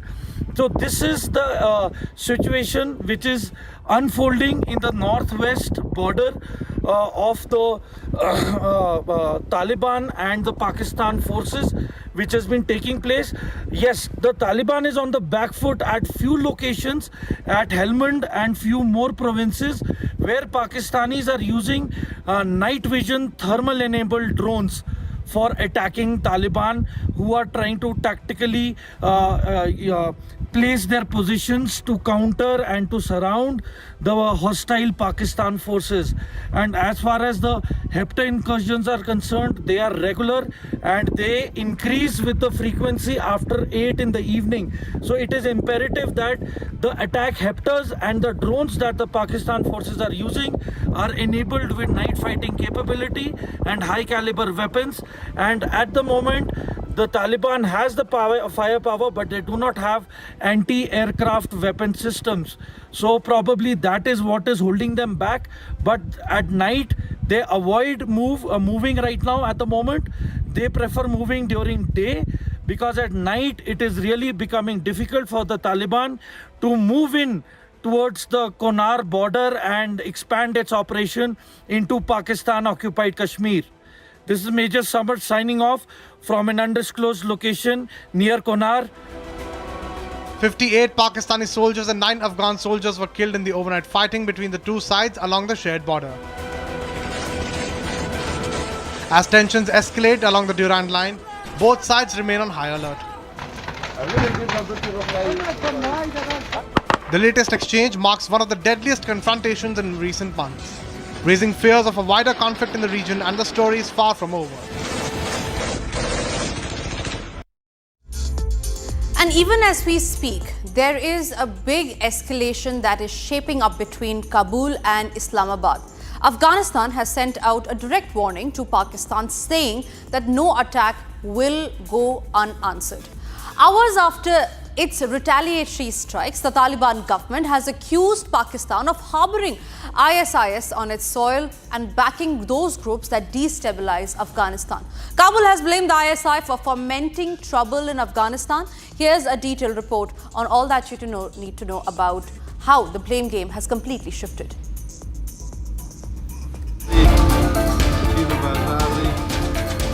Hours after Kabul's retaliatory strikes, the Afghanistan government has issued a stern warning to Pakistan, making it amply clear that any provocation will be met with force. At a press briefing, Afghan government accused Pakistan of turning a blind eye to ISIS activities inside its borders and said Afghanistan will not tolerate terror emanating from Pakistani soil. In a direct attack on Islamabad's deep state, the Taliban administration blamed Pakistan's ISI for fomenting unrest inside Afghanistan, alleging that a faction within the Pakistani army cannot tolerate peace in the region. The Afghan government also said that any breach of Afghan sovereignty would face immediate retaliation, asserting that no attack will go unanswered. Pakistan में कुछ खास हलके हैं जो हालात को ख़राब करने की कोशिश कर रहा है, तो अफ़गानिस्तान अपना सरहदों का, अपना फ़ज़ा का हक़ महफूज रखे और जैसा कुछ खिलाफ वर्जियाँ हुआ है उसके फ़ौरन जवाब भी दिया। और फिर रात जो इंतकामी ऑपरेशन हुआ तो उसमें हमारा जो हदफ और मतलूब था वो हासिल हुआ।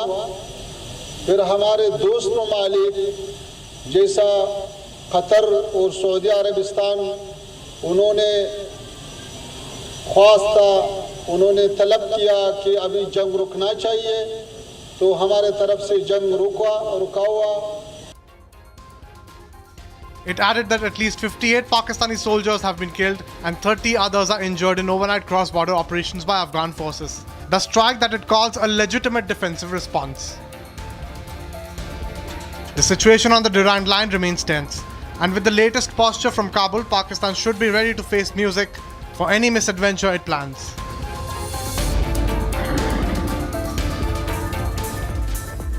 Middle East nations have expressed concern over rising tension along the Pakistan-Afghanistan border, urging both sides to show restraint and resolve disputes through dialogue.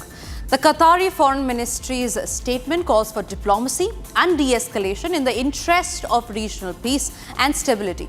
Here's how the Middle East is reaching out.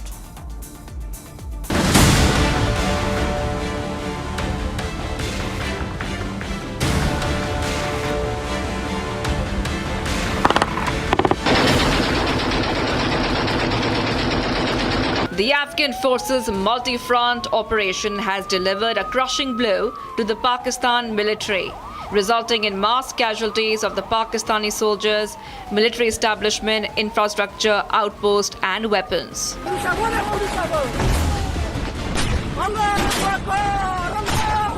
The Afghanistan-Pakistan border witnessed a massive escalation in tensions as Afghan forces launched a full-blown retaliation against Pakistan days after unprovoked airstrikes in Kabul and other Afghan cities. The escalating tensions have prompted regional concern. Iranian Minister of Foreign Affairs Abbas Araghchi has called on his country's two neighbors to exercise restraint. Qatar has raised alarm over the situation, urging both sides to prioritize dialogue, diplomacy and restraint, and to work towards containing differences in a manner that helps reduce tension and avoid escalation in order to achieve regional security and stability. The Saudi Arabian Ministry of Foreign Affairs has issued a statement urging both Pakistan and Afghanistan to keep self-restraint to avoid further escalation. The kingdom calls for self-restraint, avoiding escalation and embracing dialogue and wisdom, which will contribute to reducing tension and maintaining the security and stability of the region, the statement said. As tensions simmer, the message overall is clear. As Pakistan and Afghanistan trade blame across a fragile border, the international community is urging restraint and dialogue.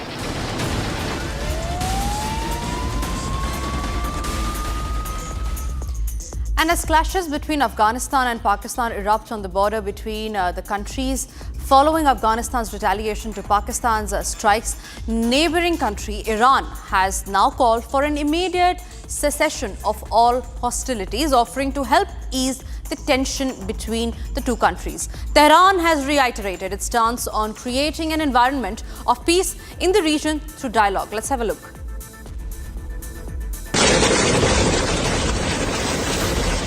Heavy clashes erupted along the Afghanistan-Pakistan border as the Afghan forces launched a retaliatory attack against Pakistan following alleged unprovoked airstrikes in Kabul. The tensions have called in for critical responses from the neighboring countries. Iran has expressed its readiness to help ease tensions between Pakistan and Afghanistan. Iran's foreign ministry has called for restraint and the immediate start of dialogue between both the nations. This with the goal of de-escalating tensions and resolving disputes through diplomacy. Expressing concern over recent developments between the two countries, Iranian Foreign Ministry underlined the need for mutual respect for the territorial integrity of both neighbors. The ministry emphasized that Islamic Republic of Iran attaches great importance to maintaining peace and stability in its surrounding region. Iran also said that it stands ready to offer any assistance that could help reduce tensions between the two neighbors.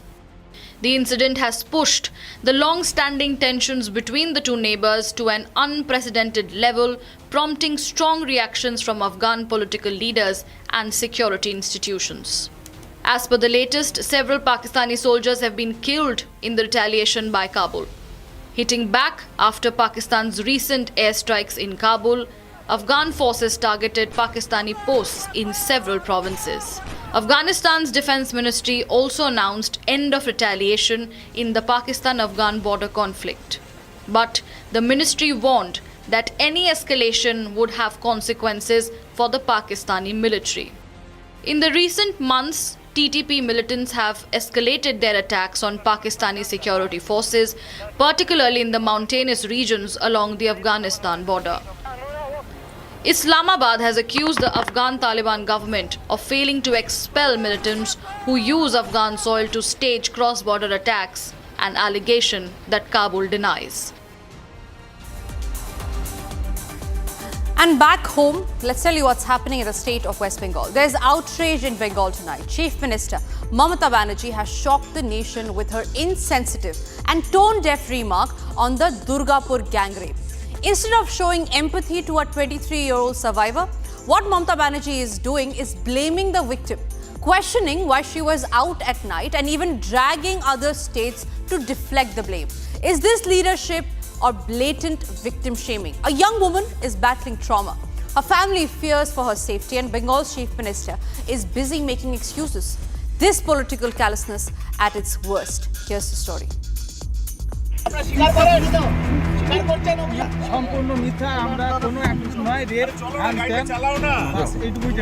On Friday, October the 10th, a medical student was allegedly gang raped in West Bengal's Durgapur. The 23-year-old medical student from Jaleswar in Odisha is a second-year MBBS student at a private medical college in Durgapur.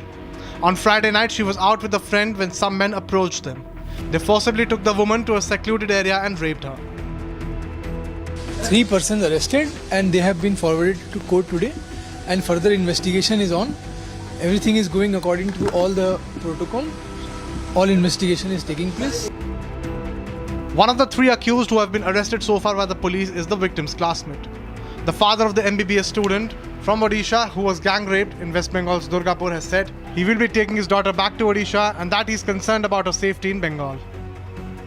बेटी थोड़ा develop हुआ और पीछे में pen भी हो रहा है, देख के आया अभी चल तो नहीं पा रहा है, बेड में है।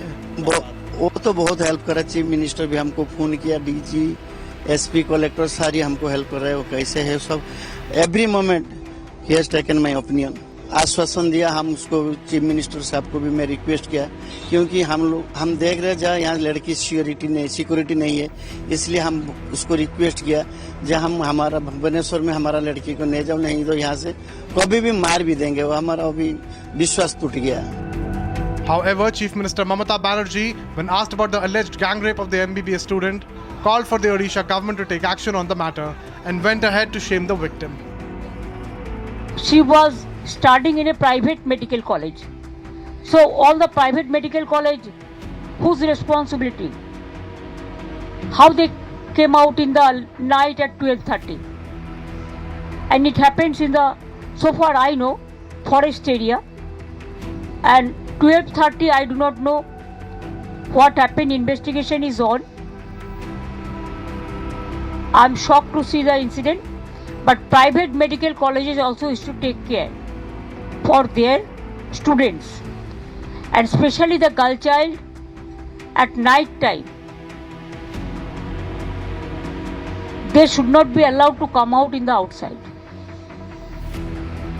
They have to protect themselves also. The investigation into the rape case is underway as the police team sweep up the alleged location of the crime and continue to hunt down the 2 accused who remain absconding. And moving on, let's tell you what's happening in the state of Karnataka. In Karnataka, there are major talks and speculations about a major cabinet reshuffle in this state. But this is not it. The storm in Karnataka's Congress isn't dying down. In fact, it's exploding once again. Chief Minister Siddaramaiah versus his deputy D.K. Shivakumar, the silent tug of war is now out in the open. With reshuffle buzz that's growing with each passing day, with ministers taking sides and DK's time is nearing remarks, setting off a political earthquake. But viewers, the big question tonight is, will there be a change of guard in the state of Karnataka? Is Siddaramaiah losing grip as Chief Minister ambition grows louder? Here's all that you need to know about the major cabinet reshuffle that could take place likely in the month of November in the state of Karnataka. The power play in Karnataka is once again heating up. In Congress-ruled Karnataka, the political pot is boiling. There is a strong buzz of a major cabinet reshuffle that is expected in the month of November. But behind the reshuffle talk, the real story is the battle for supremacy. As Chief Minister Siddaramaiah and his ambitious deputy D.K. Shivakumar lock horns in a silent tug of war. Reports suggest this reshuffle could be Siddaramaiah's way of stamping authority, sending a loud and clear message that he is still in charge. On the other hand, D.K. Shivakumar, backed by a section of ministers including Karnataka's Home Minister Dr. G. Parameshwara, is towing the party line, saying they'll go by what the High Command decides. But between the lines, the ambitions are loud. And now, one remark by D.K. Shivakumar has reignited the fire. It all began during his visit to Bengaluru's Lal Bagh when a resident cheekily asked him, why isn't he the Chief Minister yet? D.K. Shivakumar's alleged reply was, time is nearing.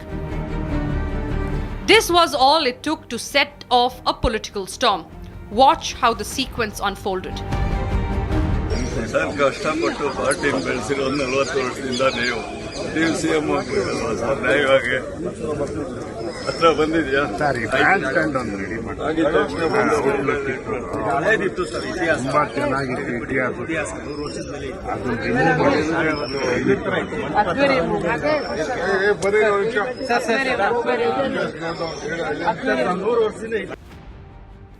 Soon after, D.K. Shivakumar tried to douse the flames, warning the media not to twist his words, insisting he is not in a hurry to take over. But by then, the spark had already turned into a wildfire. Adding fuel to the fire, Karnataka Home Minister Dr. G. Parameshwara dropped a bombshell of his own. His latest comment reeks of aspiration and adds yet another twist to the Chief Minister change saga. ಯಾರಿಗೆ ಯಾಕಾಗಬಾರ್ದು thank you. As the government's halfway mark of 2.5 years approaches, murmurs are growing louder. Will Siddaramaiah make way for D.K. Shivakumar as per the so-called power-sharing formula? Even as D.K. plays it cool, saying he knows nothing about any reshuffle, the Chief Minister has called a dinner meet with cabinet colleagues tomorrow, setting off fresh speculation of something big that is brewing.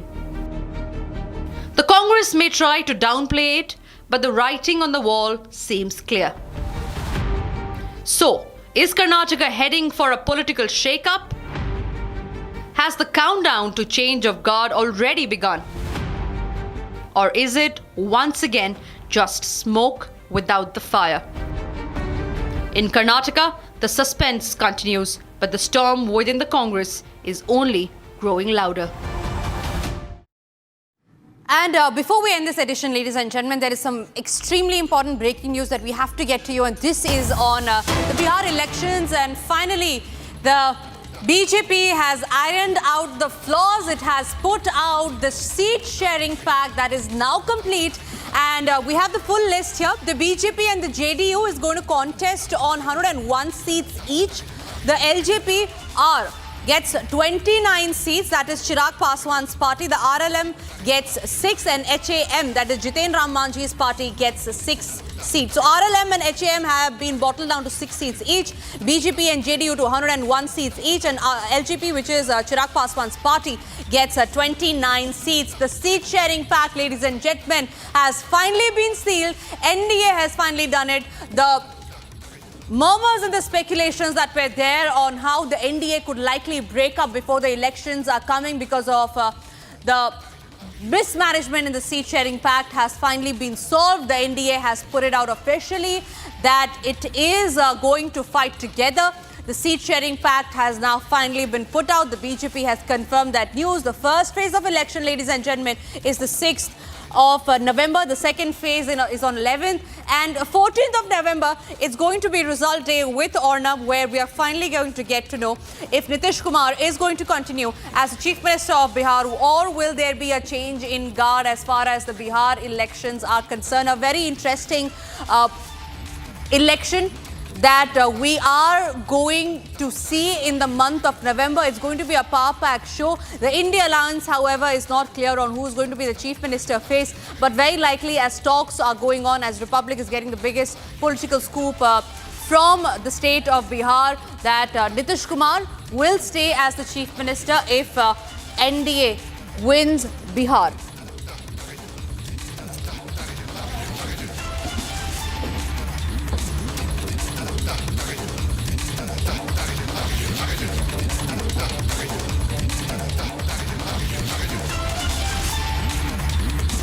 All right, ladies and gentlemen, that's the biggest news break that we're getting to you. The NDA has finally sealed the seat-sharing pact. It has ironed out the flaws, and it is all set to fight elections under the leadership of Prime Minister Narendra Modi, with Bihar Chief Minister Nitish Kumar, the current Bihar Chief Minister, who will be going to stay as the Chief Minister if the NDA wins this election. That's the biggest political scoop that we're getting here on Republic, and that's all that we've packed in this edition of 6 Stories at 6. Thank you for watching.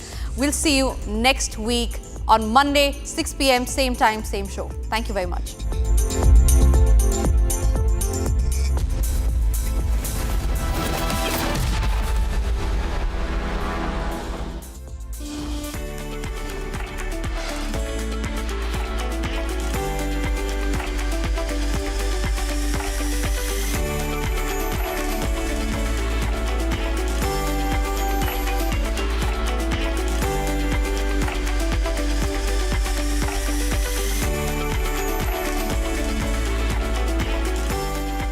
थोड़े में ज्यादा स्वाद, यही तो है इसकी खास बात। वाओ मामा, क्या स्वाद है? अरे मेरी राजा,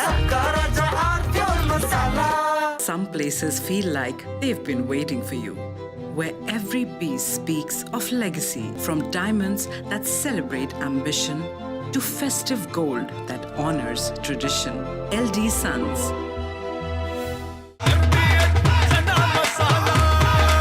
अब छोलिया हो या लोबिया, सफेद चने या काले चने, सब कुछ मजेदार बने।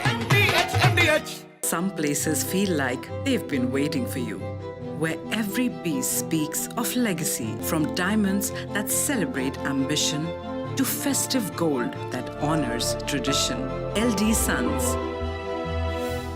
Lashkar-e-Taiba's Deputy Chief Saifullah Kasuri, who is believed to be the mastermind behind the Pahalgam terror attack, has openly threatened Prime Minister Narendra Modi in a clip that is now going viral on social media.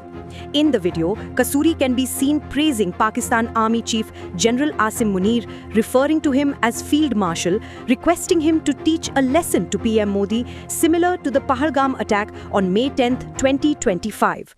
हम सतलुज के किनारे पर इस वक्त मौजूद हैं, और ये दरिया सतलुज जो हिंदुस्तान से होता हुआ हमारे जिला कसूर से, इसी इलाके से पाकिस्तान में दाखिल होता है।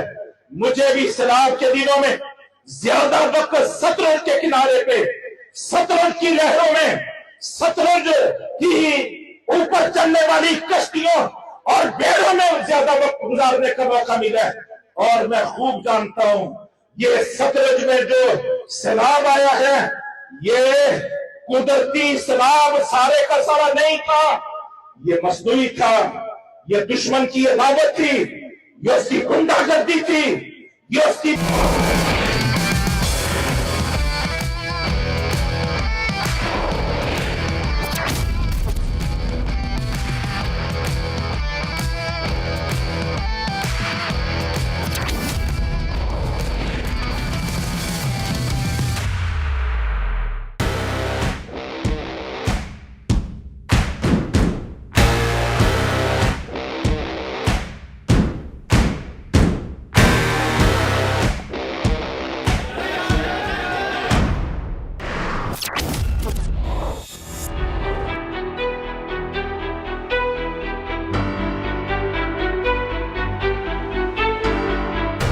The world sees only the moment.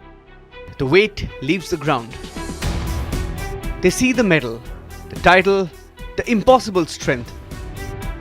But the true architecture of power is built in the silence, far from the stadium lights. Guiding stars seek the master who designs that strength. The guru who transforms raw ambition into an iron will. He is an architect of power, a philosopher of discipline. Coach Bhupinder Dhawan has not merely trained champions, he has created a dynasty of titans. He is the Dronacharya awardee whose wisdom is heavier than any weight lifted in his academy. This is not just a gym. This is a laboratory where human potential is refined into pure gold standard power. मेरे पिताजी wrestler थे, wrestling coach थे, Hansraj college Delhi university. He was 32-33 years old. Father वो coaching देते थे बच्चों को. तो एक दिन मैसेज आया कि वो बीमार हैं. मेरी मदर बहुत छोटी थी, 28-29 साल की थी. तो पता लगा कि उनका हार्ट फेलियर हो गया. तो फादर की तो फिर डेथ हो गई 1968 में. तो मुझे कोई और रास्ता मिला नहीं. मम्मी को जॉब मिल गई फादर की जगह छोटी. और मम्मी बड़ी दुखी थी कि कुछ मैं करता नहीं हूँ. मुझे करना था स्पोर्ट्स.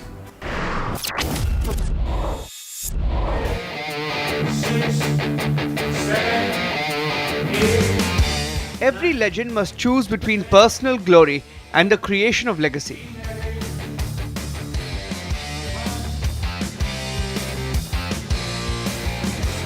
मैं यहाँ से पैदल चल के रात को, तब नाइट सर्विस नहीं होती थी, 4 पराठे बना के अपनी सिस्टर से, यहीं से 20 किलोमीटर पड़ता है, रात को 2-2:30 बजे विदाउट टिकट फ्रेशा कोटला में घुस जाता था. तब कन्नौली, पॉल शीहन, डग वॉल्टर्स की टीम आई हुई थी, मुझे अभी भी याद है. मैं जाके वो सारा क्रिकेट मैच विदाउट टिकट देखता था और शाम को घर आके फिर मार खाता था. फिर फुटबॉल का मैच होता था तो अंबेडकर स्टेडियम में मैं जैसे 4-5 बजे शुरू होना है तो मैं 1 बजे 1:30 बजे पहुंच जाता था. जब सफाई वाले पहुंचते हैं तो उनको लगे कि मैं सफाई वाला हूँ और विदाउट टिकट जाके देखता था. पर मैं फुटबॉलर और वो नहीं बन पाया, घर के लिमिटेड सोर्सेज थे. देन आई स्टार्टेड, मैंने कहा थोड़ी ये ढका व्यायामशाला इधर गांव है, उसमें वर्जिश करता हूँ. वर्जिश करते करते मुझे थोड़े डोले शोले बनने शुरू हो गए. Then I started lifting wait.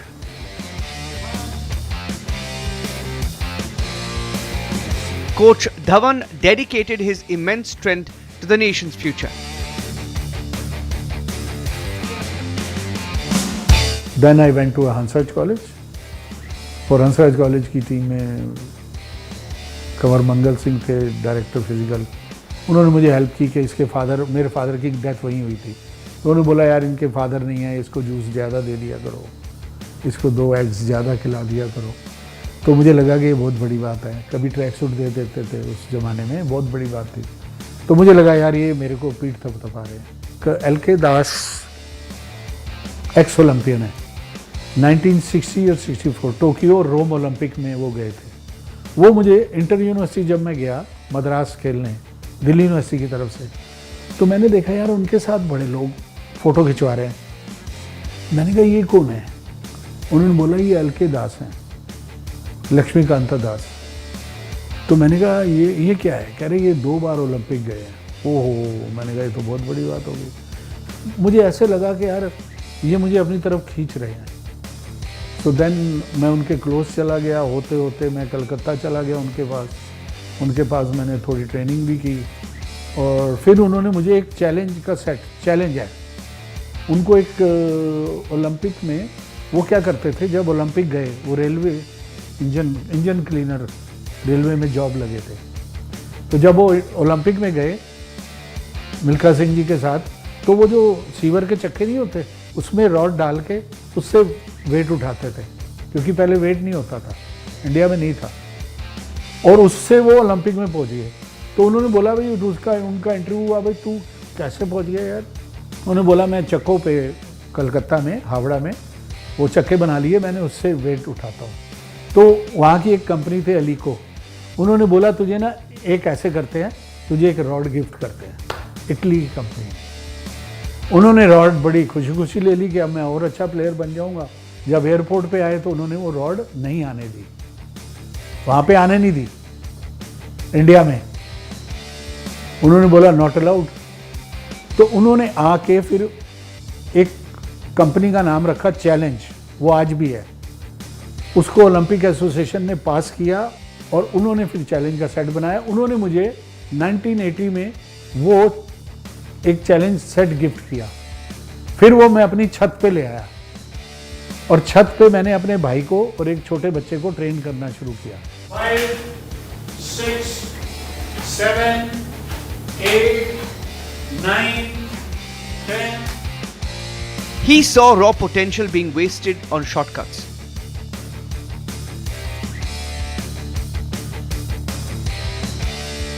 शादी हो गई, वो भी जॉब में थी, हमने थोड़े बहुत पैसे जोड़ के दोनों लोन लेके 1990 में मैंने फिर दिल्ली में ये जिम शुरू किया 1990 में। देन आई कन्वर्टेड इनटू बच्चे तैयार करने, थोड़ा एक्सपीरियंस से करते करते करते करते फिर वो 94 में मेरे को पहली बार इंडिया टीम का कोच पावर लिफ्टिंग में। देन 99 में मैंने बॉडी बिल्डर भी बहुत तैयार कर दिए थे। 99 में मैं फिर बॉडी बिल्डिंग का भी नेशनल कोच बन गया। 2 गेम का पहली बारी ओलंपिक बुक रिकॉर्ड्स में भी आया कि I am the only Indian to become a national coach for body building and power lifting.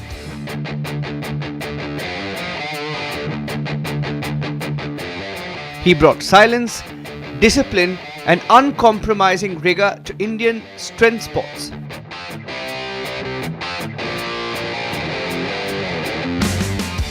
मेरे घर में 20-22 खिलाड़ी रहते थे, खुद मेरा हॉस्टल था 80 गज के घर में ही।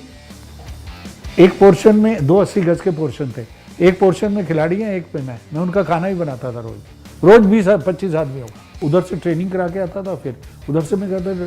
मतलब मुझे नींद नहीं सताती थी, मुझे परफॉर्मेंस सताती थी कि यार ये परफॉर्म कैसा करेंगे। नींद तो छोड़ो, बात की सेकेंडरी थी कि पूरी उम्र नींद हो जाएगी, आदमी मर के भी सो जाता है, वो तो बाद में देख लेंगे, लेकिन पहली है परफॉर्मेंस। तो वो मुझे जोश और एनर्जी देती थी कि इनकी परफॉर्मेंस क्या आएगी, कि गांव से आए हुए हैं, इनको आगे लाना है, इनको आगे लाना है, इनको आगे लाना है। वो आगे आते थे, मुझे लगता है मैं भी आगे आ रहा हूँ। मैं हमेशा बच्चों को बोलता हूँ, स्टूडेंट्स को बोलता हूँ कि अगर दुनिया में सारी ब्लैकआउट हो जाए, हर जगह अंधेरा हो जाए, तो एक बात याद रखना, एक जगह जोत जलती मिलेगी, वो आपके टीचर के चरणों में और आपके माँ बाप के चरणों में। वहाँ आपको रास्ता जरूर दिखाई देगा।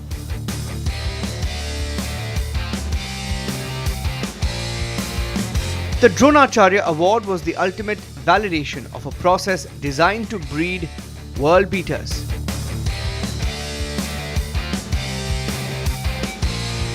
अवार्ड्स आपकी पीठ थपथपाते हैं, लेकिन आप अवार्ड्स के पास सारी उम्र बैठ के रजाई में गुजार नहीं सकते। वो वहाँ रखने के लिए आपको परफॉर्म करना है जमीन पे। एक ही अवार्ड के सहारे, एक अचीवमेंट के सहारे आप पूरी उम्र नहीं जी सकते। कि आपके पास 1 लाख रुपया हो तो आप पूरी उम्र उसी पे नाचते रहोगे? क्यों अगले दिन जाके उठ के जाते हो और ट्राई करते हो? अवार्ड्स हैं, वहाँ सज गए, अब और काम करना है भैया। वो अचीवमेंट्स है, वो गई। अब उसके पास ही बैठ के मैं धूप बत्ती ऐसे नहीं, ऐसे हाँ मैं दे रहा, ठीक है सेटिस्फेक्शन है, और ट्राई फॉर वो। हम ओलंपिया गए, ओलंपिया जीते। अब लास वेगास शहर है घूमने फिरने का, आपको पता है, वहाँ नाइट, ये रात को दुनिया सस्ती है, सोता ही नहीं है वो शहर। हमने जीता, एक दिन रात को स्टे किया, नेक्स्ट डे की फ्लाइट। क्योंकि हम करने क्या आए थे। अगर मैं उन रातों में खो जाऊंगा तो और ओलंपिया पैदा नहीं होगा। मैंने अपना काम किया, बैग उठाया, चलो, ना उसको घुमाया ना खुद घूमे, चलो अभी और करना है। His philosophy is built on an immovable rock. Discipline is the currency of success. First mind, इसके मसल होना बहुत जरूरी है। मैं क्या करूंगा, पहले आपके माइंड को ट्रेन करूंगा, नॉक, कि भैया बॉडी पे आ रहे हैं, ध्यान रखना। पहले माइंड के मसल तैयार हो जाएंगे कि सोच, मतलब सोच लोहे की तो बॉडी लोहे की, सोच लकड़ी की तो बॉडी भी लकड़ी की। सबसे बड़ी टेक्निक जो है, मेरी ट्रेनिंग जो मैं बोलता हूं, जब तक आपका माइंड आपके कंट्रोल मुट्ठी में नहीं है तब तक आपकी शरीर भी नहीं है, वो वैसे एक्ट ही नहीं करेगा। He teaches his athletes to become scientists of their own bodies, meticulously tracking nutrition, ensuring joint health, and cultivating absolute mental clarity.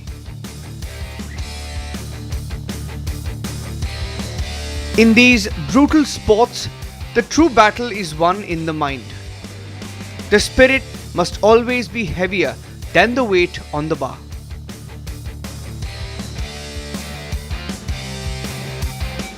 Under the command of the Sashastra Seema Bal, Vivek Thakur embodies the dual life of Iron Will.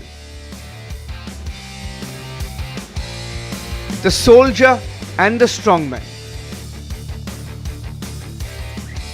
मेरा नाम विवेक है और मैं सशस्त्र सीमा बल की body building team का एक प्लेयर हूं। मतलब लगभग 4 साल से मैं बॉडी बिल्डिंग कर रहा हूं और इसी टीम में हूं।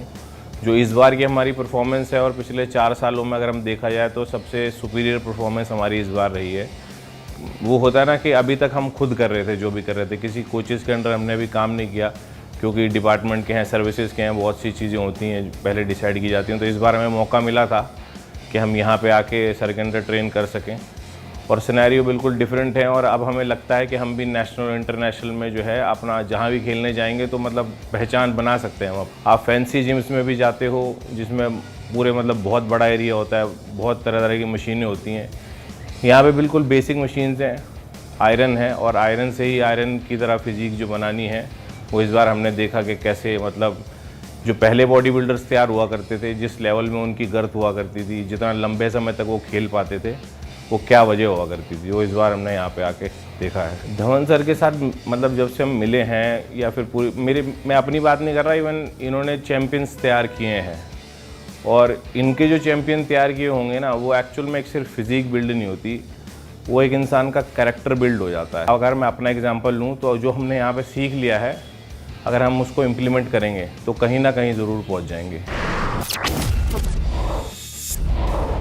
Here, military precision meets the pursuit of physical perfection. Coach Dhawan doesn't just train the athlete, he hones the warrior.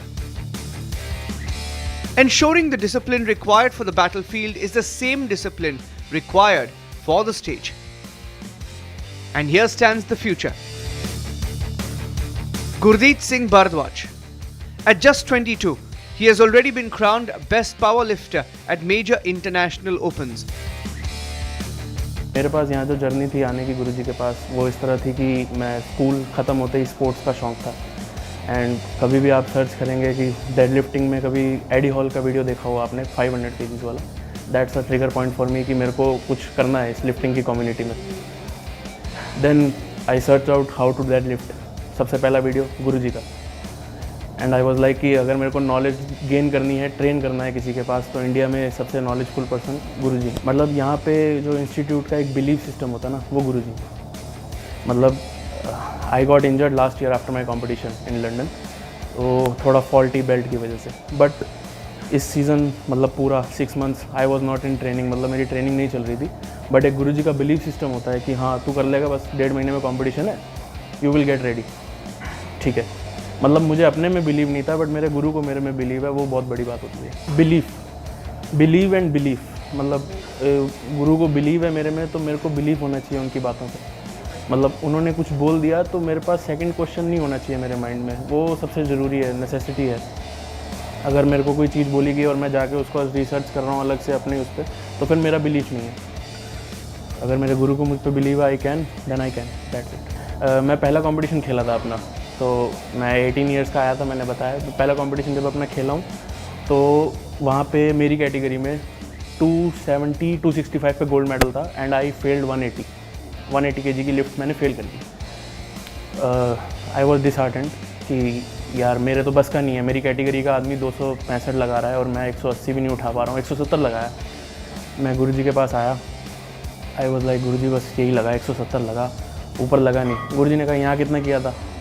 Gym में जब चेक हुआ था मैंने 150 किया था, वहाँ 170 लग गया एंड ही वॉज हैप्पी कि तूने ऊपर मारा है।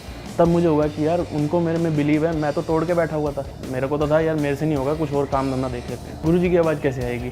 अगर आपका ध्यान ज्ञानों में है, अगर आपका ध्यान आपकी बॉडी से दूर है, तो आपका रिजल्ट तो आपका जो वेट उठाना है वो है, गाना उसमें कुछ नहीं करेगा। बिकॉज जब आप कंपटीशन के स्टेज पे जाएंगे तो वहाँ गाने नहीं सुन पाएंगे। गुरुजी का ही सिखाया हुआ था, हंगर, फायर एंड पेशेंस। ये 3 चीज़ें जो उनसी होती है ना, ये थोड़ा सा नेसेसिटी बन जाती है। जब आपको कोई और सपोर्ट ना करे तो आपका खुद का होना चाहिए।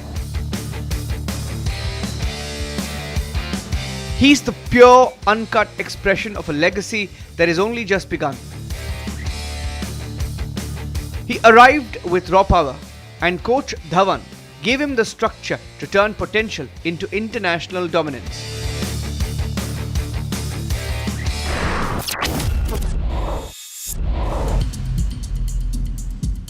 The core of this tradition is the sanctity of the Guru-Shishya relationship. It's not a mere transaction. It's a profound transfer of consciousness. The student must possess the absolute blind faith to follow the instruction, and the Guru must have the unparalleled wisdom to know exactly how far to push the boundary of human endurance. Coach Dhawan trains them to respect their sacrifice and to carry the torch of integrity for the sport.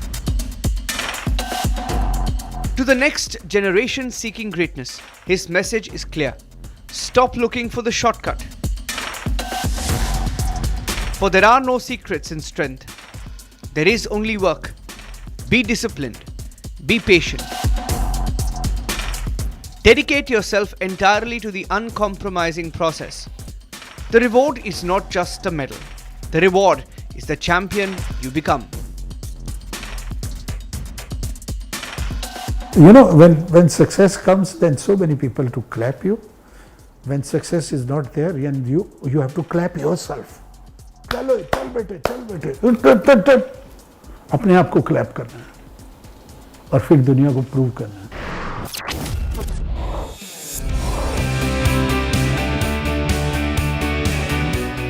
From the wisdom of a Dronacharya to the unparalleled power of the new generation,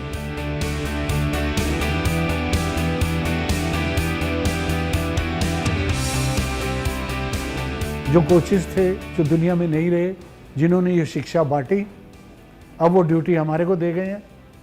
हम उस प्रसाद को बांटना चाहते हैं। प्रसाद को कभी भी जेब में नहीं रखना चाहिए, मेरे गुरुजी बोलते हैं।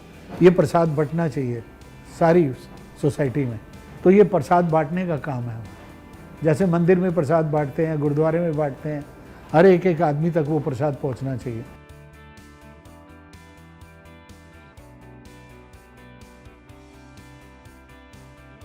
the legacy of strength is eternal. Vivek Thakur continues his disciplined pursuit, and Gurdeep Singh Bharadwaj stands ready to conquer the world stage again and again. Never waste time in your life. Always invest time.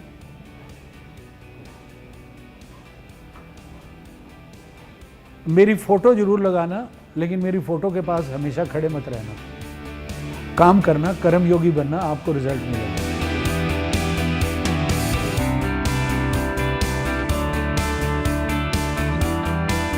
He is the architect of strength, the philosopher of discipline, the guiding light for India's power elite.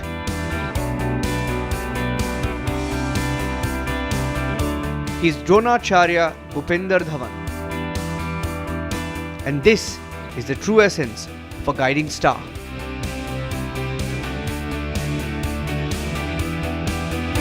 मैं 1994 से बाहर जा रहा हूँ।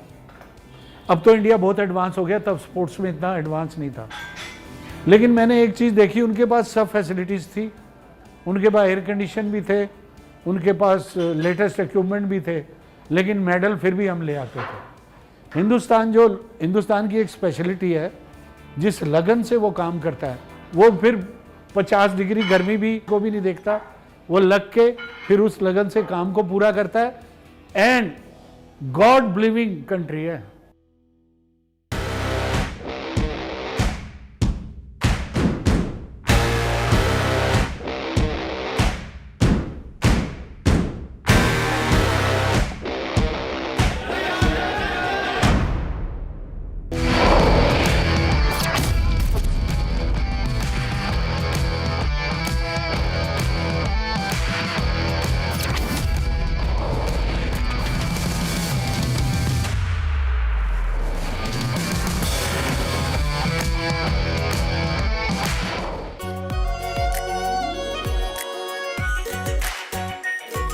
Pure shahi paneer masala, delicious, healthy, every day. Some places feel like they've been waiting for you, where every piece speaks of legacy, from diamonds that celebrate ambition to festive gold that honors tradition. LD Sons.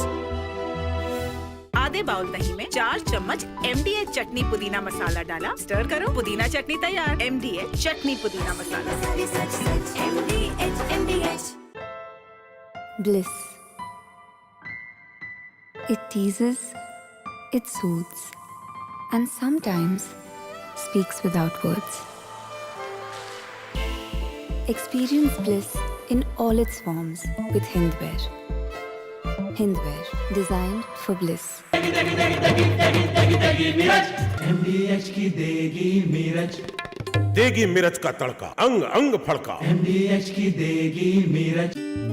Bharat की अपनी दुकान, India सोना, अपने देश का सामान, India सोना, India सोना, इंडिया सोना। Some places feel like they've been waiting for you, where every piece speaks of legacy, from diamonds that celebrate ambition to festive gold that honors tradition. LD Sons. R pure sooji pasta, उबालो, मिलाओ और खाओ, 8 minute में तैयार। क्या taste है, सबका राजा R pure masala. Attorney General Bondi, why did you publicly claim to have the Epstein client list waiting for your review and then produce nothing relevant to that claim? Senator Durbin, if you listen to my entire clip on that, I said I had not reviewed it yet, that it was sitting on my... In February, you made a public claim that the Epstein client list was, quote, sitting on my desk right now for review. End of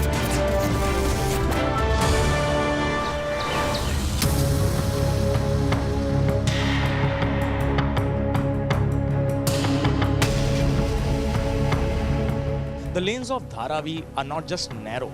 They are full of crowd, full of people. It is difficult to even walk through the streets.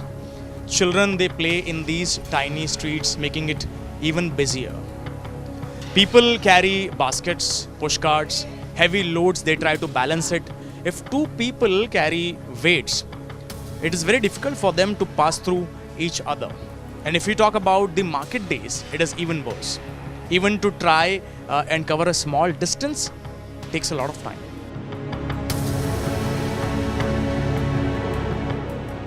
Open areas are almost missing. There is hardly any sunlight coming and reaching the floor. Children play cricket in these tiny streets and enjoy their life.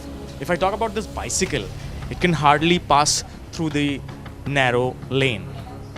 Because people, they enjoy on their doorsteps. They talk to each other, share their memories and daily lives. Because they don't have garden, they don't have courtyard. So people enjoy their life in little spaces that they have here. मेरा नाम संदीप महादेव शिंदे है। मैं धारावी में रहता हूँ। मेरे को धारावी में बहुत बड़ा प्रॉब्लम है। प्रदूषण रूम वगैरह सब प्रॉब्लम है, पानी का प्रॉब्लम है, सब प्रॉब्लम है। यहाँ पे कोई ध्यान देता नहीं है। खाली मेरे को यहाँ पे अच्छा हो जाए ऐसा मेरे को लगता है। धारावी में छोटा रूम है, इसके वजह से बहुत बड़ा प्रॉब्लम होता है। हमको रहने के लिए भी प्रॉब्लम है, सब बच्चे के लिए भी प्रॉब्लम है, स्कूल का प्रॉब्लम है, पानी का प्रॉब्लम है, लाइट का प्रॉब्लम है, सब प्रॉब्लम यहाँ पे है। ये मेरे ख्याल से यहाँ पे आके देखना चाहिए सब जन क्या है गवर्नमेंट में। हमारे तरफ ध्यान देना चाहिए, साफ़ सफाई करना चाहिए। धारावी में वो हो नहीं रहा है पहले की तरह, देखना चाहिए धारावी में आके। Even the daily life is hard here. Imagine carrying groceries or shifting your furniture in these narrow lanes, it's a task. Even if you go out with your family, you have to cross a lot of obstacles on the way. But the life goes on. This is the spirit of Dharavi. People, they share their food, they share their walls and their stories too. At the same time, these festivals are being celebrated in the true spirit in these narrow lanes. This is what Dharavi teaches you, life. The streets of Dharavi connect everyone, shops, workers, families. But they also tell the story of life full of struggle and life too. Here, every corner is filled with stories about managing, adjusting and surviving, connected and alive.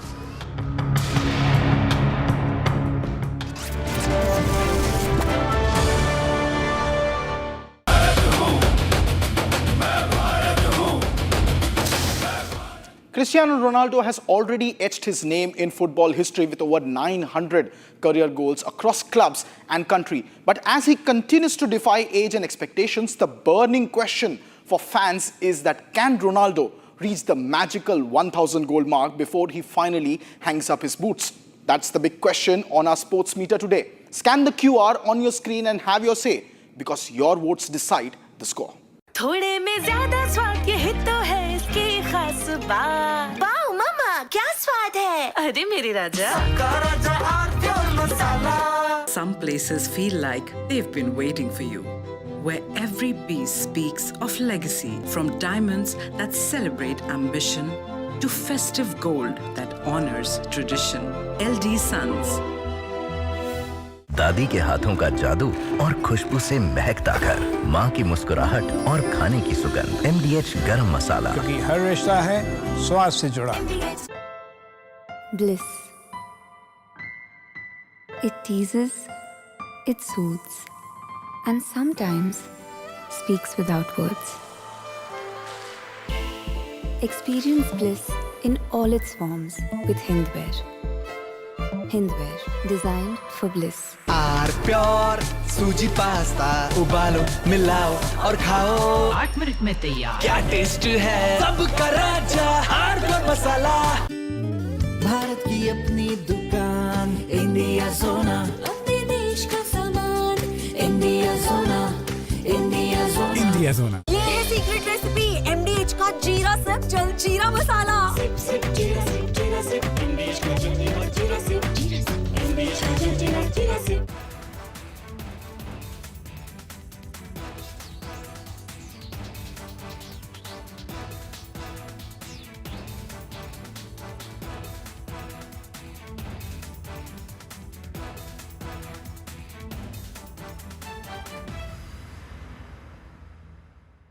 Attorney General Bondi, why did you publicly claim to have the Epstein client list waiting for your review and then produce nothing relevant to that claim? From Asia's largest news headquarters, setting the agenda for Bharat.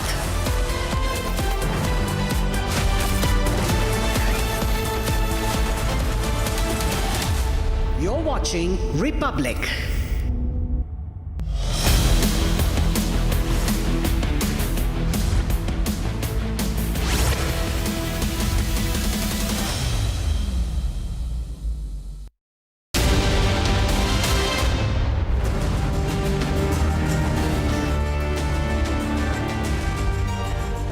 Hello friends, welcome to the Sunday edition of This Is Exclusive, in which we are the only channel present on the ground in Kabul and hence getting you ground reports no one else has coming in from Afghanistan on the AFPAC standoff. Literally a battle panning out between the Taliban government in Kabul and of course the hybrid government of Islamabad.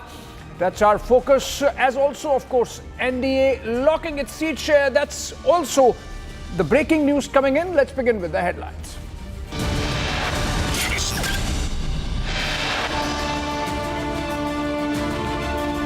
BJP announces seat sharing, pact complete in Bihar polls. The BJP and the JDU to get 101 seats each. Meanwhile, Chirag Paswan's party to get 29 NDA seats locked. Afghanistan government claims at least 58 Pakistani soldiers killed Over 30 injured in clashes along the Durand line. Afghanistan issues a stern warning to Pakistan, says will not leave any attack unanswered.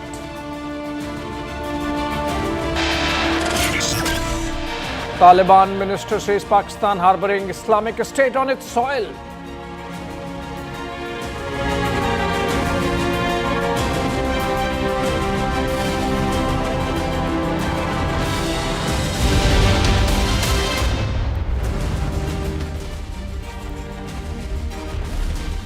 All right, friends, let's begin with the breaking that's happened just a while back.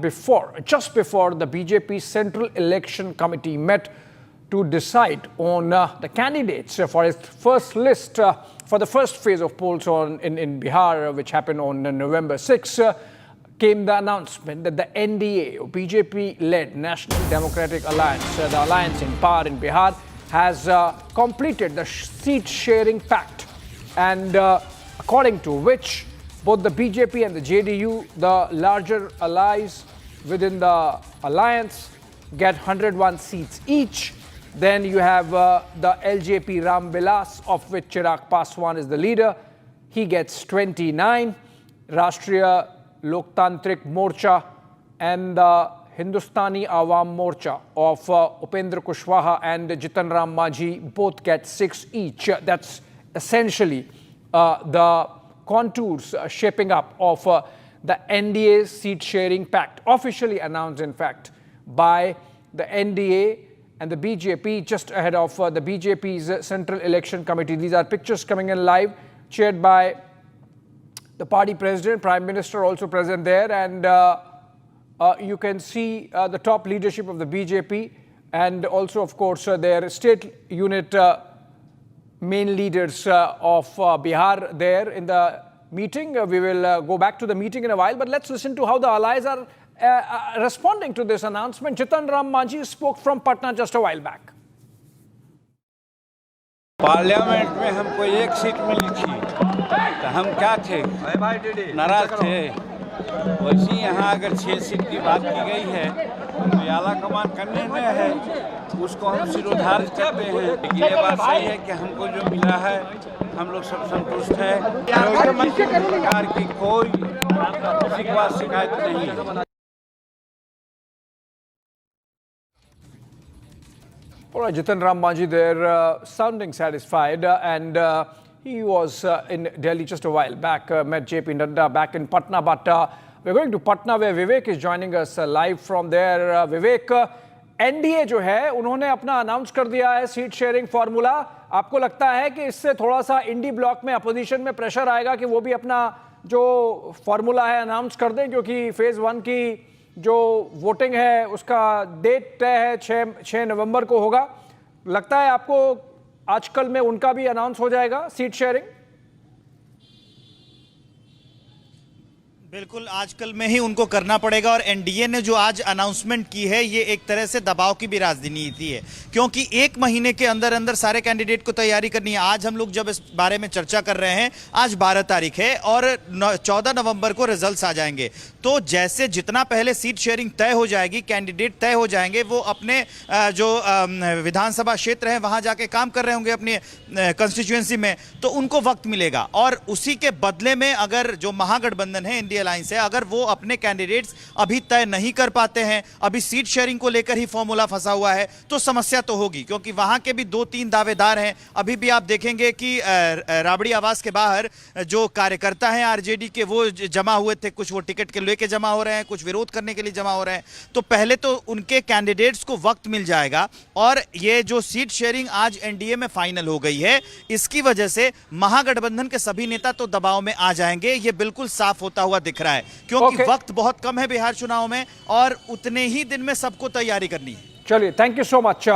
A pressure now on the Indie bloc to come with its own seat sharing arrangement. NDA announcing just a while back, even as the BJP in a meeting of its Central Election Committee to decide on the first list of candidates, likely expected tonight. And we'll come back to the story with more when it happens. But moving on for now, and to our exclusive focus on this exclusive on the hot Durand line, between Afghanistan and Pakistan. Tensions escalated Sunday after the Afghan security forces carried out what they called as retaliatory strikes on Pakistani posts, killing about 58 soldiers, injuring 30 others, triggering a return fire that led to massive clashes along the Durand line. Republic TV, in fact, is the only news channel reporting live from inside Afghanistan, bringing to you on-ground details of the conflict. There are some videos that we have for you. Let's have a look.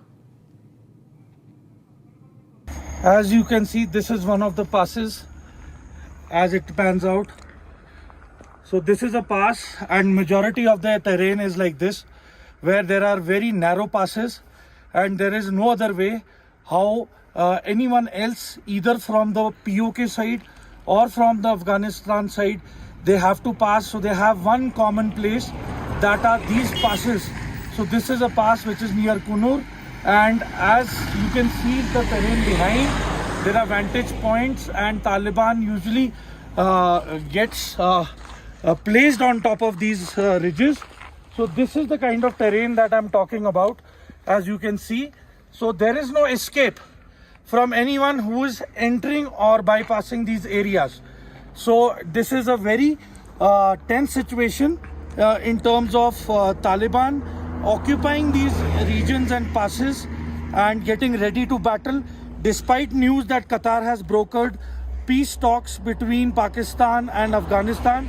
But as far as the Taliban troop movement is concerned, there is no sign of slowing down or accumulation of Taliban troops so far.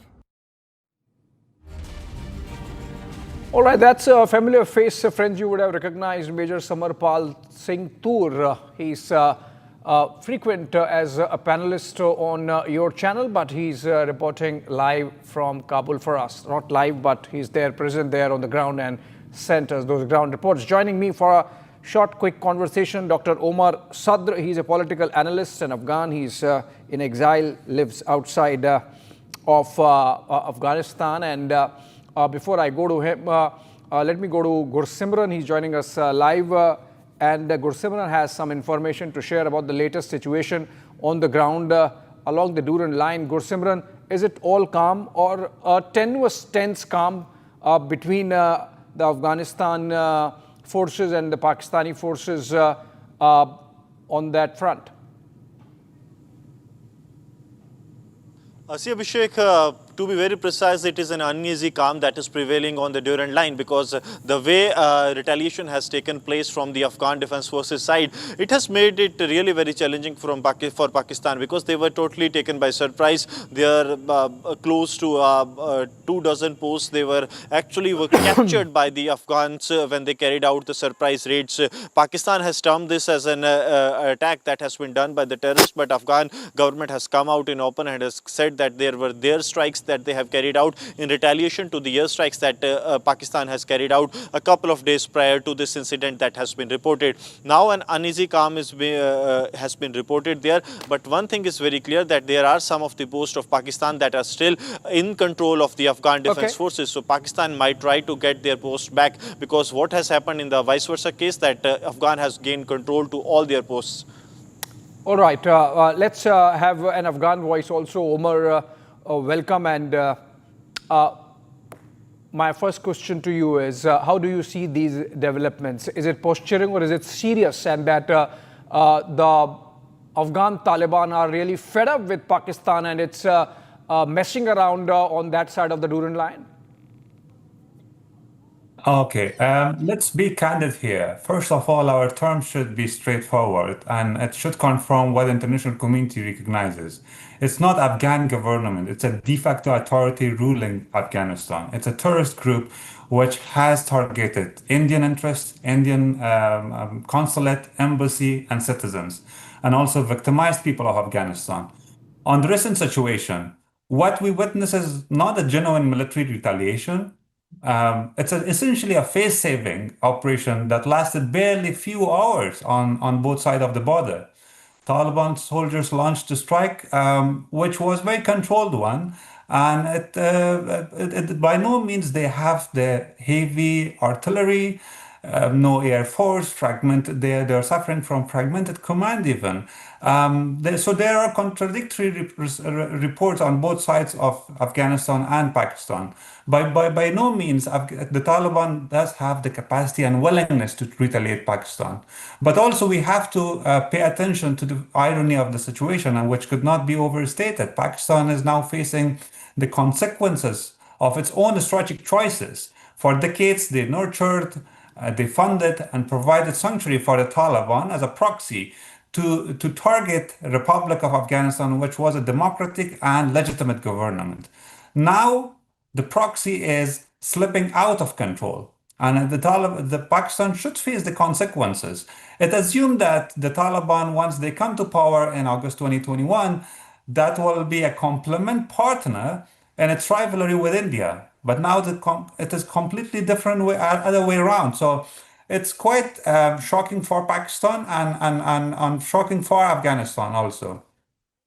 And from where it is coming from you, but my question is, given that Taliban effectively controls Afghanistan, now they are ruling from Kabul, and Pakistan thought that they have in Taliban a tool, but now they realize they have in Taliban a problem. You think it's going to escalate from here, or it is just one round of jousting that has happened, and then maybe, you know, they will negotiate, the ISI would come in picture? Because remember, Zabiullah Mujahid, the spokesperson of the government there, has clearly, you know, targeted ISI as the troublemaker in the region. And you know, I think you're right. The situation will escalate. It is unprecedented now. It is a time that the Taliban's Minister of Foreign Affairs is visiting New Delhi, and it's really hard for Pakistanis. But at the same time, this is unprecedented. The way that both sides are targeting each other in a military way, but also presenting different lines of statements and facts. And I think Pakistan has taken a decision that it should go beyond the Taliban. That's why it's also courting some of the political opposition of the Taliban in Islamabad a few weeks ago. And they will try to, I think, go beyond what earlier they wanted to emphasize, an inclusive government, pushing the Taliban towards certain form of reconciliation and agreement as far as TTP is concerned. But now Pakistan has realized that the Taliban is not going to give up on TTP, and it's in exchange the Taliban is using TTP as a leverage to pressurize Pakistan. And hence, I may speculate that the Pakistanis will move forward to house and support the political opposition of the Taliban, and this will escalate definitely. Okay. My last question, Omar, before I let you go, which is that as the situation stands today, you think that Pakistan could actually be using Islamic State as has been charged by the Kabul government, Kabul regime, that they are hand in gloves with the Islamic State? Because if that be the case, then the world should be watching. That's right. Pakistan so far has used different proxies to fight with each other, and now against the Taliban, it will of course nurture ISKP. And we should not forget that ISKP is quite kind of complex insurgency group. It is formed partly from those Islamist groups which were once in Pakistan, including TTP, which they shifted their allegiances. But it's much more different compared to that of Taliban, which Pakistan earlier supported. Taliban, at least they were focusing at the national level only on Afghanistan, but ISKP is quite different. It is transnational and global terrorist organization, and it will definitely be out of control of even Pakistan. Yeah, I think Pakistan is in a difficult spot, and they are playing with fire yet again, not the first time, but obviously at a cost which they themselves would pay, like they're doing now. Thank you so much, Omar Sadr. They're giving us the Afghan view, joining us live, and thank you, Gursimran, also for giving us bringing us up to speed with what's happening on the ground as we speak. Moving on out of the Afghan story onto Bengal, where there's outrage tonight. Chief Minister Mamata Banerjee has shocked not just the state but the nation with her insensitive and tone-deaf remarks on the Durgapur gang rape. Instead of showing empathy to a 23-year-old survivor, the Chief Minister blamed the victim herself, questioning why she was out at night and even dragging in other states to deflect the blame. Is this leadership? Let's listen exactly to what Mamata Banerjee said, and then I go to Kishalay in our Kolkata newsroom. She was studying in a private medical college. So all the private medical college, whose responsibility? How they came out in the night at 12:30. And it happens in the, so far I know, forest area. And 12:30, I do not know what happened. Investigation is on. I'm shocked to see the incident. But private medical colleges also is to take care for their students. And especially the girl child at night time. They should not be allowed to come out in the outside. They have to protect themselves also. All right, no tough words there for police, no instructions for the law enforcement agencies, just some hectoring off for the victim. And Kishal joins us live from Kolkata. Kishal, any words of regret coming in from the Chief Minister for what she has just said on the gang rape victim? Well, the update is, Abhishek, that the Chief Minister has said in the latest statement that her statements are being distorted. But I don't know where is the distortion.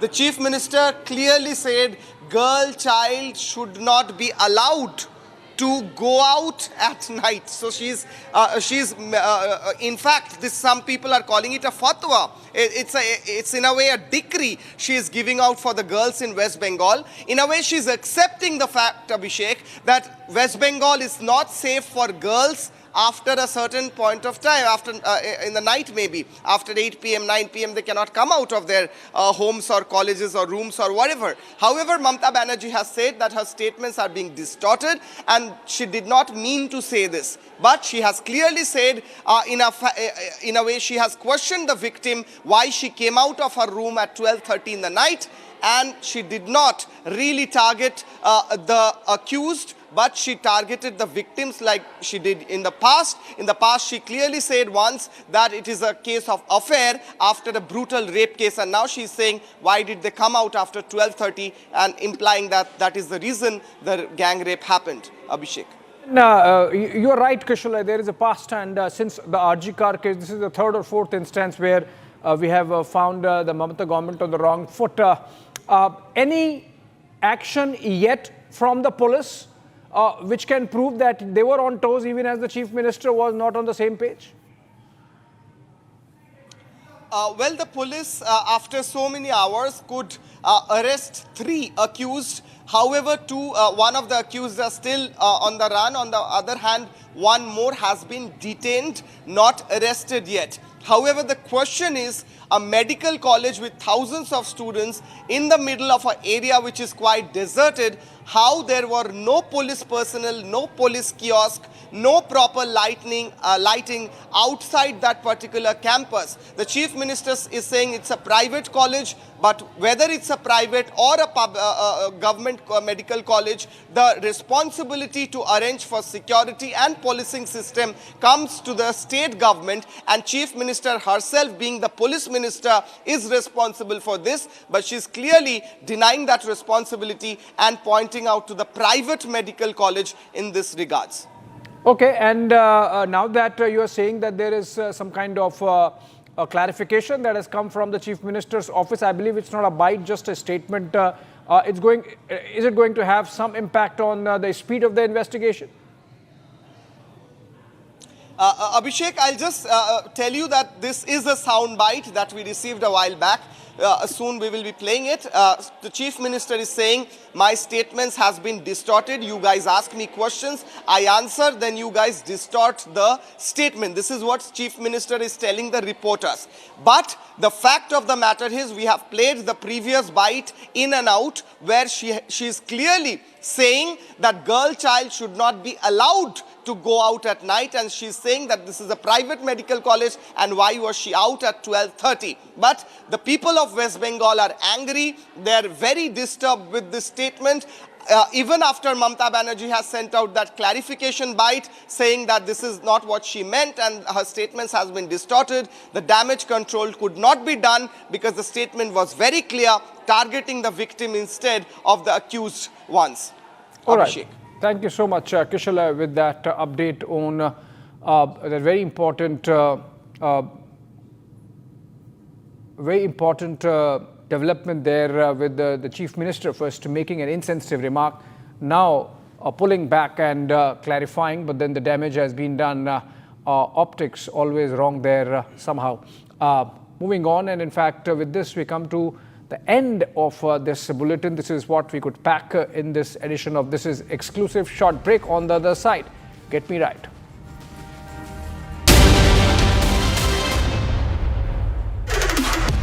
This week on Get Me Right, Pakistan proves yet again that it cannot be trusted. This time it stabs its all-weather friend China as it courts Trump with a strategic port right next to Gwadar. Then we take a look at the rise in gold prices. Is it about an asset bubble, or more likely investors hedging their bets against Trump's unpredictability? And finally, the Thalapathy phenomenon of Tamil Nadu politics. Why every political party is out to woo Vijay and his TVK despite the Karur tragedy. This weekend, Saturday and Sunday, only on Republic TV. थोड़े में ज्यादा स्वाद ये हित तो है इसकी खास बात। वाओ मामा क्या स्वाद है? अरे मेरे राजा। सबका राजा और मसाला। मुस्कुराए लड़खड़ाए जिंदगी चाहे जो भी हो। सर, पेशेंट के लिए कौन सा रूम प्रेफर करेंगे आप? जिंदगी भर के प्यार का कोई रेट कार्ड नहीं होता। Tata AIG health insurance, with you like family, with you always. R pure sooji pasta उबालो मिलाओ और खाओ 8 मिनट में तैयार। क्या टेस्ट है सबका राजा hardcore masala. Some places feel like they've been waiting for you, where every piece speaks of legacy, from diamonds that celebrate ambition to festive gold that honors tradition. LD Sons. MDH की हल्दी मिर्ची धनिया करे कमाल, ये रंग दे, ये खुशबू दे, ये तीखा, ये कम पड़े, क्या निराला MDH मसाला। भारत की अपनी दुकान इंडिया सोना, अपने देश का सामान इंडिया सोना, इंडिया सोना, इंडिया सोना। Some places feel like they've been waiting for you, where every piece speaks of legacy, from diamonds that celebrate ambition to festive gold that honors tradition. LD Sons.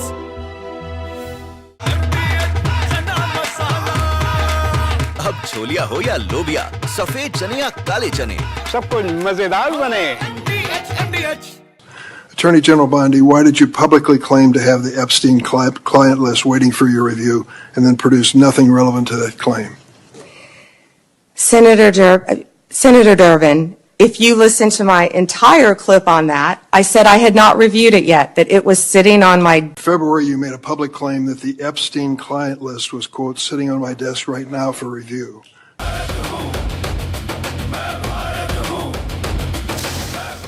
Cristiano Ronaldo has already etched his name in football history with over 900 career goals across clubs and country. But as he continues to defy age and expectations, the burning question for fans is that can Ronaldo reach the magical 1,000 goal mark before he finally hangs up his boots? That's the big question on our sports meter today. Scan the QR on your screen and have your say, because your votes decide the score. ये है secret recipe MDH का जीरा SIP जल जीरा मसाला। SIP SIP जीरा SIP MDH का जल जीरा सिप MDH का जल जीरा सिप। मुस्कुराए लड़खड़ाए जिंदगी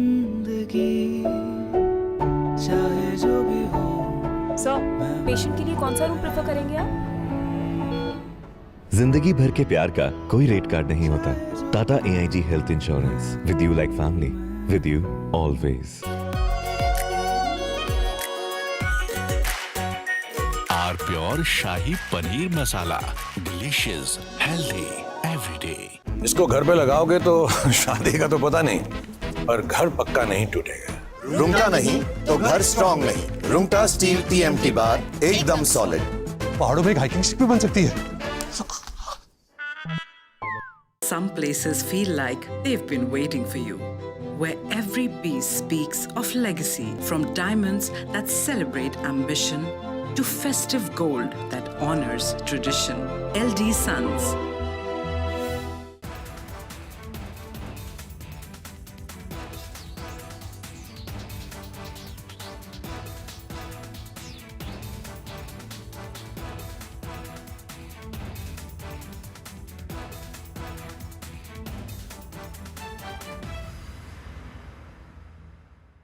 Attorney General Bondi, why did you publicly claim to have the Epstein client list waiting for your review and then produce nothing relevant to that claim?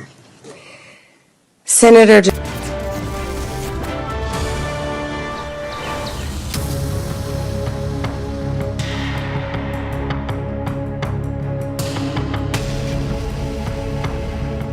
The lanes of Dharavi are not just narrow, they are full of crowd, full of people. It is difficult to even walk through the streets. Children, they play in these tiny streets, making it even busier. People carry baskets, push carts, heavy loads, they try to balance it. If two people carry weights, it is very difficult for them to pass through each other. And if we talk about the market days, it is even worse. Even to try and cover a small distance takes a lot of time.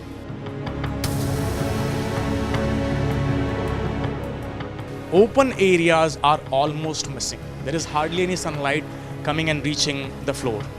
Children play cricket in these tiny streets and enjoy their life. If I talk about this bicycle, it can hardly pass through the narrow lane. Because people, they enjoy on their doorsteps. They talk to each other, share their memories and daily lives. Because they don't have garden, they don't have courtyard. So people enjoy their life in little spaces that they have here. मेरा नाम संदीप महादेव शिंदे है। मैं धारावी में रहता हूँ। मेरे को धारावी में बहुत बड़ा प्रॉब्लम है। प्रदूषण, रूम वगैरह सब प्रॉब्लम है, पानी का प्रॉब्लम है, सब प्रॉब्लम है। यहाँ पे कोई ध्यान देता नहीं है। खाली मेरे को यहाँ पे अच्छा हो जाए ऐसा मेरे को लगता है। धारावी में छोटा रूम है, इसके वजह से बहुत बड़ा प्रॉब्लम होता है। हमको रहने के लिए भी प्रॉब्लम है, सब बच्चे के लिए भी प्रॉब्लम है, स्कूल का प्रॉब्लम है, पानी का प्रॉब्लम है, लाइट का प्रॉब्लम है, सब प्रॉब्लम यहाँ पे है।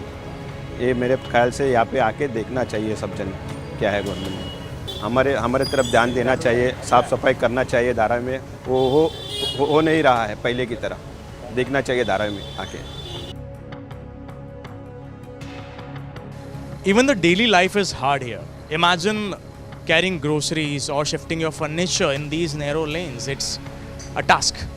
Even if you go out with your family, you have to cross a lot of obstacles on the way. But the life goes on. This is the spirit of Dharavi. People, they share their food, they share their walls and their stories too. At the same time, these festivals are being celebrated in the true spirit in these narrow lanes. This is what Dharavi teaches you, life. The streets of Dharavi connect everyone, shops, workers, families. But they also tell the story of life full of struggle and life too. Here, every corner is filled with stories about managing, adjusting and surviving, connected and alive.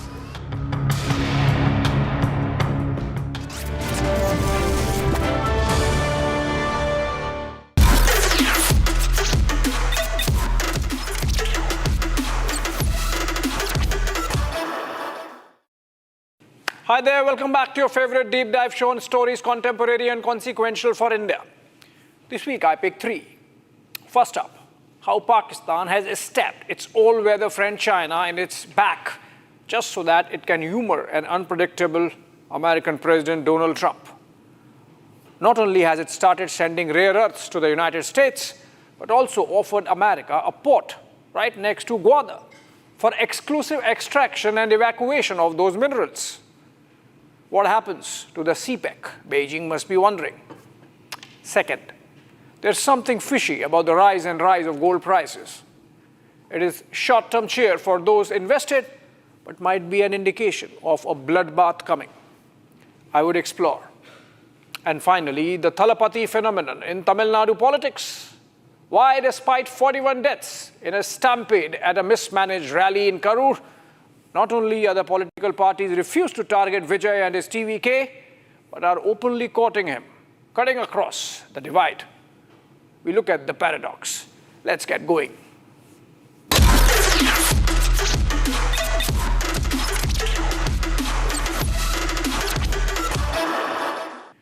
Only 2 months after China literally fought on behalf of Pakistan against India during Operation Sindoor, providing much of the war machine with which its defense forces engaged with India, Islamabad has stabbed Beijing in the back. International Finance Daily, the Financial Times, reported this week that Pakistan has offered a port to the United States, abutting the Arabian Sea along the coast of Makaran.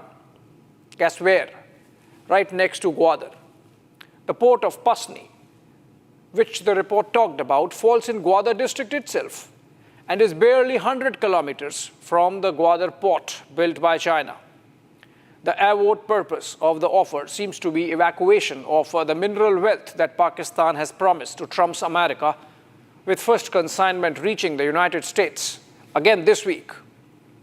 Tennessee-based strategic metals company, the USSM, which signed a US $500 million deal with Pakistan military's Frontier Works organization last month, has started importing the minerals, a sample of which General Asim Munir was showing to President Trump at the White House in the pictures. While it's still being debated as to whether Pakistan indeed has the mineral resources that it has promised Trump, the stabbing of China is something that needs attention. It is nothing short of a geostrategic earthquake for Beijing that has sunk at least US $50 billion in the China-Pakistan economic corridor. And Gwadar is the showpiece of both economic and strategic rationale of that investment. Over the last decade and a half, over 100 Chinese nationals have lost their lives in bomb blasts and suicide bombings targeted by a hostile local population and terrorists alike. The Chinese dream was that with this investment, Beijing would get exclusive rights over the mineral wealth of Baluchistan, that China would control a key artery from its restive Xinjiang province to the Arabian Sea and provide a land route to the Gulf countries bypassing troubled Afghanistan. China was salivating at the prospects of mining the recordic gold and copper reserves in Baluchistan, as also other rare earth minerals in the province. All that has come to a naught. A rentier state, forever looking for new clients, Pakistan has hogged the same mineral wealth to Trump's America now. To rub salt to the wounds, it has even provided a port to be developed at Pasni, miles away from Gwadar. Beijing would be left licking its stab wounds. It does not end there. The US operating Pasni would put paid to the Chinese dreams of exclusive exploitation of that mineral wealth. The Chinese have already been frustrated at Pakistan's failures to deliver on CPEC, from security to economic returns. Some of the soft loans have been rolled back. In other instances, the Chinese have expressed frustration at slow progress of projects, despite China providing all support. Look at this recent video of a sheepish Shehbaz Sharif being confronted in Tianjin. Installment is there. The money is already there, and the feasibility study there, and the problem is just make the process. And when was the study completed? It's not a study yet. No, the study, feasibility study. Feasibility is already done. When? It's already done 3 years ago. 3 years ago? Yeah. When professor is there. Pakistan's move to invite America so close to Chinese strategic interests amounts to betrayal that Beijing was not expecting. noted geopolitical voice from Pakistan, Aisha Siddiqa, has called this a stab at Iran also. The port is just 100 miles from Iran's border, and if the Americans come in, they get a listening post on Tehran. The fact that Pasni could rival Chabahar, presently managed by India, gets the Pakistanis directly threatening Iranian economic and political interests.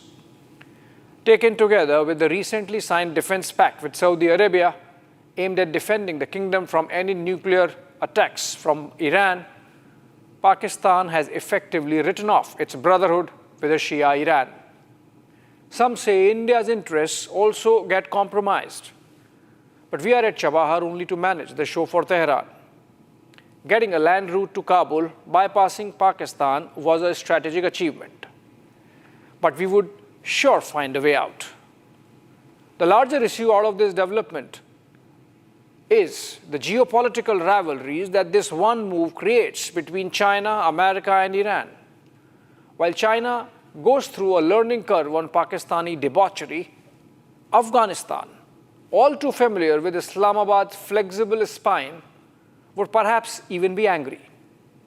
Remember, just last month, the kind of aid we provided to Afghanistan after the earthquake could not have been possible without access to the Chabahar port. Every Afghan knows and realizes the constructive development role India has provided to their country over the last 25 years, irrespective of who is in power in Kabul. As we speak, Taliban's foreign minister, Amir Khan Motaki, is in India. And just to give you an idea of the importance both sides are attaching to the visit, while External Affairs Minister S. Jaishankar skipped delegation talks in Mumbai with the visiting UK Prime Minister Keir Starmer, the Taliban government spurned Pakistani offer to host Motaki immediately after the Moscow talks, preferring New Delhi as his port of call instead. Not that it helps Pakistan. The CPEC has been ready for a decade now, but with little benefits percolating down to the masses. The Gwadar port utilization remains less than half its capacity and potential. Just this week, the World Bank released a report on Pakistan underlining the gaps in its economic recovery. The artificial booster dose from the IMF bailout has only stabilized a possible collapse of Pakistan. But people are not benefiting. Household well-being has worsened. Poverty has increased from 21% in 2018 to 27% in 2024. More than half the population lives below the poverty line. 40% children are born stunted and suffer from malnutrition. Foreign investors are pulling out. Procter & Gamble realized that there's no progress, only gamble in Pakistan, and pulled out of the country this week. It is a part of a larger MNC exodus happening from Pakistan. Procter & Gamble's departure follows a steady stream of exits by MNCs such as Shell, Telenor, Uber, Careem, Sanofi, Bayer, Gillette, Microsoft, Yamaha, Eli Lilly in recent years. According to the State Bank of Pakistan, the net FDI in their country this year stood at a paltry $2.46 billion, against $30 billion for Bangladesh, once a colony of these Pakistanis, or at least that's how they treated it. When Pakistan began its tryst with terror in the 1990s, Standard Chartered Bank had 170 branches across the country. Today, when its bandmaster-looking general celebrates Operation Bunyan al-Mardood in support of terrorists, the bank has just about 50 branches. Pakistan army is getting completely hammered by the insurgents in both Balochistan and Khyber Pakhtunkhwa. In the last 1 month, the Jafar Express has been attacked twice, and the army has lost a score of its soldiers, including 2 senior officers. The reasons why Americans might fail, and not for the first time, are the same that the Chinese have. The locals are excluded from the deals and their benefits. In a way, it's an old story. The harlot of world geopolitics that Pakistan is. It had offered Gwadar port to the United States back in the 1970s by Zulfikar Ali Bhutto. Americans did not show interest, so it went to the Chinese in 2006 under Musharraf. The same Pasni port that is now being offered to the Americans by Munir was as recently as 5 years ago dangled to the Russians by Bajwa in Pakistan's attempts at wooing Moscow into its orbit. There's already resistance. Article 172 of Pakistan provides for joint ownership of natural resources between the center and the provinces. It might be convenient for Trump and his business partners to deal with a single point of contact in failed Marshal Asim Munir. But the people of Pakistan need to realize that their bandmaster general is not their savior, but a doomsday Pied Piper, throwing them into a geopolitical chakravyuh from which Pakistan won't come out unscathed. Moving on. How much gold do you own? Or how much of the yellow metal the women in your household have a stash of by way of jewelry? If you own some or quite some, you would have realized your wealth has increased by about 50% in the last 6 months alone. Every day, gold is scaling new heights. This Tuesday marked a milestone. Gold crossed $4,000 to an ounce for the first time in its history. The development has come right in the midst of Diwali festivities and ahead of the wedding season in India. Reports suggest there's a massive backlog of orders with jewelers having money but no supplies of physical gold. Buyers are going for advance bookings so that they can make their symbolic purchase on the day of Dhanteras or for that wedding. That occasions some connecting the dots. There's more than meets the eye. It goes all the way to Donald Trump, perhaps. Famous investor and author Robert Kiyosaki, in a provocative post on Wednesday, called it the end of the dollar, recommending his followers to buy gold, even at these levels. Ray Dalio, another big name in the financial markets and the founder of one of the world's largest hedge funds, believes investors should still allocate as much as 15% of their portfolio to gold. Dalio said gold stands apart as a hedge in times of monetary debasement and geopolitical uncertainty, adding that it is one asset that does very well when the typical parts of the portfolio go down. This got me curious. Dalio says invest in gold when things are going down. But hey, nothing is going down. Real estate is up, stock markets are up, crypto is up, bond yields are up. What's down? And then you realize, dollar. The US greenback is down to its historical bottom, on track to record its worst year in 40 years, down 10% year to date. That explains why Dalio said in the same interview that it feels like 1970s when inflation, heavy government spending, and high debt loads eroded confidence in paper assets.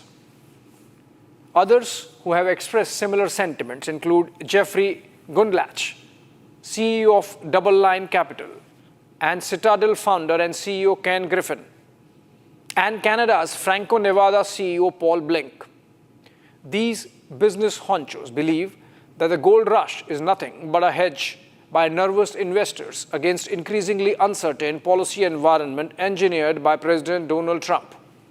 Griffin cautioned that America's market rally is nothing but a sugar high that masks underlying risks like inflation and dollar weakness. The rising price of gold is an alarm bell, not a happy jingle. It is a distress signal. There's an asset inflation away from the dollar, and gold prices are only one more indication of that. Trump might not like it, but people are de-dollarizing as a hedge against his policies. Griffin is a Republican, even if he is not classic MAGA, so you believe him when he says Trump is not right. The United States' use of its currency as a foreign policy tool under Trump has jolted much of the world. Sanctions, financial restrictions, and US dominance over the SWIFT system have shown just how much the US dollar can be used as a political leverage. How about BRICS? You know, the BRIC states are like 6 of them, and they were trying to destroy our dollar. They were going to say, you know, they wanted to create a new currency. They probably wanted to use the yuan. China, they wanted to use the yuan. The first thing I said is any BRIC state that even mentions the destruction of the dollar will be charged a 150% tariff. This is happening in the backdrop of diversification of world trade as everyone hedges against everyone else. For many emerging economies, the US is no longer their main trade and investment partner. Yet its currency still underpins their transactions. This disconnect has imbued with fresh urgency the efforts of many to explore alternative monetary channels. BRICS is an example of that. As a consequence, since the start of 2025, the US dollar index has plunged over 10%, marking its worst performance in over 40 years. The reasons are manifold and all connected with Trump.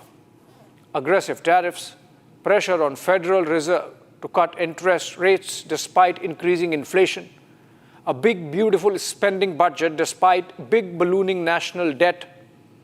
These policies have triggered retaliatory trade measures, reduced foreign investment, and increased borrowing costs. The dollar's role as the world's reserve currency is under threat, with central banks shifting reserves into gold and other currencies. Delio and Griffin both compare today's environment to the 1970s when inflation and debt eroded the confidence in paper assets and currencies. Back then, gold surged as the dollar weakened. Today, history may be repeating itself. As that old saying goes, the road to hell is paved with good intentions. Trump is railing against de-dollarization. He has been threatening every world leader into staying with the dollar. But his very same actions are making people, the masses, hedge against the American sovereign risk by de-dollarizing. Moving on.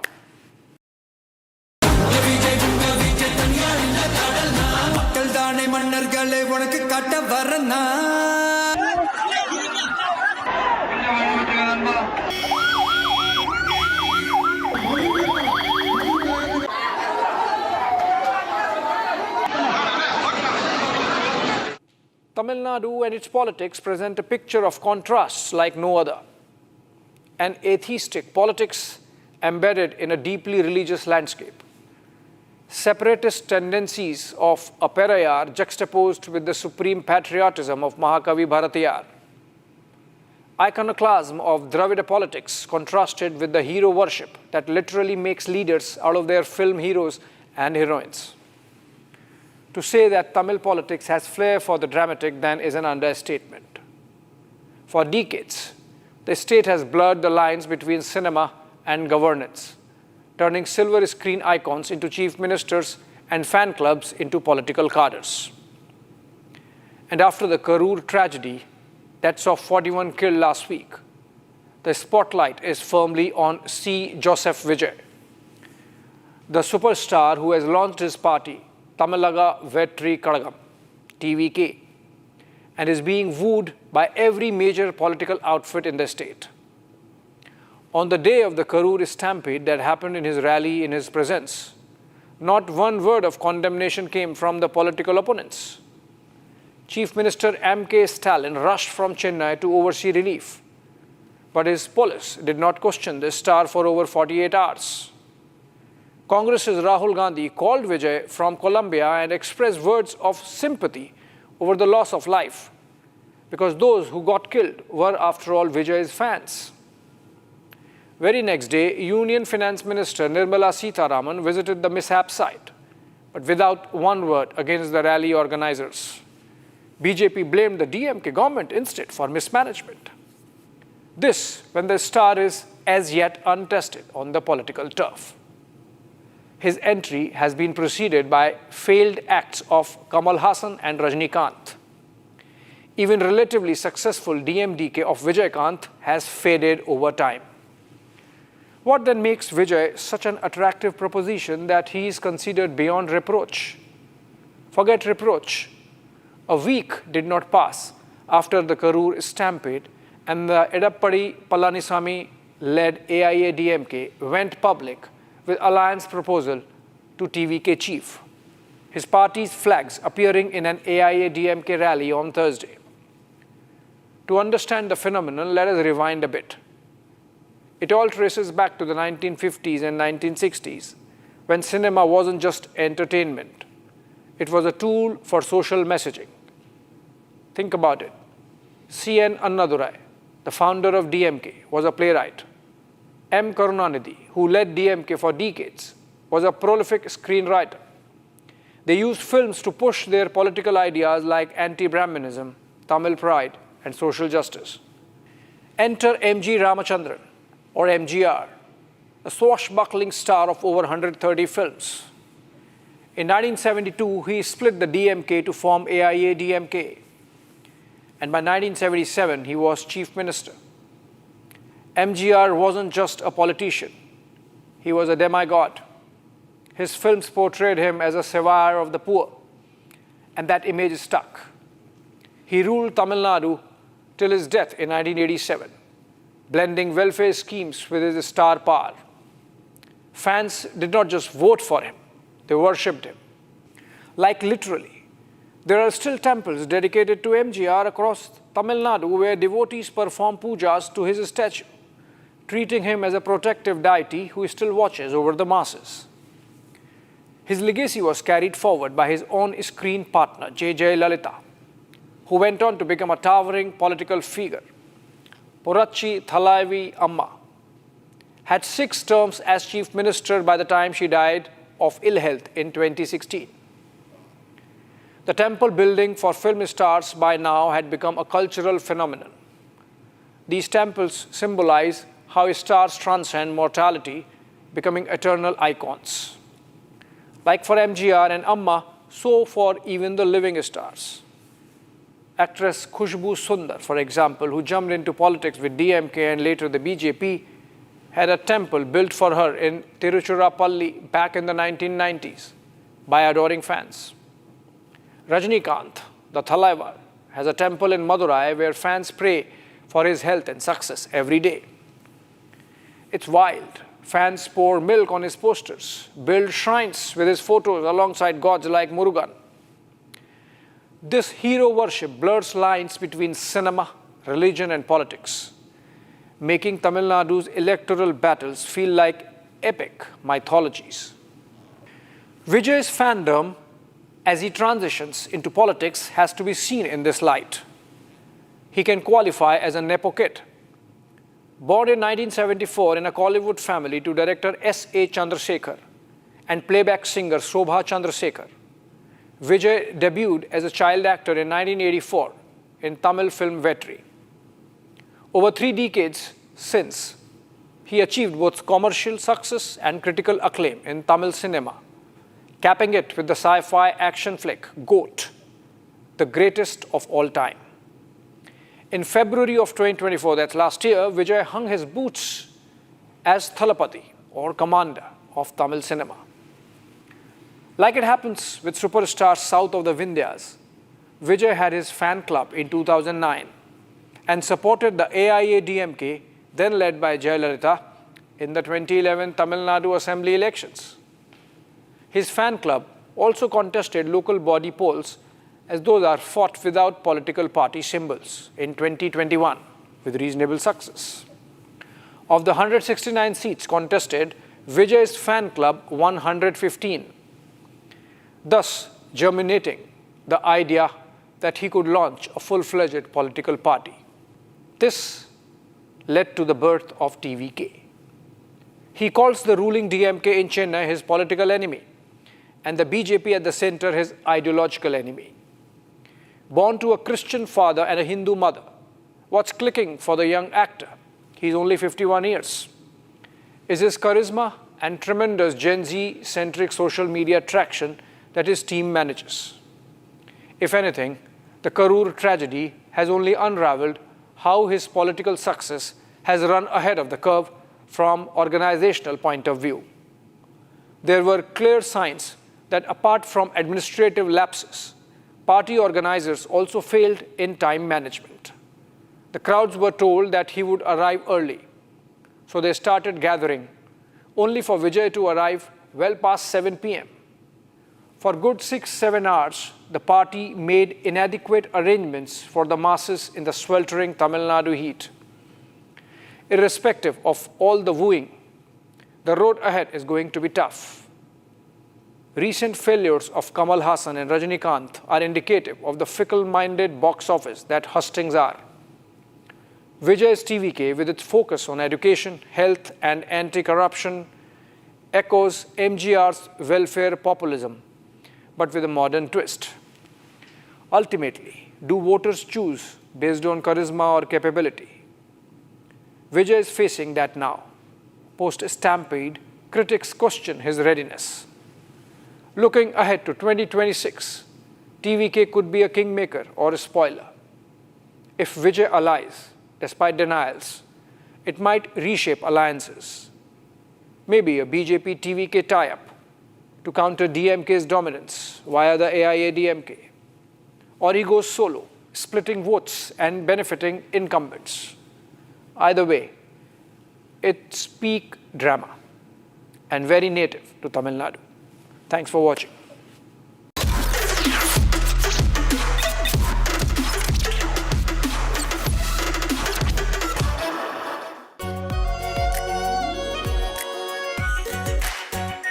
Our pure Shahi Paneer Masala.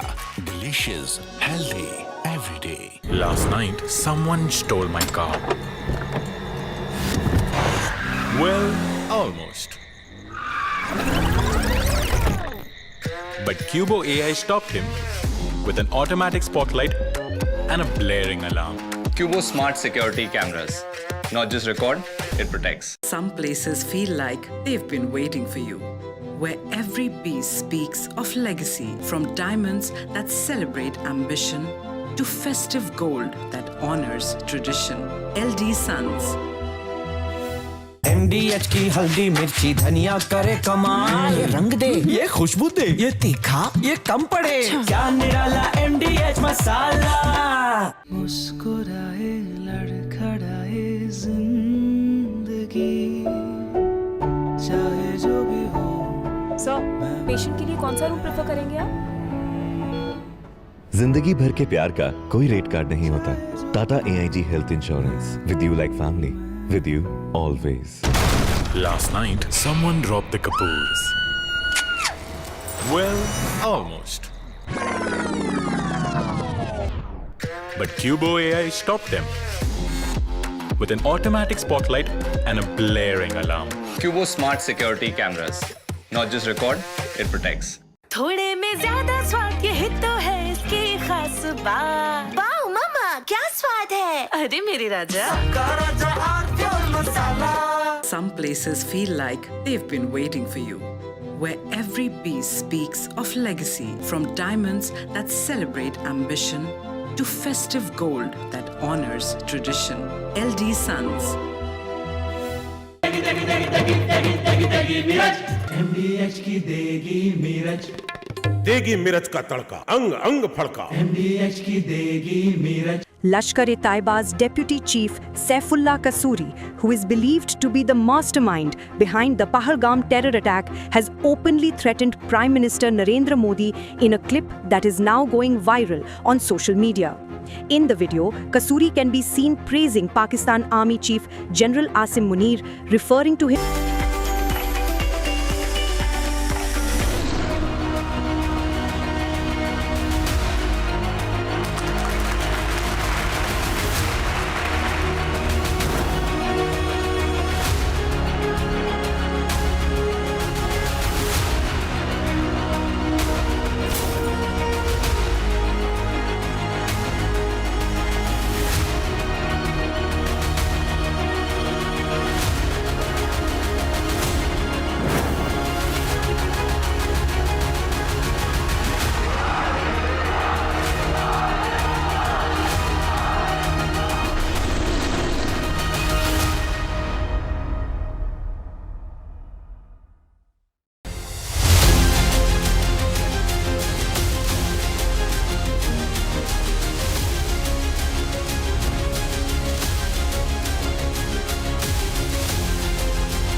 Jai Hind, ladies and gentlemen, and this is an undisclosed location somewhere near the Kunar province, and there is another province called Nangarhar.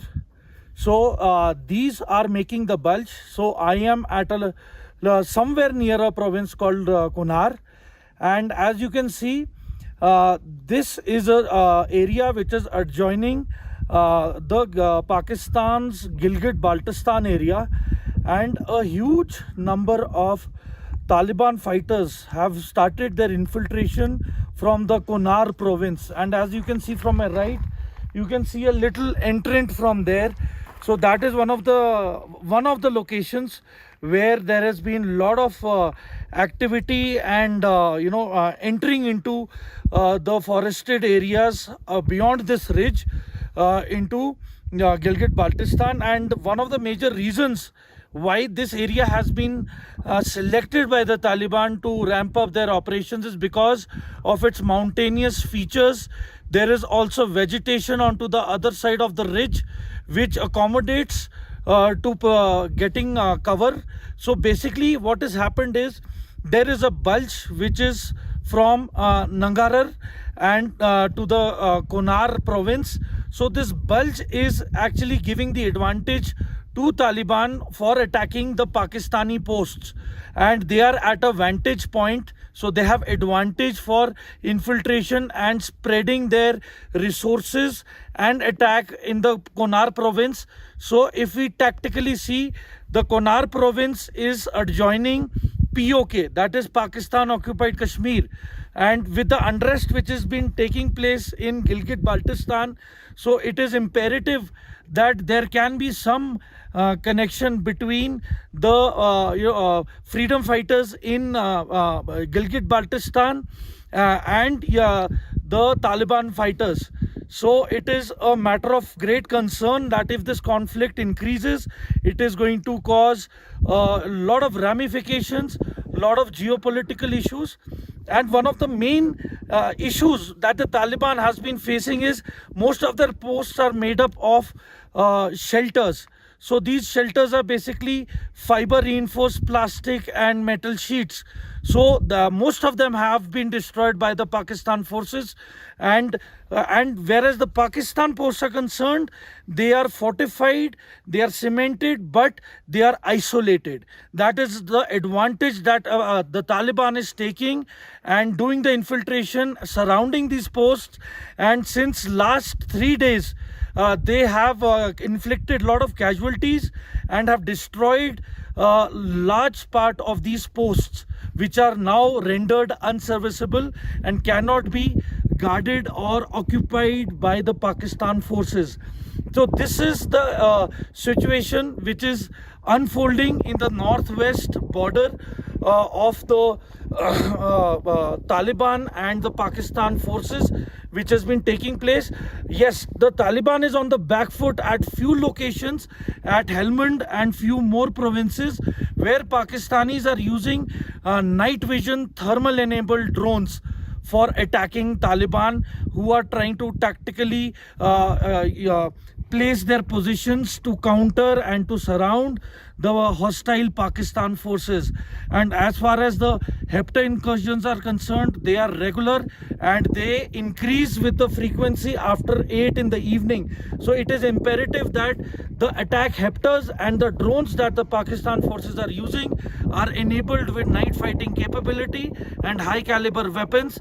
And at the moment, the Taliban has the firepower, but they do not have anti-aircraft weapon systems. So probably that is what is holding them back. But at night, they avoid moving right now at the moment. They prefer moving during day, because at night it is really becoming difficult for the Taliban to move in towards the Kunar border and expand its operation into Pakistan occupied Kashmir. This is Major Samar signing off from an undisclosed location near Kunar. Thank you. Ladies and gentlemen, that was Republic's on-ground coverage, the only network in the nation reporting from ground zero in Afghanistan, as more anticipation of expected firing, expected along the Durand line as Pakistan and Afghanistan's border tensions continue to escalate. We'll be continuing to tracking this story. But meanwhile, let's move on to some big breaking news update coming in the Javed Habib crypto scam case. Uttar Pradesh's Sambal police just days back had issued a lookout notice against renowned hairstylist Javed Habib and his family in connection to a multi-crore fraud case, and the notice has now been issued to him after 20 FIRs were registered against Javed Habib's son and 3 other individuals in a crypto scam alleged link case. Today, Republic has confronted his lawyer, and here's that exclusive sequence of Republic asking some sharp questions to Javed Habib's lawyer, who had no answers over his petitioner's alleged scams. Listen in. स्वास्थ्य उनका थोड़ा सा heart की problem है उनको, और क्योंकि अभी उनकी फादर की रिसेंट डेथ हुई, आप लोगों को पता होगा, तो अभी कुछ दिनों में वो आएंगे तो आप लोग से इंटरेक्ट करेंगे। तो अभी समय कहाँ है? दिल्ली में है, मुंबई में है, कहाँ पे? ये अभी तो अभी पूछ के बताएंगे कहाँ पे हैं। सर, आपको जानकारी कि 5-7 करोड़ का एलिगेशन लगे, धोखाधड़ी की है, पैसे लेके भागे हैं। सर देखो, ये एलिगेशंस हैं, अभी विवेचना चल रही है, हमें अपने पुलिस पर पूरा भरोसा है, हम पुलिस का सहयोग कर रहे हैं। लुकआउट नोटिस जारी हुआ है जिससे कि वो देश छोड़ के ना जा पाए। नहीं, वो देश छोड़ के कहीं नहीं जा रहे हैं भैया, देश छोड़ के कहीं नहीं जा रहे हैं वो। सर 32 मुकदमे दर्ज हैं संबल के अंदर, विवेचना चल रही है, उसमें मैं क्या बोल सकता हूँ। न्यायालय है, प्रक्रियाएं हैं, पुलिस है, पुलिस अपना काम करी, हम अपना काम कर रहे हैं। इसमें थर्ड अक्यूज सैफुल है, उसके बारे में आपको कोई जानकारी है? उसकी हमको जानकारी, वो लोग साथ में मिलके काम कर रहे थे? कोई जानकारी नहीं, मुझे उनकी कोई जानकारी नहीं। आप सिर्फ जावेद हबीब? यस। हमें पुलिस पर पूरा भरोसा है मैडम, पुलिस अपना काम करे, हम अपना काम कर रहे हैं। तो सर अब आगे की आपका क्या प्रक्रिया रहेगा? कुछ आगे न्यायालय कोर्ट है, बस सर बस करो, चीज़ें हो गई हैं बस, ठीक है। My colleague Shambhavi joins us live on this broadcast this evening. Shambhavi, you confronted Javed Habib's lawyer and you asked some poignant questions, the most important one being that where is he? A lookout notice is out, 20 plus FIRs have been registered, a lookout notice is out there, and yet he is nowhere to be found. Now his lawyer is also dodging some sharp questions that you asked there. Tell us the details of what exactly is happening in this case so far. Well, as you just very rightly said, when we asked him, where is Javed Habib? Because that has been the question of the hour. We've been asking this question. We've been trying to find him. The police has issued a lookout notice. And now when we confronted Mr. Advocate Pawan Kumar, who's the advocate of Javed Habib, he said, even I'll have to ask him, which is a little difficult to believe that the lawyer himself has no idea where Mr. Javed Habib is. He has been saying that Mr. Javed Habib, right now he's sick. He is possibly in the hospital. He has a heart condition, and as we know that his father recently passed away. So we cannot, according to him, he does not know where Mr. Javed. As of today, 32 cases, 32 FIRs have been registered against him in this case, and more are likely to be followed. This is a case of a huge alleged cryptocurrency scam in which Javed Habib, his son Anosh Habib, along with other 2 accused, one being Saiful, who is coming off as one of the main faces, who was responsible of duping people of lakhs and lakhs of rupees, crores of rupees in fact. And Saiful initially, very interestingly, Saiful was the first complainant in the case, but later on when the investigation was carried on, which was first registered in June, it came off as Saiful was the one who is one of the accused. He was a partner of Javed Habib and his son in this entire scam which duped the innocent people of Sambal, around 150 to 200 people in Sambal, of lakhs and crores of rupees. And we are also, it was Republic's exclusive where we broke that this chain was possibly extended to parts of Purvanchal by the name of another brand called Babar Chain Coin.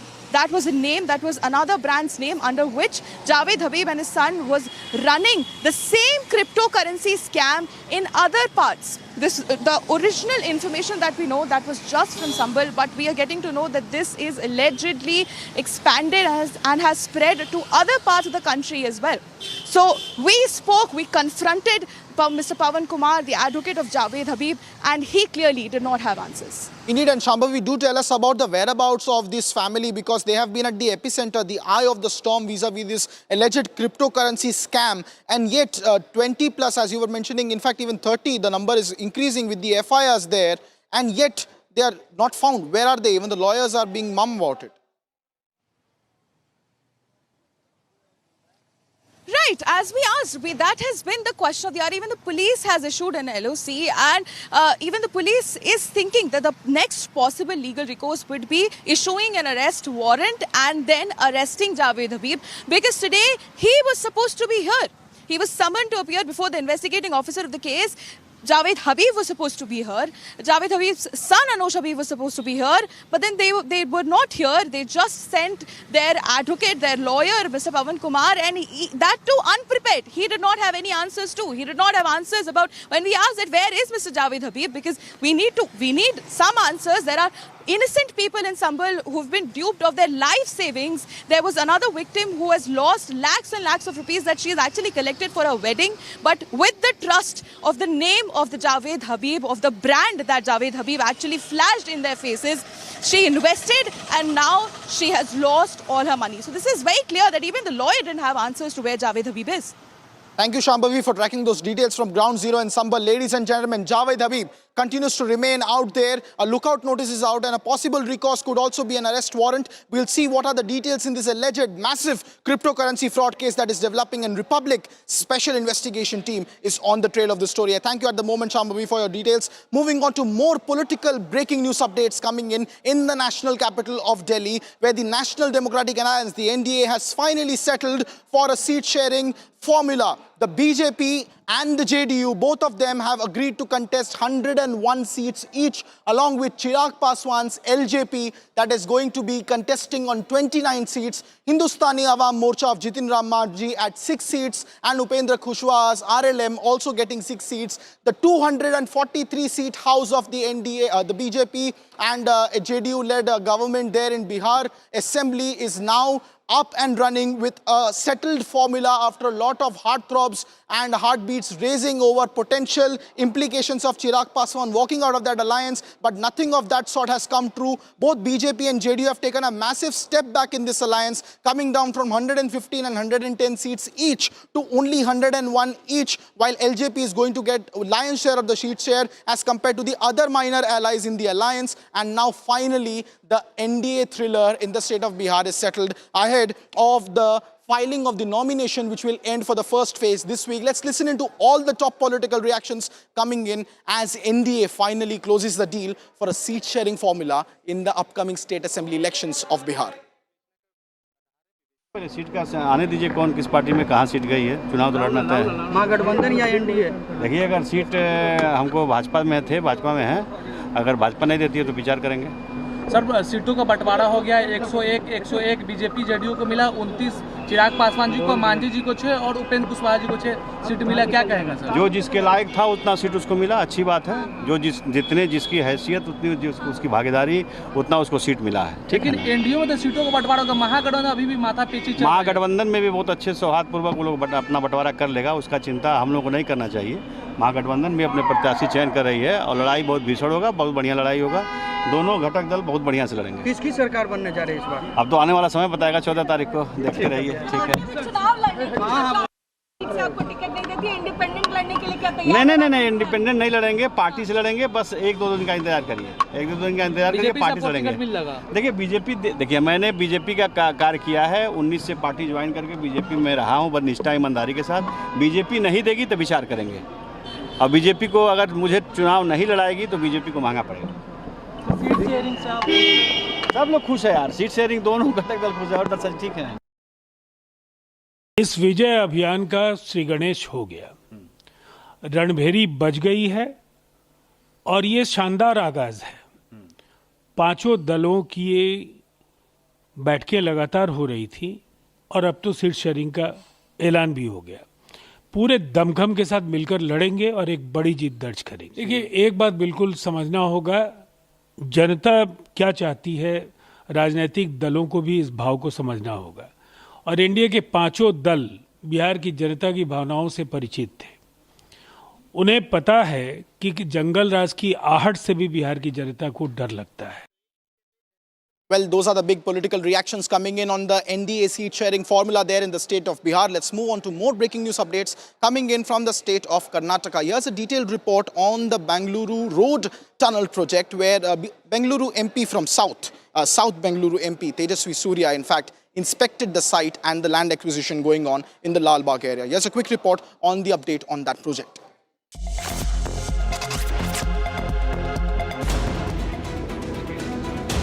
BJP MP Tejasvi Surya inspected the land acquisition site in Lal Bagh in connection with the tunnel road project. Tejasvi said that the tunnel road project as proposed by the Karnataka government is a disaster for Bengaluru. Tejasvi further said that the expensive car-only project will not solve Bengaluru's traffic problems. The tunnel road project as proposed by the state government is a disaster for Bengaluru. This expensive car-only project will not solve Bangalore's traffic problems, but it will cause new problems that will haunt generations of people of Bengaluru. Today, I had called the officials of the GBA to come and explain the 6 acres acquisition that they are doing in Lal Bagh. No officials has ever come and made any assessment, any survey or any consultation. I asked them if they have made a environment impact assessment, which is mandatory before a tunnel road project is made.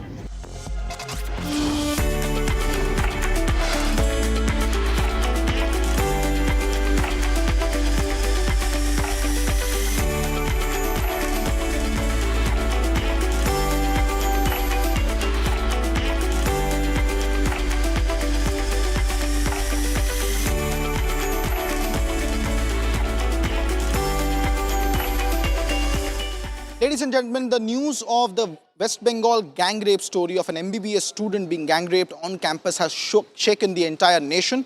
And earlier today, 3 people were arrested in that case. However, what is more shocking is the reaction of West Bengal's Chief Minister Mamata Banerjee, who has very, very shamelessly downplayed the entire incident and in fact attempted to blame the victim. Mamata Banerjee has tried to shift the responsibility of the student security to the private colleges and has questioned how the 23-year-old victim managed to leave the campus late at night, hitting out at the BJP government in Odisha. Banerjee brought up the case of rape in the neighboring state, and she is now in a desperate bid trying to distance her government's responsibility in this very shocking and horrifying case that has come from the state. Listening to what Mamata Banerjee said while almost attempting to blame the victim.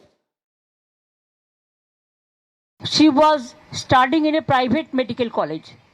So all the private medical college, whose responsibility? How they came out in the night at 12:30. And it happens in the, so far I know, forest area. And 12:30, I do not know what happened. Investigation is on. I'm shocked to see the incident. But private medical colleges also is to take care for their students, and especially the girl child at night time. They should not be allowed to come out in the outside. They have to protect themselves also.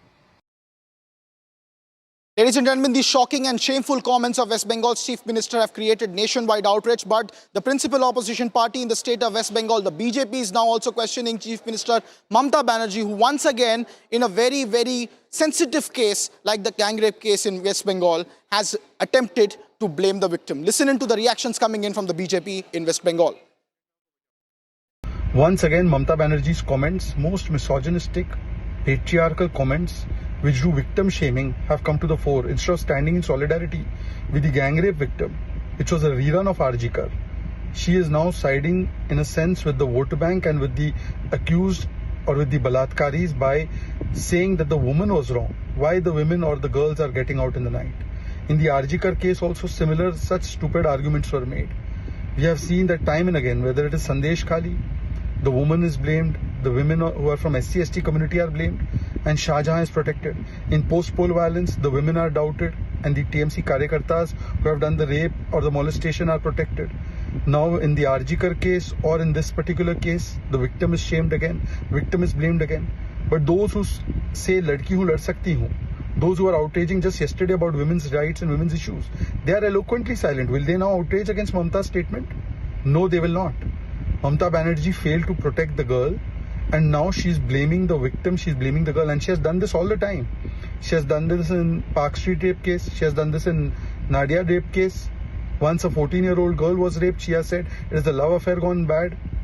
This is the kind of mentality. It's an anti-woman mindset. It is a Mati, Manush, Mahila Virodhi mindset. Mamta Banerjee, today she is saying that this girl, the victim of Durgapur incident, had gone out at 12 o'clock in the night. Mamta Banerjee, please don't tell lies.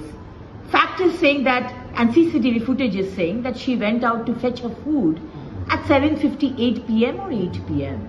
So please do not, try to put the blame on the girl, on the character of the girl, which you have been doing, all this while, and on the institution. What do you think? After 12 o'clock, women shouldn't go out? Doctors who are doing night duty in hospital, they shouldn't go out? You think nurses who are giving us, service, they shouldn't go out? You think IT sector shouldn't go out and do their duty? You think people of the service industry, they shouldn't go out? This kind of Talibani mentality is shameful. Actually, you have always been protecting the rapist, and you have been cursing us, the victims. Because these rapists are your TMC cadres. And in the coming 26 elections, you'll be using them for vote ringing, for booth capturing, to create terror among the people of Bengal. We have understood, and the people of Bengal have also understood. We don't want your Lokhir Bhandar. We want respect. On one hand, you will give us Lokhir Bhandar of 1,000 rupees, and on the other hand, you will rape us, gang rape us, and you will not give us justice. It will not be done. So 26 ladies and women of Bengal will take a call. We'll teach you a lesson, and they have already taken a decision that whom to vote, when to vote, and teach you a lesson.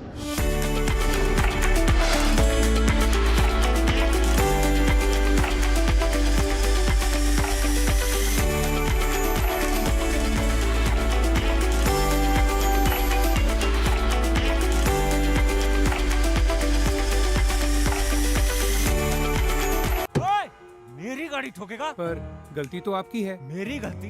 जानता है मेरा बाप कौन है? ये देखो, पापा और गलती दोनों याद आ जाएंगे। अब देखा किसने सिग्नल तोड़ा? Cubo dash cams. Get smart, get Cubo. MDH की देगी मिर्च, देगी मिर्च का तड़का, अंग अंग फड़का। MDH की देगी मिर्च, मुस्कुराए लड़खड़ाए जिंदगी, चाहे जो भी हो। सर, पेशेंट के लिए कौन सा रूम प्रेफर करेंगे आप? जिंदगी भर के प्यार का कोई रेट कार्ड नहीं होता। Tata AIG health insurance, with you like family, with you always. थोड़े में ज्यादा स्वाद, यही तो है इसकी खास बात। वाओ मामा, क्या स्वाद है? अरे मेरे राजा। Some places feel like they've been waiting for you, where every piece speaks of legacy, from diamonds that celebrate ambition to festive gold that honors tradition. LD Sons. दादी के हाथों का जादू और खुशबू से महकता घर, माँ की मुस्कुराहट और खाने की सुगंध। MDH गरम मसाला, क्योंकि हर रिश्ता है स्वाद से जुड़ा।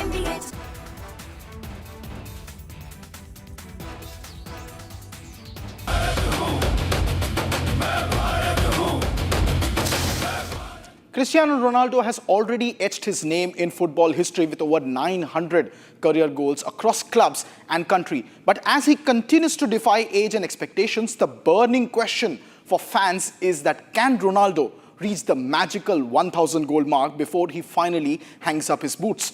That's the big question on our sports meter today. Scan the QR on your screen and have your say, because your votes decide the score.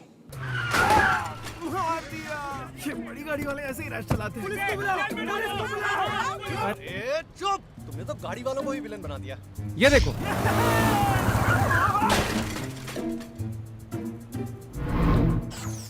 Cubo dash cams. Get smart, get Cubo. Some places feel like they've been waiting for you, where every piece speaks of legacy, from diamonds that celebrate ambition to festive gold that honors tradition. LD Sons. ये है secret recipe MDH का जीरा SIP जल जीरा मसाला। SIP SIP जीरा SIP जीरा SIP MDH का जल जीरा सिप MDH का जल जीरा सिप। ओए, मेरी गाड़ी ठोकेगा? पर गलती तो आपकी है। मेरी गलती? जानता है मेरा बाप कौन है? ये देखो, पापा और गलती दोनों याद आ जाएंगे। अब देखा किसने सिग्नल तोड़ा? Cubo dash cams. Get smart, get Cubo.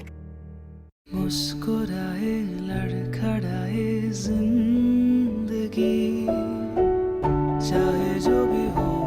Sir, patient के लिए कौन सा रूम प्रेफर करेंगे आप? जिंदगी भर के प्यार का कोई रेट कार्ड नहीं होता। Tata AIG health insurance, with you like family, with you always. R pure shahi paneer masala, delicious, healthy every day. Some places feel like they've been waiting for you, where every piece speaks of legacy, from diamonds that celebrate ambition to festive gold that honors tradition. LD Sons.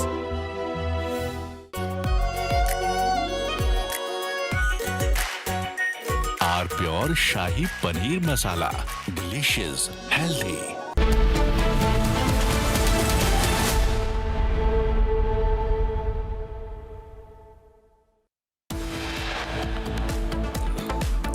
And here are the top headlines that we are tracking for Bihar election 2025. NDA seat sharing announced.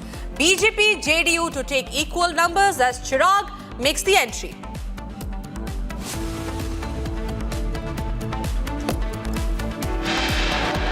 She was studying in a private medical college. So all the private medical college, whose responsibility? How they came out in the night at 12:30? After medical student gang raped in Durgapur in West Bengal, Mamata resorts to victim shaming, asks how was she even out at 12:30 a.m. Mamata Banerjee, are you serious? Afghanistan says 58 Pakistani soldiers killed in overnight revenge operations.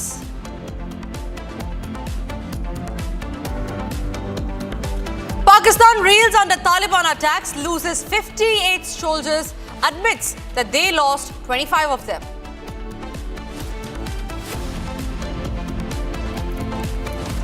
And Republic crew lands in Afghanistan, brings you the detailed input as Pakistan-Afghanistan clashes intensify. The only Indian network getting you the live updates.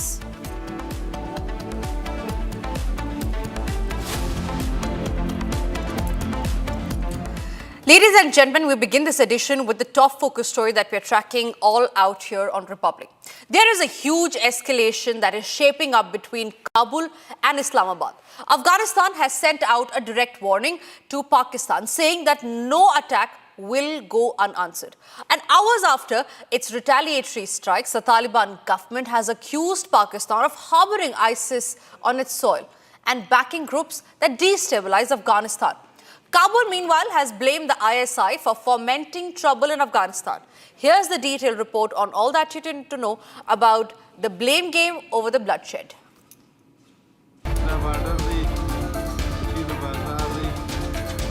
Hours after Kabul's retaliatory strikes, the Afghanistan government has issued a stern warning to Pakistan, making it amply clear that any provocation will be met with force.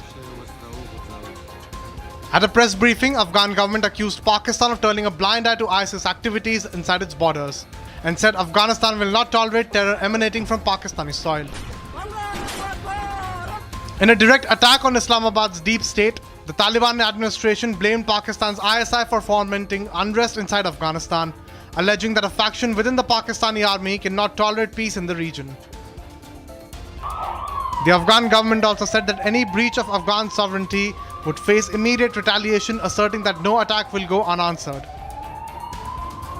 Pakistan में कुछ खास हलके हैं जो हालात को ख़राब करने की कोशिश कर रहा है, तो अफ़गानिस्तान अपना सरहदों का, अपना फ़ज़ा का हक़ महफूज रखे और जैसा कुछ खिलाफ वर्जियाँ हुआ है उसके फ़ौरन जवाब भी दिया। और फिर रात जो इंतकामी ऑपरेशन हुआ तो उसमें हमारा जो हदफ और मतलूब था वो हासिल हुआ। फिर हमारे दोस्त ममालिक जैसा कतर और सऊदी अरबिस्तान उन्होंने ख्वास्ता, उन्होंने तलब किया कि अभी जंग रुकना चाहिए, तो हमारे तरफ से जंग रुका हुआ। It added that at least 58 Pakistani soldiers have been killed and 30 others are injured in overnight cross-border operations by Afghan forces. The strike that it calls a legitimate defensive response.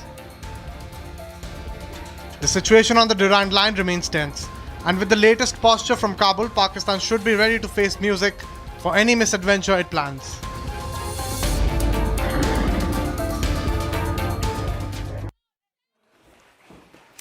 Afghanistan's Taliban government has accused Pakistan on Friday of conducting airstrikes on its land and warned of consequences. This accusation came as Islamabad claimed it was taking action against the militants. Now, according to Pakistani security officials, 11 more Pakistani soldiers died on Friday in a clash with the Islamist militants in the Tehreek area near Afghan border. Islamabad asserts that militants from the Tehreek-e-Taliban Pakistan group operate from Afghanistan, but Kabul has denied the charge. Here's all that you need to know about the same.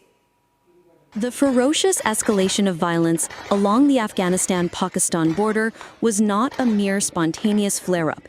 It was the immediate and brutal fulfillment of an explicit threat of revenge issued by Kabul in response to Islamabad's aggressive cross-border actions. The current conflict is rooted in a deadly cycle. Earlier, the Pakistani military announced that its forces had avenged the killing of 11 soldiers by ambushing and killing 30 militants, elements often accused of operating from Afghan soil in the Orakzai district.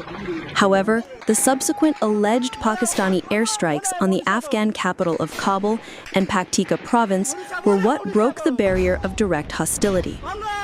Immediately following the explosions in Kabul, which were widely attributed to the Pakistani military, the Afghan Defense Ministry issued an unambiguous public condemnation. The ministry condemned the action as an unprecedented, violent, and provocative act that violated Afghanistan's sovereignty and warned of serious repercussions. The threat was specific and unequivocal. This cowardly attack will not go unanswered, and if the situation escalates, the responsibility will be of the Pakistani military. This official warning was swiftly followed by a high alert decree from the highest levels of the Islamic Emirate. In a move signaling full military readiness, Taliban chief Mullah Akhundzada reportedly released a statement asking soldiers to be on guard 24/7 and ordering all province chiefs to patrol at night. This command served as the public mobilization order, preparing Afghan forces to execute the promised revenge. Within hours, the Taliban operationalized their threat. The Afghanistan's 201st Khalid bin Walid Army Corps launched full-scale retaliatory strikes on Pakistani outposts in Nangarhar and Kunar. The results of the swift offensive, which rapidly escalated to artillery exchanges across Kunar, Dangam, Burkot, and Paktia, delivered the threatened consequences. The Afghan Defense Ministry claims that Taliban Islamic Emirate forces captured several outposts from the Pakistan Army. In Khoust's Zazi Maidan area, Afghan border guards cut the border fence wire and seized multiple Pakistani posts, capturing military weapons in the process. Reports confirm mass casualties on the Pakistani side, with initial tallies claiming at least 8 Pakistani soldiers were killed in the intense clashes. Afghan forces also reportedly destroyed 2 Pakistani outposts across the Durand Line in Kunar and Helmand provinces. The ongoing border fighting is thus framed not merely as a security incident, but as a direct, promised act of revenge following a clear diplomatic warning.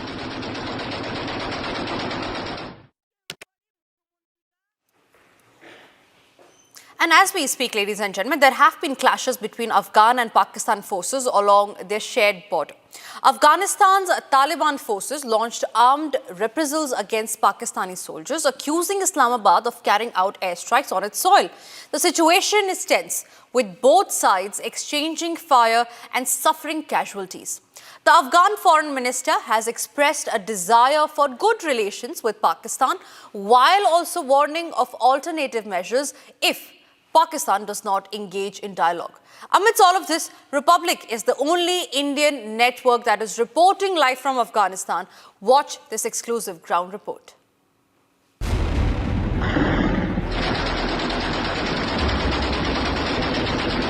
At a time when Afghan security forces launched attacks on Pakistani border posts late Saturday, in what the Taliban government described as the retaliation for repeated violations of Afghan territory and airspace. Republic is the only Indian channel reporting live from Afghanistan from an undisclosed location. This is an undisclosed location somewhere near the Kunar province, and there is another province called Nangarhar.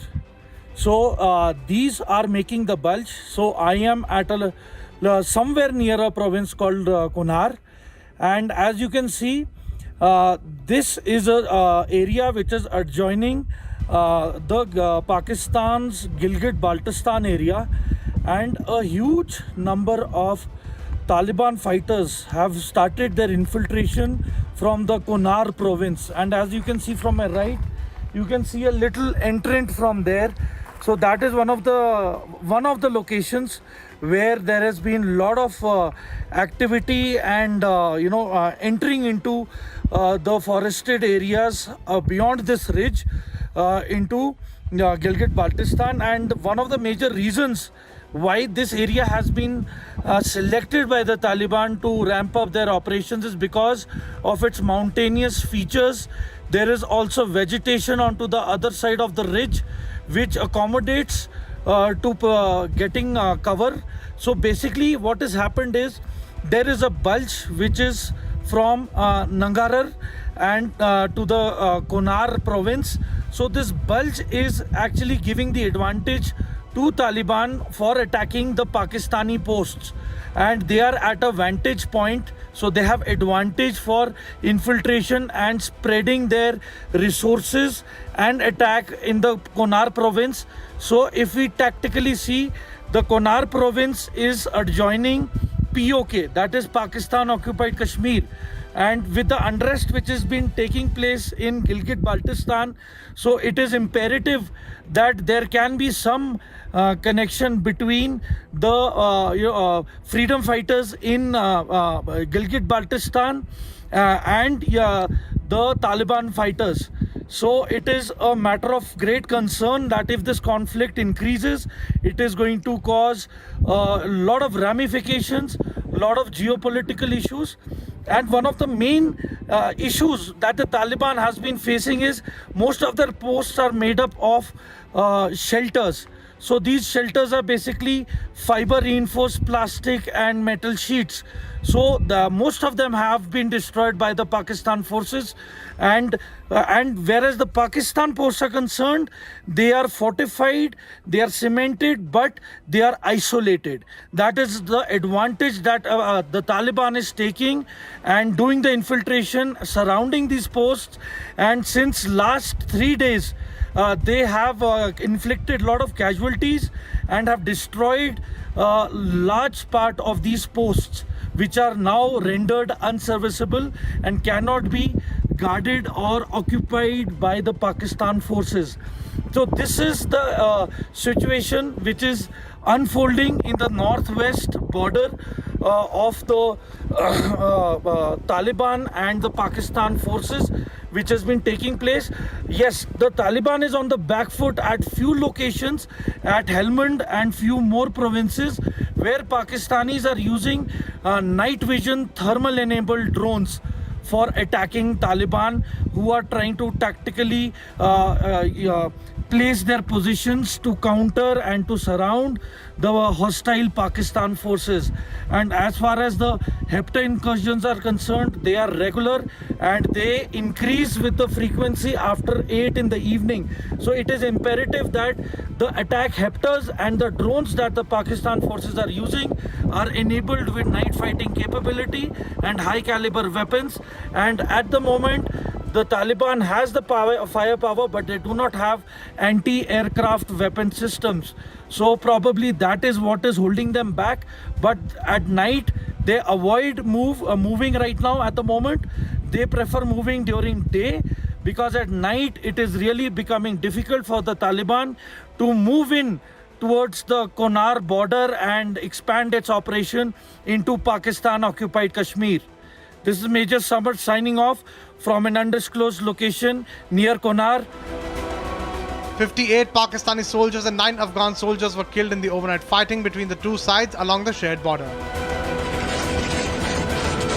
As tensions escalate along the Durand line, both sides remain on high alert. The latest exchange marks one of the deadliest confrontations in recent months, raising fears of a wider conflict in the region, and the story is far from over.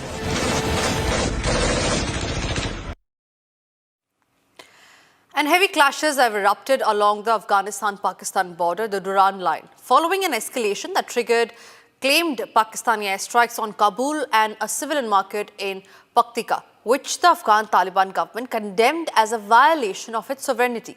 In retaliation, the Afghan Ministry of Defense confirmed that its forces, including the 201st Khalid bin Walid Army Corps, have engaged in heavy clashes and claimed a significant tactical victory, with security forces confirming the full of 5 Pakistani security points in Helmand and Zabul and 3 previously reported in Paktika, and the capture of several outposts in Kunar and Helmand. With Afghan forces launching retaliatory artillery strikes and reportedly damaging Pakistani installations in places like Kunar, here's all that you need to know about the clashes between Afghanistan and Pakistan that is only intensifying.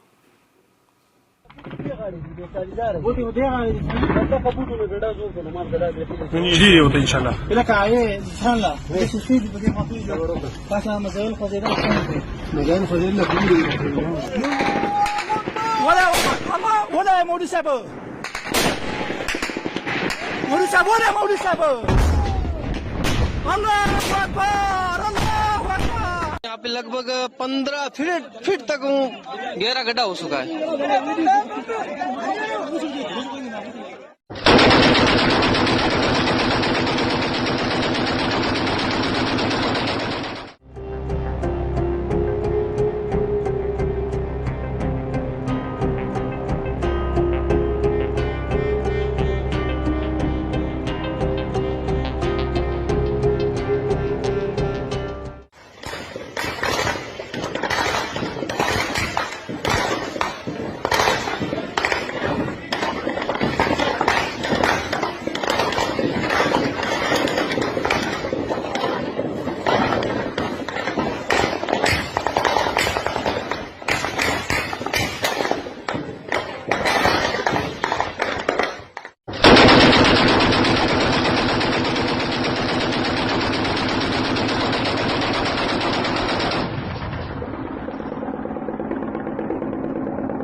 हवाई जहाज गिरने से यहाँ पे लगभग 15 feet तक गहरा गड्ढा हो चुका है।